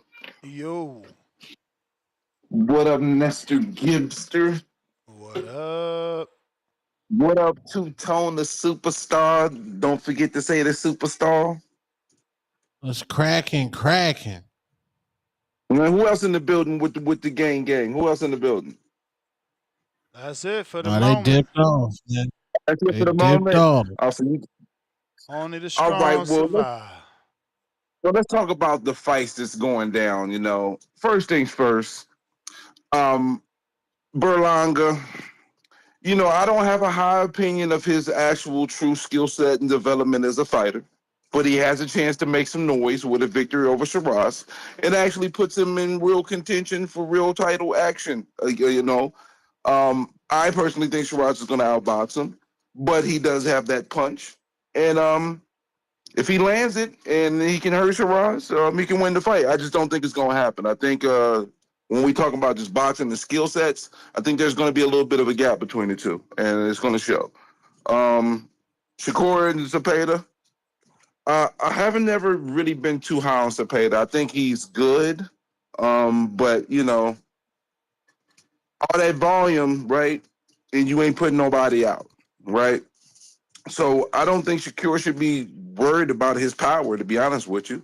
I mean, you ain't gonna just go out there and be reckless, but just go fight your fight. I personally think he can go, the body gonna be open for him. Shakur got to go to work.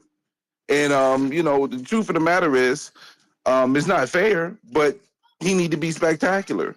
You know, he already has a picture painted of him, no matter how he fights, because against Padley, he wasn't, you know, doing a dog and pony show. He was stepping to him. Against Artem, after the first 2 rounds, he was stepping to him. But because of one fight, you got an entire history based on, you know, that, and everything is, you know, the dynamics has changed on that. And he just got to show up and show out. Look, Matias, I think him fighting a boxer is going to beat Matias. It's just that simple. Matias is dangerous, but if you got some game with you, some patience with you, you can beat him. You can outbox him. So I'm looking forward to that. But you know, I'm definitely looking forward to the ladies as well. I waver back and forth, but the truth of the matter is, I think Katie Taylor's going to win the third fight. I like Amanda Serrano a lot, but I just think Katie Taylor just might have her number. And the fights are close, and the arguments can be made that she might have won one or both. But end of the day, I just think it's going to be, you know, the Katie Taylor show when it's all said and done. And Amanda can be able to go back in the background and help out other females and putting on for the MVP brand. I think, I don't know. I don't know. I mean, I could talk about the rest of the ladies' card, but I just want to watch it. You know, it's, you know, on Netflix. We should enjoy it, support the ladies. You know what I mean? Because they putting on. And I don't know. You tell me. I mean, you looking forward? You gonna watch? Are you watching Netflix Friday? Yeah, man. Edgar. Absolutely. That's the goal for me. Absolutely. Now, okay, are you playing out the Fire Stick Boys or you playing Two-Tone? Netflix? Are you only know playing Fire Two-Tone or the Stick for Fire Stick Boys out Netflix? for Saturday? No, I'm talking about for Saturday. You know what Two-Tone Saturday? We streaming That's us. the We best. streaming Fire Stick Boys outside.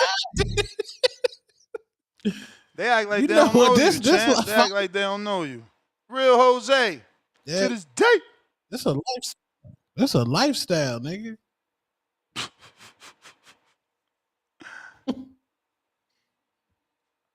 Damn. Edgar looking weight drain, gang. Yo, what up? You hear me? Edgar might not make the weight, gang. Two-Tone, don't say that, bro. Don't say that, bro. We hear you. We You gotta hear get you. some bag off of Edgar. What is this You gotta face get off some bag. intense right now? This intense face off right now. The ring won't Yeah, I'm flag not you, into nigga. that. Huh? I'm out here at work, but You said the said the ring ring won't won't flag?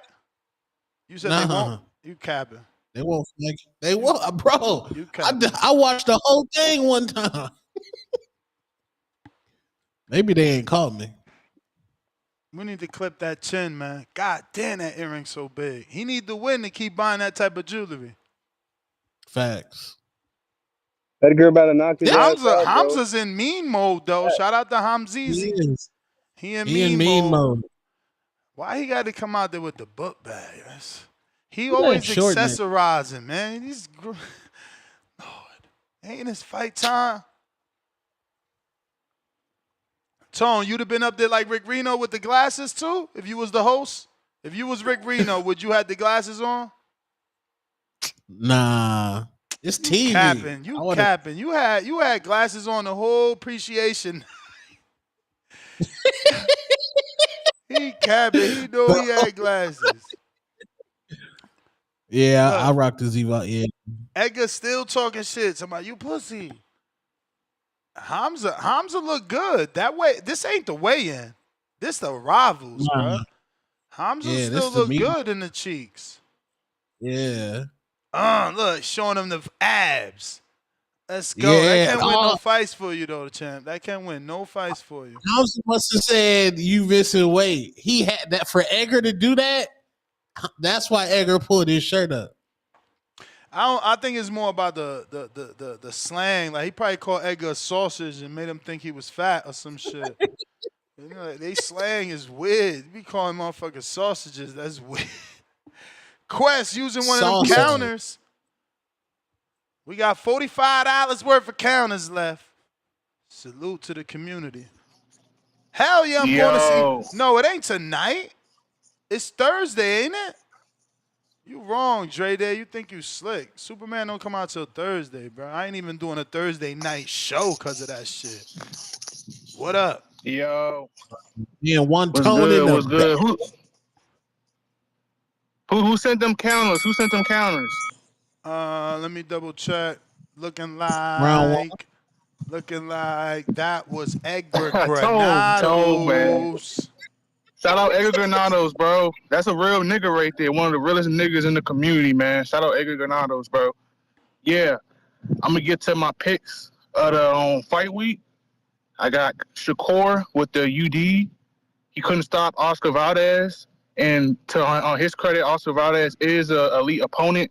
I think Zepeda just a little bit more better than Valdez.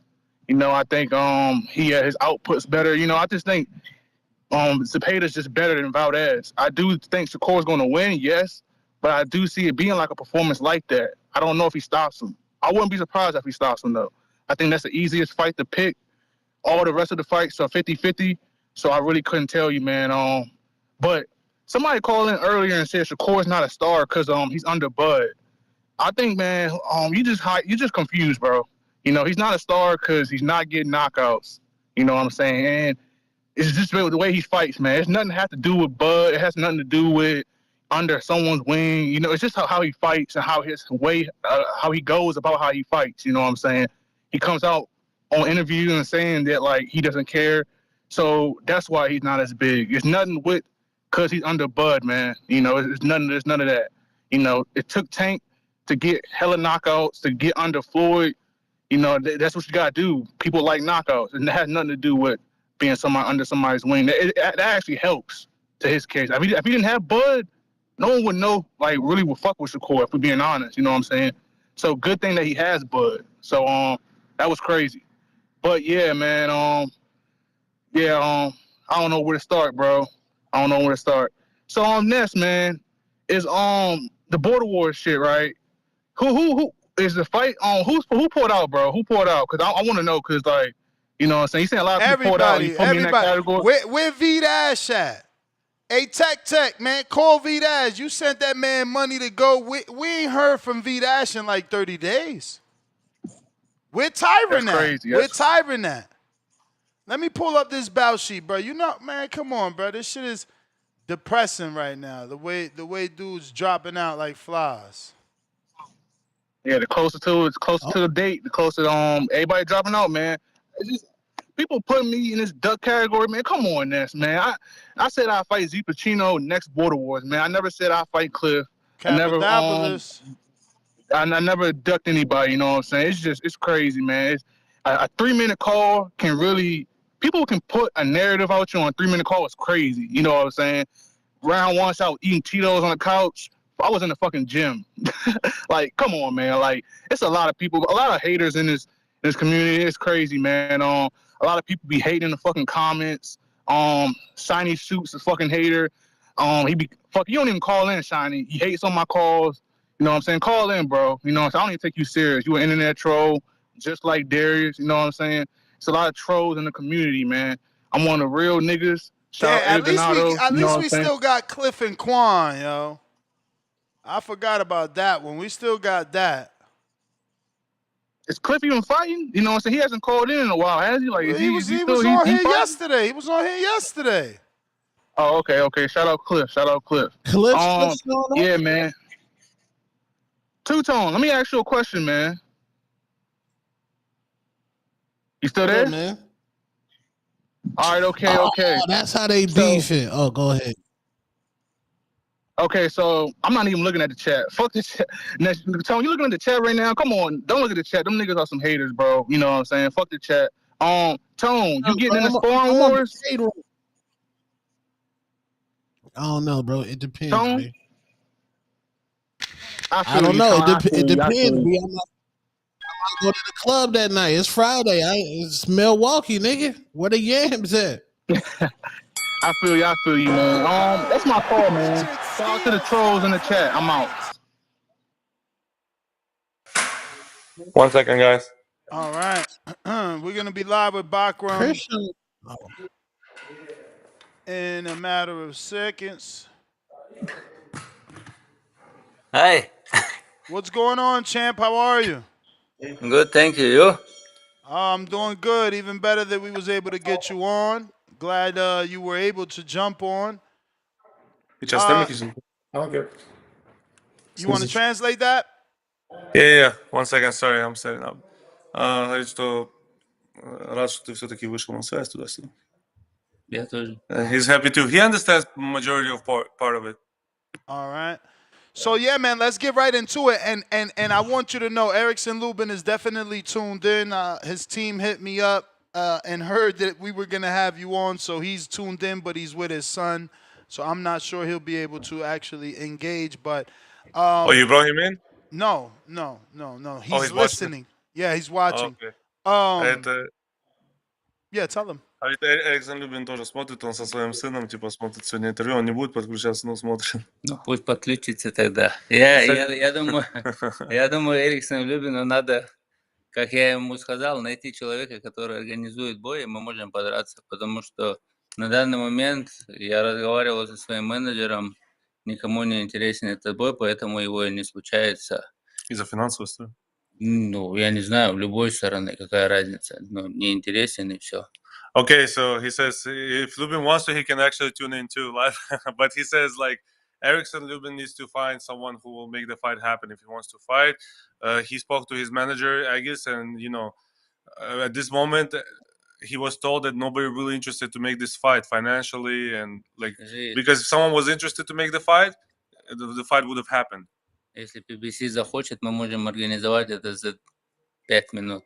He's like, if PBC wants to make it happen, we can make it happen in 5 minutes. Within 5 minutes. So, isn't it a purse bid situation? Wasn't the fight ordered on May 10th? Был ли заказ на 10 мая purse bid? Нет, конечно. Почему бы он должен был заказать на 10 мая? No, he never heard that before. There was never talk about that purse bid. Oh, I mean, after the Andriel Holmes fight, the fight was supposed to be ordered May 10th of 2025. I know it's not at purse bid, but don't you get an allotted time to negotiate? If you guys can't come to an agreement, then it goes to purse bid, no? Ты скажи, я purse bid ждал с Чарла 4 года, он тут ждет там 2-3 месяца, так что... Можно не знать, что ты не должен выбирать обязательно. Да, все, знает, не знает, какая разница. He said he was waiting for Charlo for 4 years. Let him wait a little bit. But honestly, he never. He's a mandatory, but like his mandatory was Team Dew as well. So he has a choice to fight anybody he wants to right now before he does his mandatory. Okay. Mandatory. And you guys are choosing Josh Kelly. И ты выбрал Джоша Келли? Да я никого не выбирал. Меня предложили, я сказал да. Мне скажут Любин, я скажу да. Мне скажут Орти, я скажу да. It was my fault. I translated wrong. But he says that no, he never picked anyone. Whoever they said to fight, he was fighting. They offered him Josh Kelly. Someone was interested to make the fight happen, and he accepted. Then Josh Kelly is not happening. If they want him to fight Lubin, he'll accept it anytime. Мы же переписывались с Любиным, я же ему объяснил ситуацию, я сказал, в любое время проблем никаких нету, какая разница, с кем драться, надо просто драться, но никто не хочет драться, а кто хочет драться, тот не интересен, имеется в виду промоутером, чтобы организовали этот бой. He said I was DMing back and forth with Erickson Lubin, and I told him we can make it happen. It's just, but now he says like, someone has to make that fight happen. But if nobody's offering that fight, that means promoters are not interested in that fight. They were interested in Josh Kelly fight. We took the fight, but then didn't happen. So promoter has to be interested in that fight. На прошлой неделе предложили Ортиза, я сказал да, но потом они говорят, сказали нет. Ну, много с кем Сначала не ведется согласились. Ну да, много ведется с кем переговоров, но я что могу поделать, если никто не подписывает этот контракт? So last week we got offered. We were told that Virgil Ortiz took the fight, and we got an offer already, like final offer on our side, and then we accepted the fight, and then last minute Virgil Ortiz said no. His team or whoever said no. So like we're just waiting. We want to fight anyone. We're just waiting for the contract to sign, whether it's Lubin, Ortiz, anybody. I just want, because of maybe the English, did you say last year or last week? Last week. So this is now your second offer to fight Virgil Ortiz. Yes. Second time that you accepted it too. Да. И второй раз ты принял этот бой. Ну, конечно, блин, я готов хоть с кем драться, мне вообще разницы нету. He's like, of course, I'm ready to fight anyone. I don't care. Люди не видят то, что происходит за кулисами, они видят какую-то оболочку. Например, Любин что-то сказал, люди говорят, типа, о, Бахрам не хочет с ним драться. Или это кто-то что-то сказал. На самом деле такого нету. Я готов подраться с любым, я в этом спорте, чтобы драться. Мне никаких проблем нету. Кому нравится ждать по 8-9 месяцев и не драться. He says people see just what happening like on social media or whatever. Like if Lubin said one thing and they're like, oh, Bakram doesn't want to fight him. People don't understand what's going on behind the scenes, negotiations, any of that. And he's like, I'm ready to fight. 8 months, 9 months, I haven't fought, so I want to fight. Like, why would I not want to fight anyone? It's just the promoters, I guess, not interested. Let them make it happen. We'll sign a contract. We're ready to go. But to be... No, go ahead. Просто если никто не организовывает бои, как они могут случиться? Я же не могу позвать Любина, заплатить со своего кармана и говорить, давай дерись со мной. He's like, if nobody's making that fight happen, like, then it's not gonna happen. I cannot call Lubin and say, come to the gym and I'll pay you and fight me. It doesn't work like that. Now you've been out the ring 11 months. You've gotten plenty of offers, but the other side can't accept. At what point do you look to your promoter main events to just get you a fight to stay active? Это у тебя уже столько долго у тебя боев не было, и постоянно, насколько мы знаем, тебе предлагали бой, и потом соперники не соглашались. На какой стадии ты будешь разговаривать с мейн-ивентом, что дайте мне любой бой уже, чтобы я был активным? Это еще вчера. Yesterday he already brought that up. Just give me any fight, I'll fight anyone.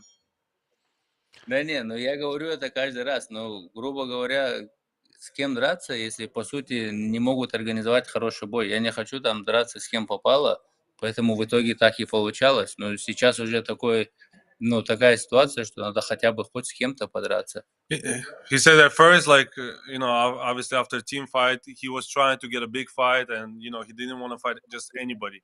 But now he's like, I'm at the point, it's like desperately, we just need to fight somebody, like anyone, just to stay active. And that's what he brought up yesterday to the main event and to his manager.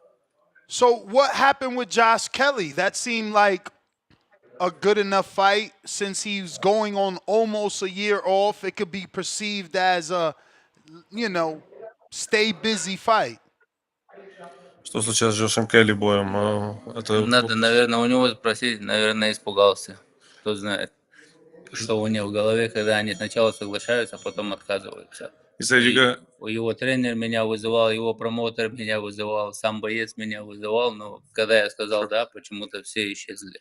Как будто такого боя даже никогда не было. He says that you gotta ask him because at first his trainer, his promoter, himself, they were calling Bakram out, and when he said yes, everybody disappeared again, and like this fight was never even discussed. He's like, once I just said yes, they're all gone, but they were calling him out so actively. So you should ask him that. Did you guys get any contact from Jermell Charlo? Какие-то контакты были с Джермелом Чарло? Да нет, он же дерется. Is he still fighting? No. Is he still around?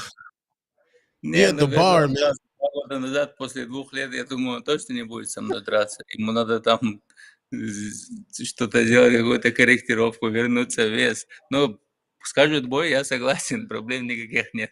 He hasn't fought for 2 years. I don't think he will want to fight me after 2 years layoff, and he needs to correct a few things before he gets a big fight. If they offer me, I would love to fight him. I got some questions from the people here. The first one is from Mr. Darius Flowers. He says, "Salute, champ. Darius from Minnesota. I must admit I was not aware of you prior to the recent wins, but I gotta say congrats on introducing yourself to us fans on the high level. Question, who or what is something that gives you the motivation to fight through tough times? If there is a rule you could change or add or even remove from the sport, what would it be and why?" So it's a two-part question. You want to just do the first one first and come back to the second? Yeah. No, I remember everything. So all right, so the first one is who or what is something that gives you the motivation to fight through the toughest times? Кто и что мотивирует тебя, чтобы ты мог драться в тяжелые времена? Моя семья. My family. And he says, if there was a rule in boxing that you could change, add, or even remove from the sport, what would it be and why? Если бы было какое-то правило в боксе, которое ты можешь поменять или вообще убрать со спорта, какое бы правило ты убрал и почему? Не знаю, я бы много чего поменял бы, но в любом случае модель такая, как у UFC, например, что лучшие и лучшие дерутся с лучшими, вот это самое, да, один чемпион, вот это самая нормальная тема. He said, when it comes to actual... Если бы кто-то мог бы собрать и сделать какую-то суперсерию, там, взять 4 чемпионов и 4 претендентов и сделать под 3 боя и определить одного абсолютного, вот эта модель была бы самая лучшая. He says that basically, when it comes to actual boxing, he wouldn't change a lot. But when it comes to rules of how the fight's happening, the UFC model works great because there's only one champion. And if someone could actually just do it one time for each weight class to do 4 champions, semifinals, finals, and just have one champion in every division and just have him just defend the title, that would be a great model. So we don't have this kind of situations. He's a champion and he cannot get a fight. It's crazy. The next one is from Treese in Ohio that says, do you know if the IBF has a champion clause like the WBO belt that allows Boots to challenge you for your strap? So basically, Boots was an IBF champ at 47. Is there a way for Boots to contact Daryl Peoples, the president, and say, hey, I was your champ at 47. Can I fight Bakram at 54? And obviously, his thoughts on that situation. У IBF есть правила, где может чемпион с предыдущего веса подняться и попросить бой с тобой сразу, и ему дадут этот бой вне зависимости от рейтинга. И если да, какие у тебя мысли на этот бой? Ну, я скажу одно, я не знаю, есть у них... Ну да, я понял, я не знаю, есть ли эти правила, но если он хочет драться, и они хотят драться, то они знают контакты моего менеджера, промоутера, мы можем со всеми все рассматривать, и даже если этого правила нету, мы можем взять бой, если IBF его одобрит, проблем никаких нет. I don't know if they have that kind of rule or not, but whether they have that rule or not, but there would be a good fight, and I wish if IBF can make it happen, if they want to fight, they know how to contact us, talk to my manager. I would love that fight to happen too. Я не собираюсь там проводить еще там 5 лет в этом весе сидеть, я хочу провести бой 2, может быть максимум 3, уже перейти в другой вес, поэтому максимально лучший бой, который можно организовать, я готов к нему. I don't want to stay in this division for another 4 or 5 years. I want to fight 2-3 fights, maybe just couple fights, and just move up the division. And whatever, like the best challenge I can get in this weight division, I want to have it. So going back, yeah, my research states that on IBF ordered the negotiations on May 14th, 2025. You guys had 30 days to negotiate. That didn't happen. June 13th was the purse bid, date that it was supposed to be called if no date was reached. But as of now, no reports of a purse bid, which is for crazy. Lubin? Yeah, for you, for Bakram versus Lubin. Нет, тогда пусть ему спросят, почему 4 года не That's назначали kind of обязательно. unheard of for Да, ну fighters что, not to. тут прошло 3-4 месяца, я ждал 4 года. Okay, he says basically Lubin just fought 3-4 months ago, and that's not unheard of because he was waiting for 4 years, and it wasn't unheard of. It was normal when he was waiting for 4 years to fight Charlo. But was he taking step aside money? Да нет, ну там они заплатили, но они сказали, ты можешь драться, мы можем тебе проводить бои, или ты просто можешь, грубо говоря, ждать, потому что мы могли бы не давать эти деньги и не давать бои. Yeah, but it wasn't his choice that if he doesn't take step aside money, he will actually get the fight. He said either you fighting or like just someone that will just give you a step aside money, or you're not fighting at all. It wasn't the choice at all. Потом либо начали просто говорить, типа, у тебя российский паспорт, мы поэтому не хотим с тобой драться. And then they started using his Russian passport. That's why we don't want to fight you when it comes to Charlo. Yeah. When the war, like, you know, the situation with Ukraine started, so they were using that also. So basically, you know, for 4 years it happened, and it wasn't unheard of. Now, 3-4 months ago, he just fought. It's unheard of. And I get that. All right, let's get past that. But ask Bakram, doesn't he feel bad doing the same thing that Charlo did to him? But he wants to fight. Just someone make that fight happen. Ни один раз не сказал, да, я ни один раз не сказал, что я не хочу с ним драться. He never said he doesn't want to fight him. He wants to fight him. Just make that fight happen. He's down. Он же знает, как это работает. Когда у тебя есть какая-то большая власть, то, ну, они решают вопросы.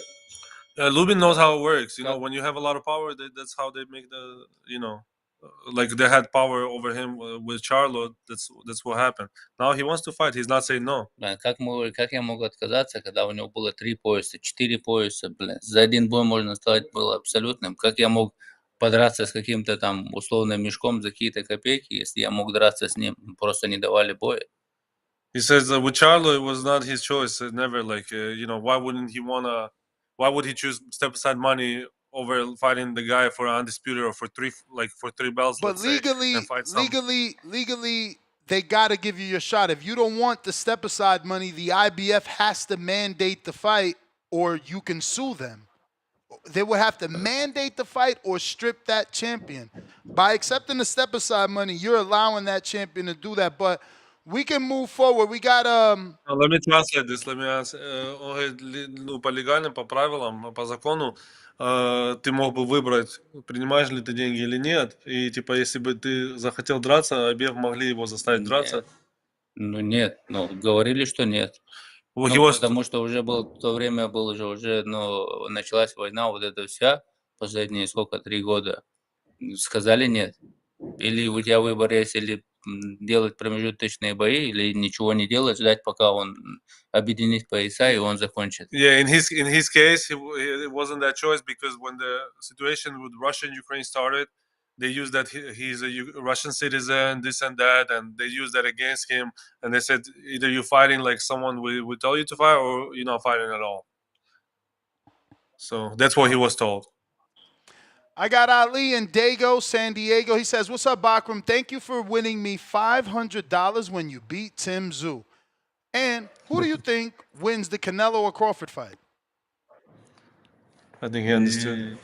Не знаю, я думаю, но я болею за Кроуфорда, но думаю, выиграет Канело.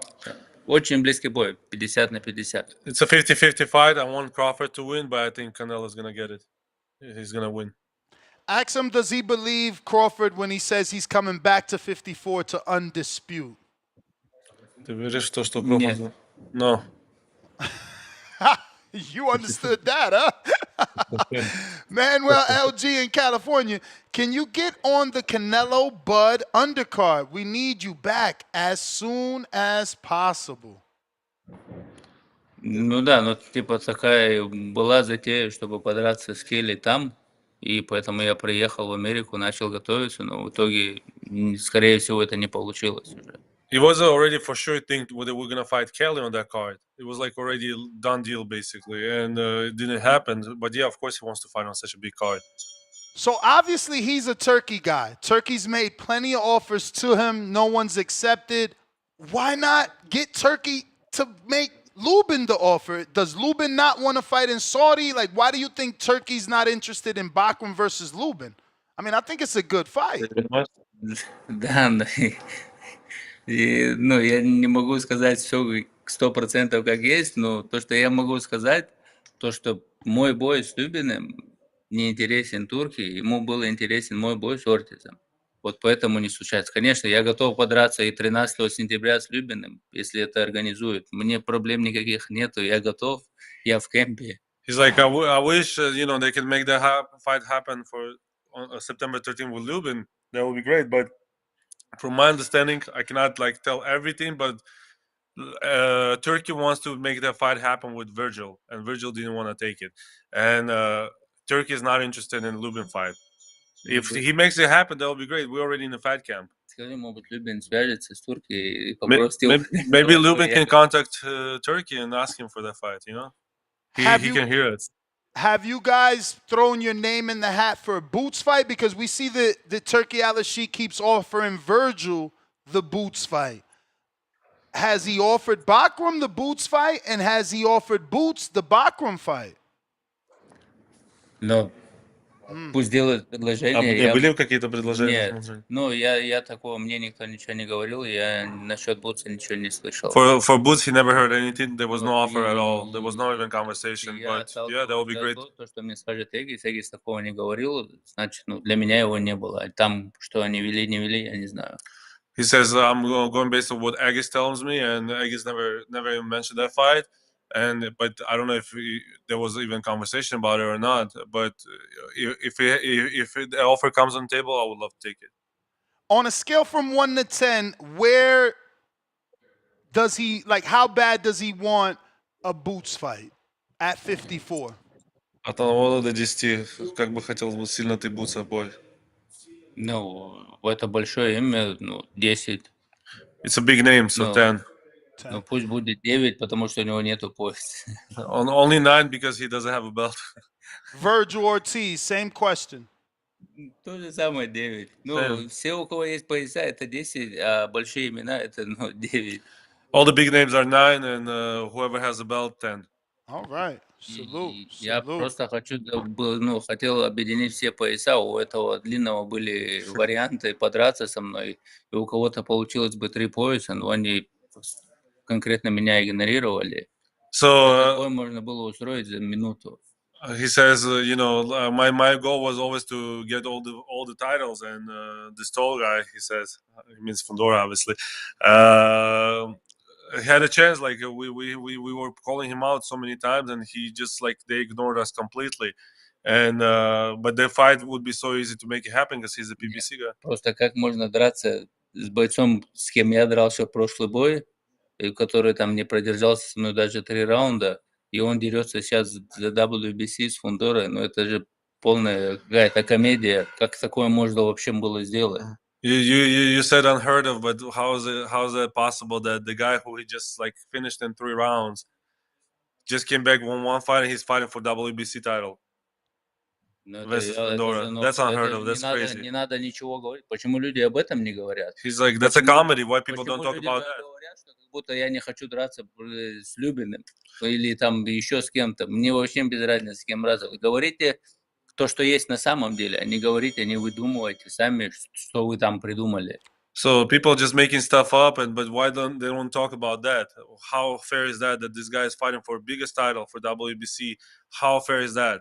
And he just stopped and demolished in 3 rounds. Мы же знаем, почему это все происходит, потому что боксеры не боксеры, а бизнесмены. We know why this is happening because boxers are not boxers anymore; they're businessmen. No, he's absolutely right. Whenever there's an opportunity to fight a son of a legend, a Manny Pacquiao, a Julio Cesar Chavez, someone's gonna do it. Someone's gonna do it. So it's either you're part of it or you're on the outside. It's unfortunate that boxing deals in politics, but Tim Tszyu is able to get a shot because of the name.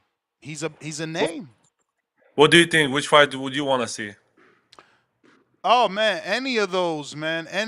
Honestly, I'm thinking because Turkey deals with Boachuk and Madrimov, has he offered you that? Would you take those names? Если бы Турк тебе предложил Богарчука или Мадримова, ты бы принял это? Ну, бля, при чем тут вообще Мадримов, который идет на 2 поражениях? I mean, Madrimov is out of question because he's on a 2-fight losing streak. А насчет Богачука, мне не проблема с ним подраться вообще мне какая. Просто начнется чисто не бокс начнется, а политика начнется. Россия против Украины. Этот момент. А так какая разница, с кем драться? He's like, and Bogarchuk would be like a good fight for me too, but like it's not gonna be boxing. People are gonna just talk politics, and it's gonna be negative the whole camp about Russia and Ukraine. He said something that sounded like problema. No problema, ni problema. That's what. Oh, he said ni problema. It means not a problem to fight him. Yeah, no, I heard it sounds so Spanish. I'm like, wait, did he say not a problem? Yeah, that's problema, dope. I didn't know it was that similar. Okay. Yeah, he said ni problema. That means not a problem. All right. Virgil, we want Virgil fight so bad, and Virgil doesn't want to fight. Virgil. I mean, listen. I don't know what's Lubin going would be on. great fight too. He says we want Lubin as well. Нету, просто надо найти человека, который организует это. Make it happen. Кому будет интереснее, Лубин и я. Find someone to make it happen, but nobody's interested in making it happen for Lubin to fight him. He's like, Lubin would be a great fight for us. Я думаю, он сам все I mean, Turkey needs to see though, right? No one else wants to fight him. He's the only guy raising his hand.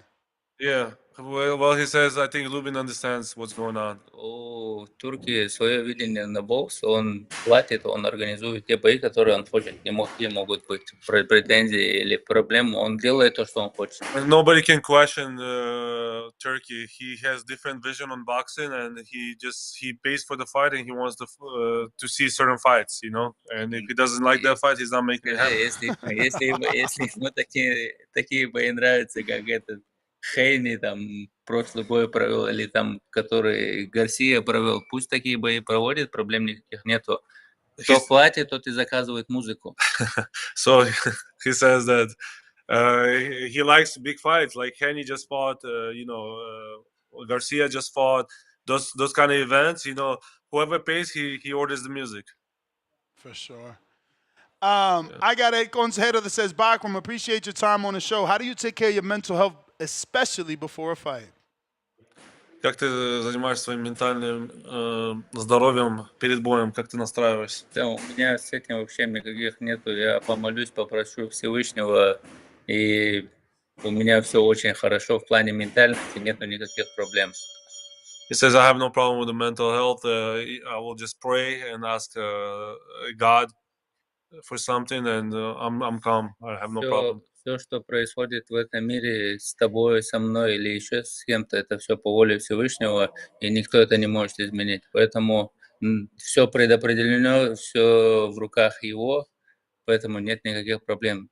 Просто делай свою причину, и все. He says everything like I'm calm because I know that everything, whatever's supposed to happen, will happen anyway. So there's nothing I can change, and everything is in God's hands. And if it meant to be, meant to be. If not meant to be, there's nothing I can do. So I'm calm. I'm not overthinking or over mentally going crazy. So he doesn't go through any depression with these fight cancellations. It's like every time you get these offers, $1 million offers.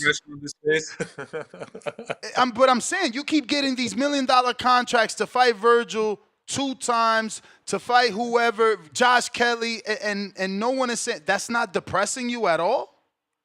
Тебя, не депрессирует, он так вопрос задает, но тебя это напрягает очень сильно, что вот такие постоянные предложения, они слетают. Я же говорю, на все воля Всевышнего. Если этот весь мир объединится и хочет причинить тебе боль, или там зло, он не сможет сделать ничего больше, чем предписал тебе Это у Всевышний. тебя как совет спрашивают, ты этому совет даешь? Ну, это любому советую, потому что полагайтесь на Всевышнего, и все у вас будет хорошо. Я понимаю, что это все от Него.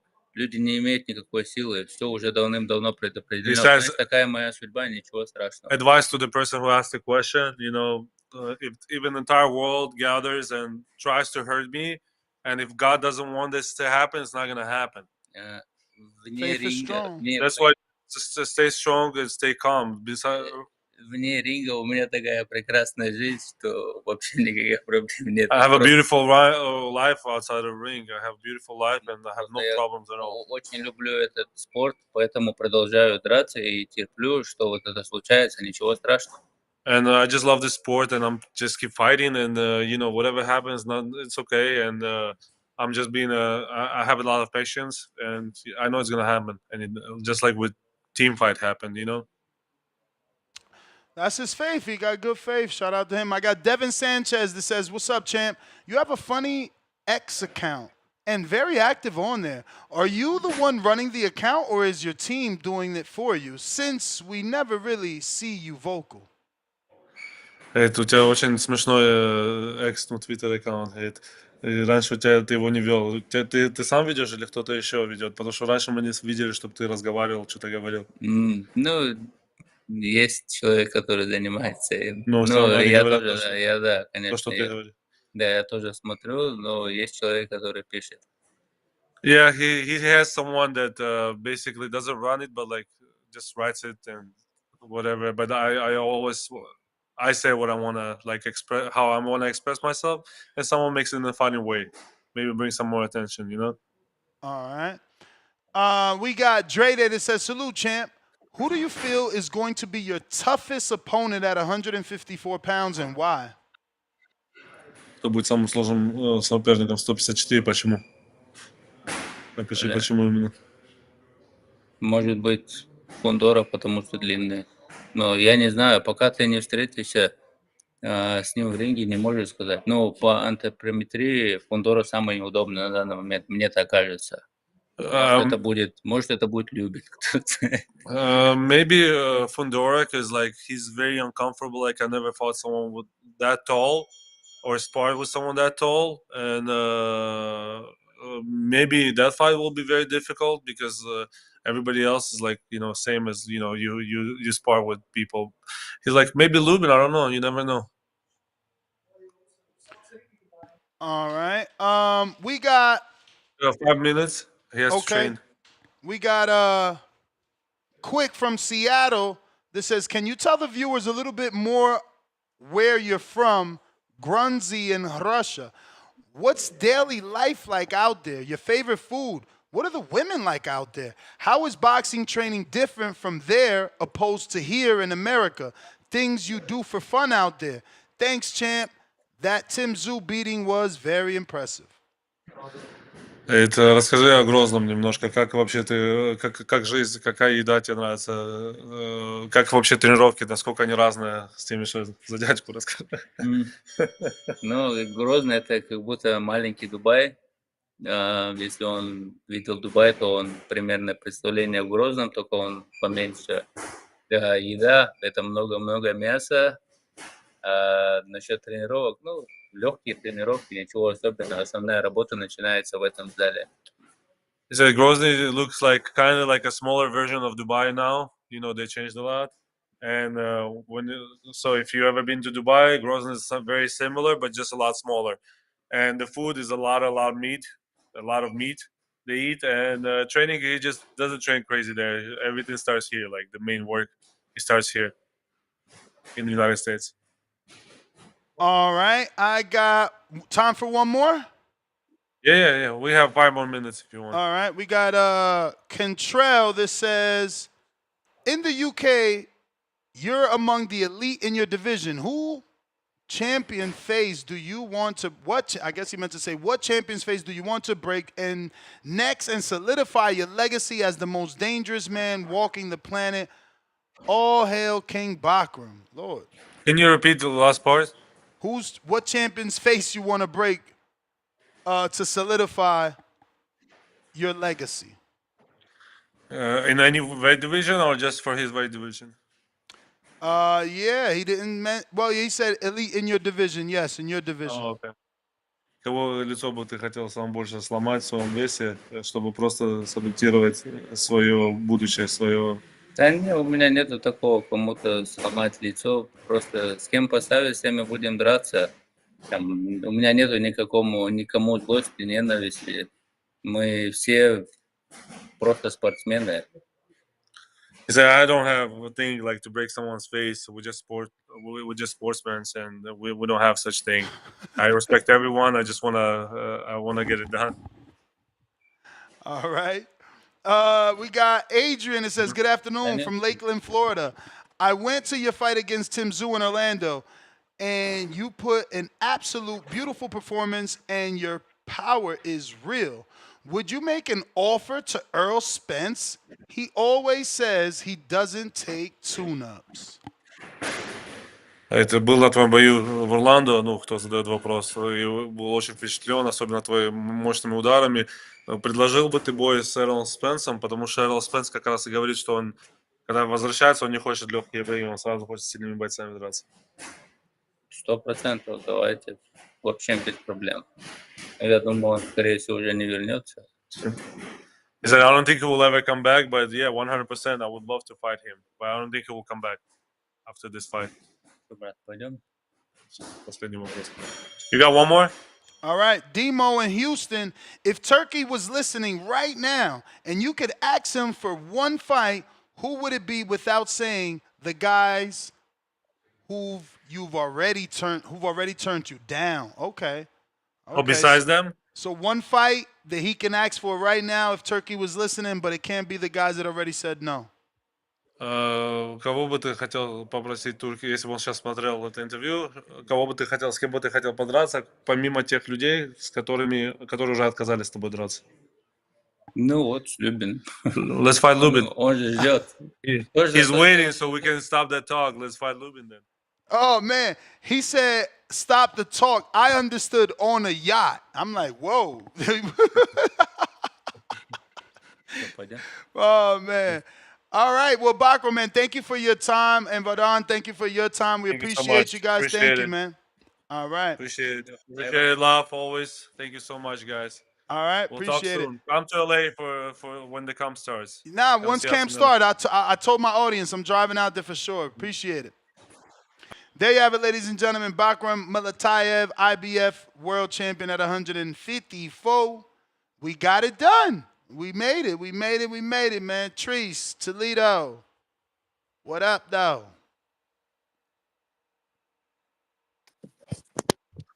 Yo. Yo. What up, though? What up, though? Hey, man. Say, man.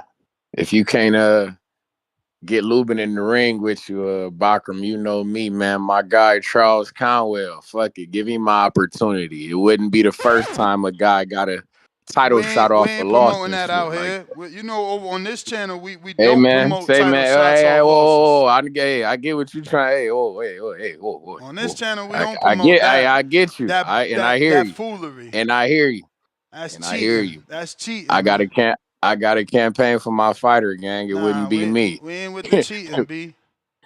Hey, man, tell that to Fundora, man. He just said Fundora would be his guy. That motherfucker got the title shut off the L, and he capitalized. Fuck it. Hey, all I can do is ask for my guy to get an opportunity to capitalize on, man. Hold on.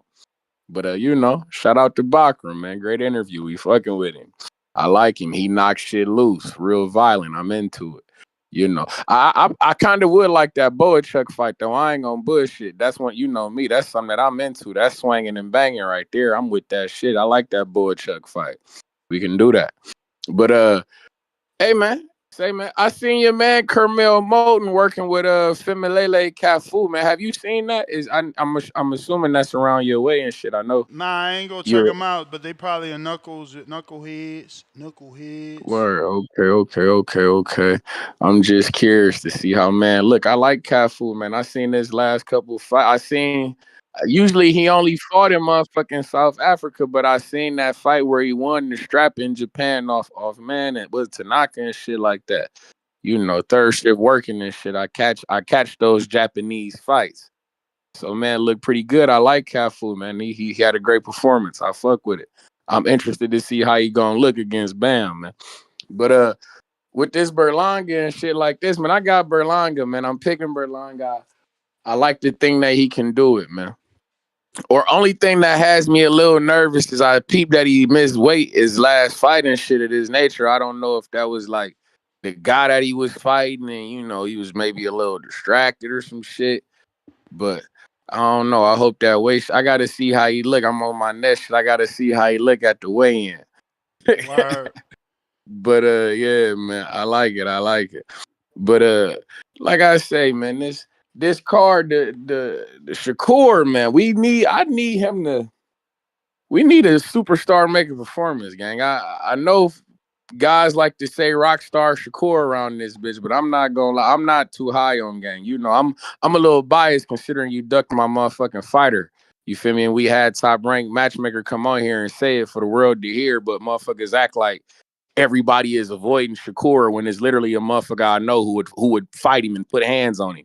You know, but you know, I fuck with Shakur though. I want him to do well. I would like to see him knock this motherfucker Zepeda out. I think he can do it. Cause man, Zepeda is he's literally gonna be running at you to run into shit to get hit with. So you feel me? I'm assuming you can put volume on him, Shakur. If they are who you say you are, motherfucker, we'll see. But you say you shout out. are a superstar. Shout out TBV. Shout out Toledo, Ohio, man. We got O'Shea Jones, man. July 25th. The next day, Clarissa Shields, man. Come on, the gang, Mafia. punching after the bell, heavy, gang.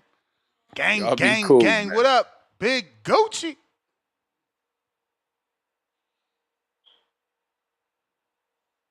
Big Gucci.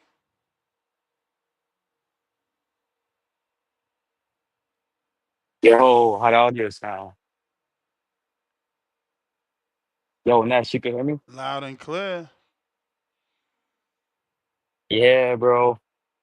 Yo, shout out to PBV, man. We got fucking Bakram on. Shit, he sound like he down to fight anybody, man. I fuck with him. He just wants to get back in the ring.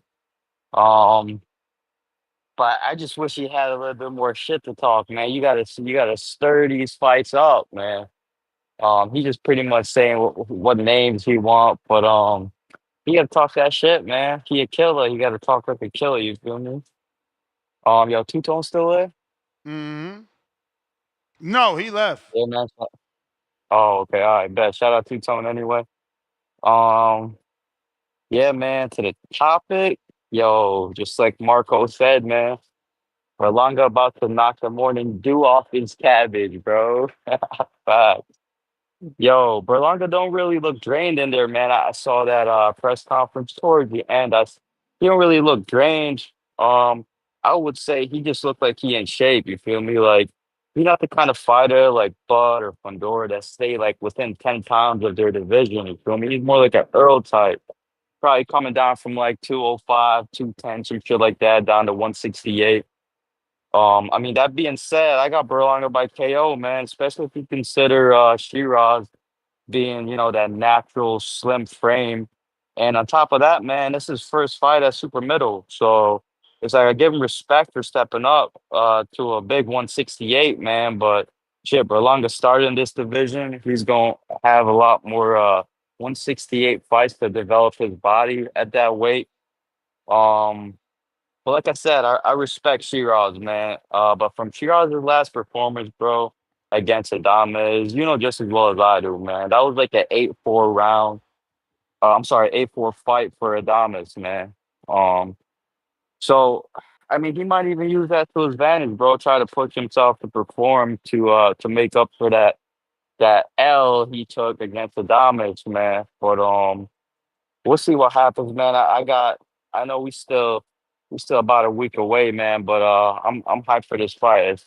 When fight week comes around, bro, I get so hyped, man. But like I said, Berlanga by big KO.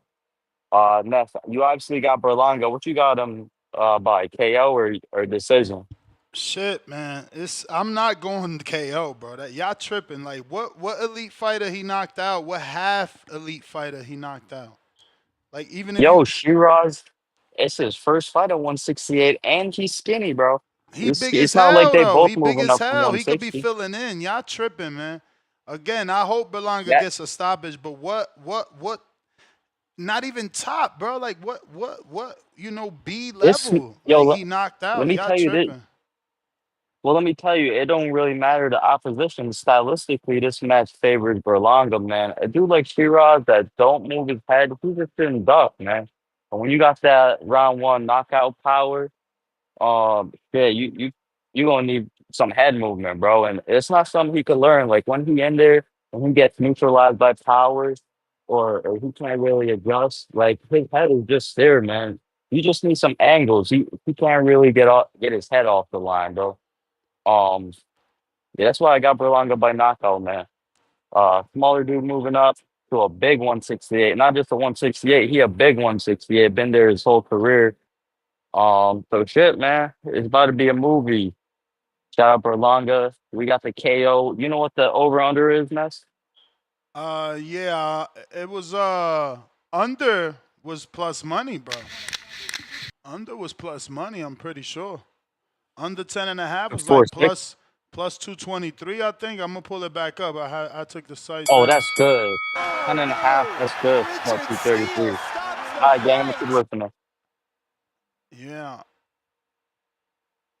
I'm logging back in. Let's see. Don't forget to hit that thumbs up. Free. Help with the show. You know what I mean? Retweet, also free. Helps with the show. You know what I'm saying? Subscribe. That's going to help. Not as much, man. Sharing the show is definitely bigger than a subscribe. Edgar.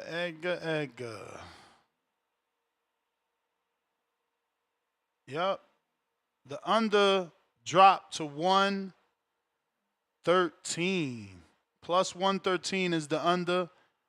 Over is at 157. I might have been reading the Shakur ones earlier because, yeah, Shakur under 10.5 is 228. So Edgar's a plus 113 on the under. Still plus money, though, but I don't know that he getting no stoppage, B. I don't know that he getting no stoppage, man. You know, again, this will be Edgar's first big, like, oh, he got real power. Look, remember he knocked out Shiraz?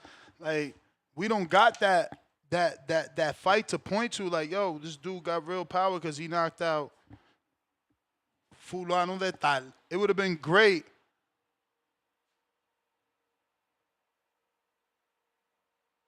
It would have been great to have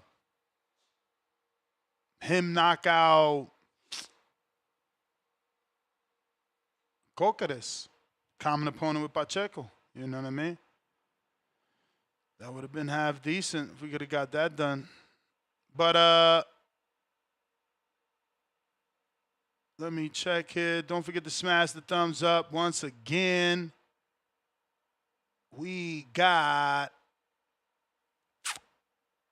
Javier Olivares, $2. Where's all the Shakur stop? We read that. Pistol Park with Mazzy, $2. Tone extra good in New York. Word to me. Polo Buck. Counterpunch for Jordan. Christian Dior.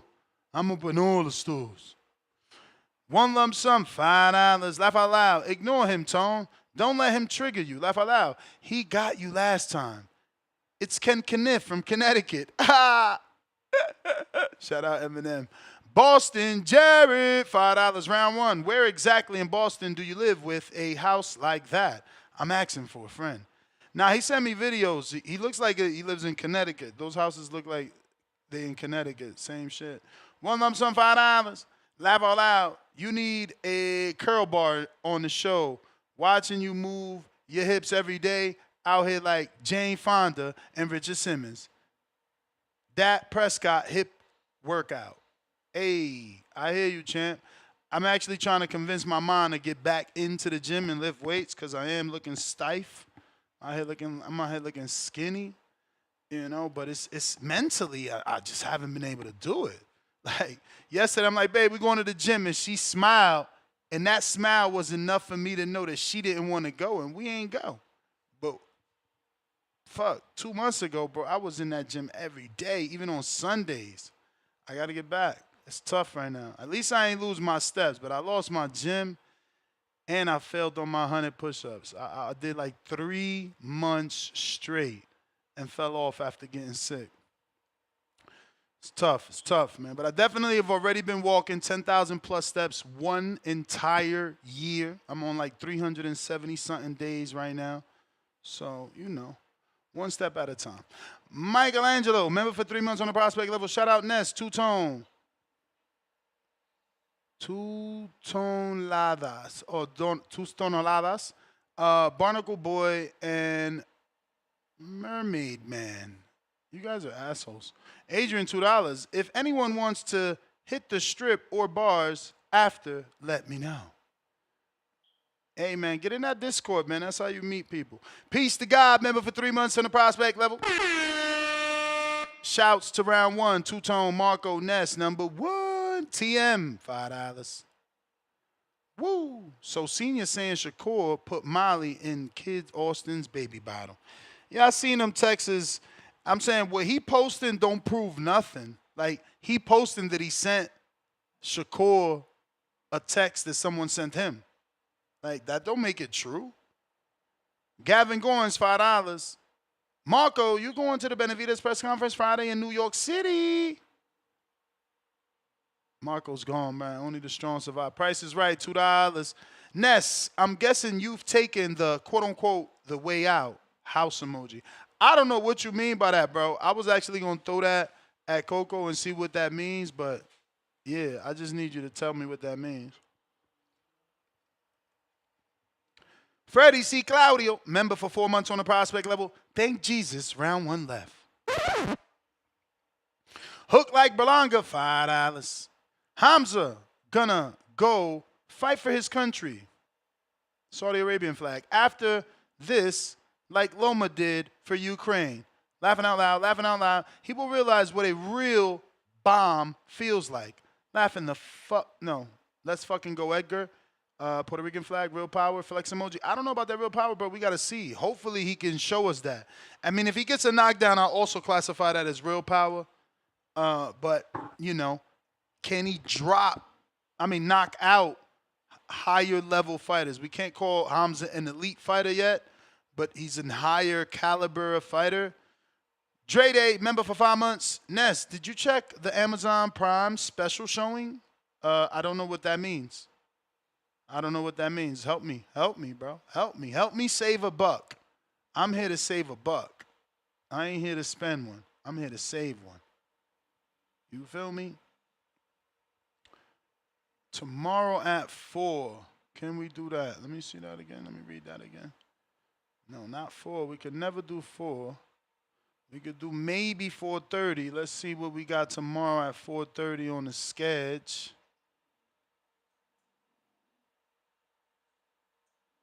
Do we got anybody on the sketch? Tomorrow is Wednesday at 4:30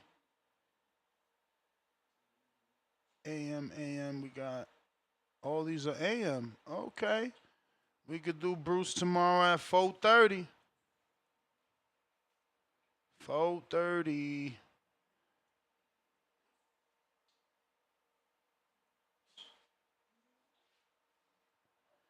All right, man. We're going to have probably Bruce Carrington, so make sure you frequent the members-only page and the Patreon page so you can drop your question to Bruce. And, yeah, we out, man. On to the next one, mañana. I mean, not mañana. Excuse me.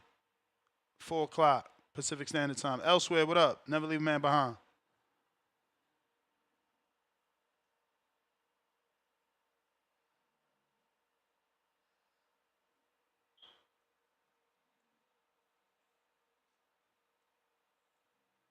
Yo, what's good, Ness? Can you hear me? Yes, sir. Right on. Thank you. Appreciate you taking my call. Anyone else on the panel? Solo. Right on. Fuck, from what I'm hearing, people keep on talking about Shiraz stopping Berlanga. Am I hearing that correct? Yeah, man.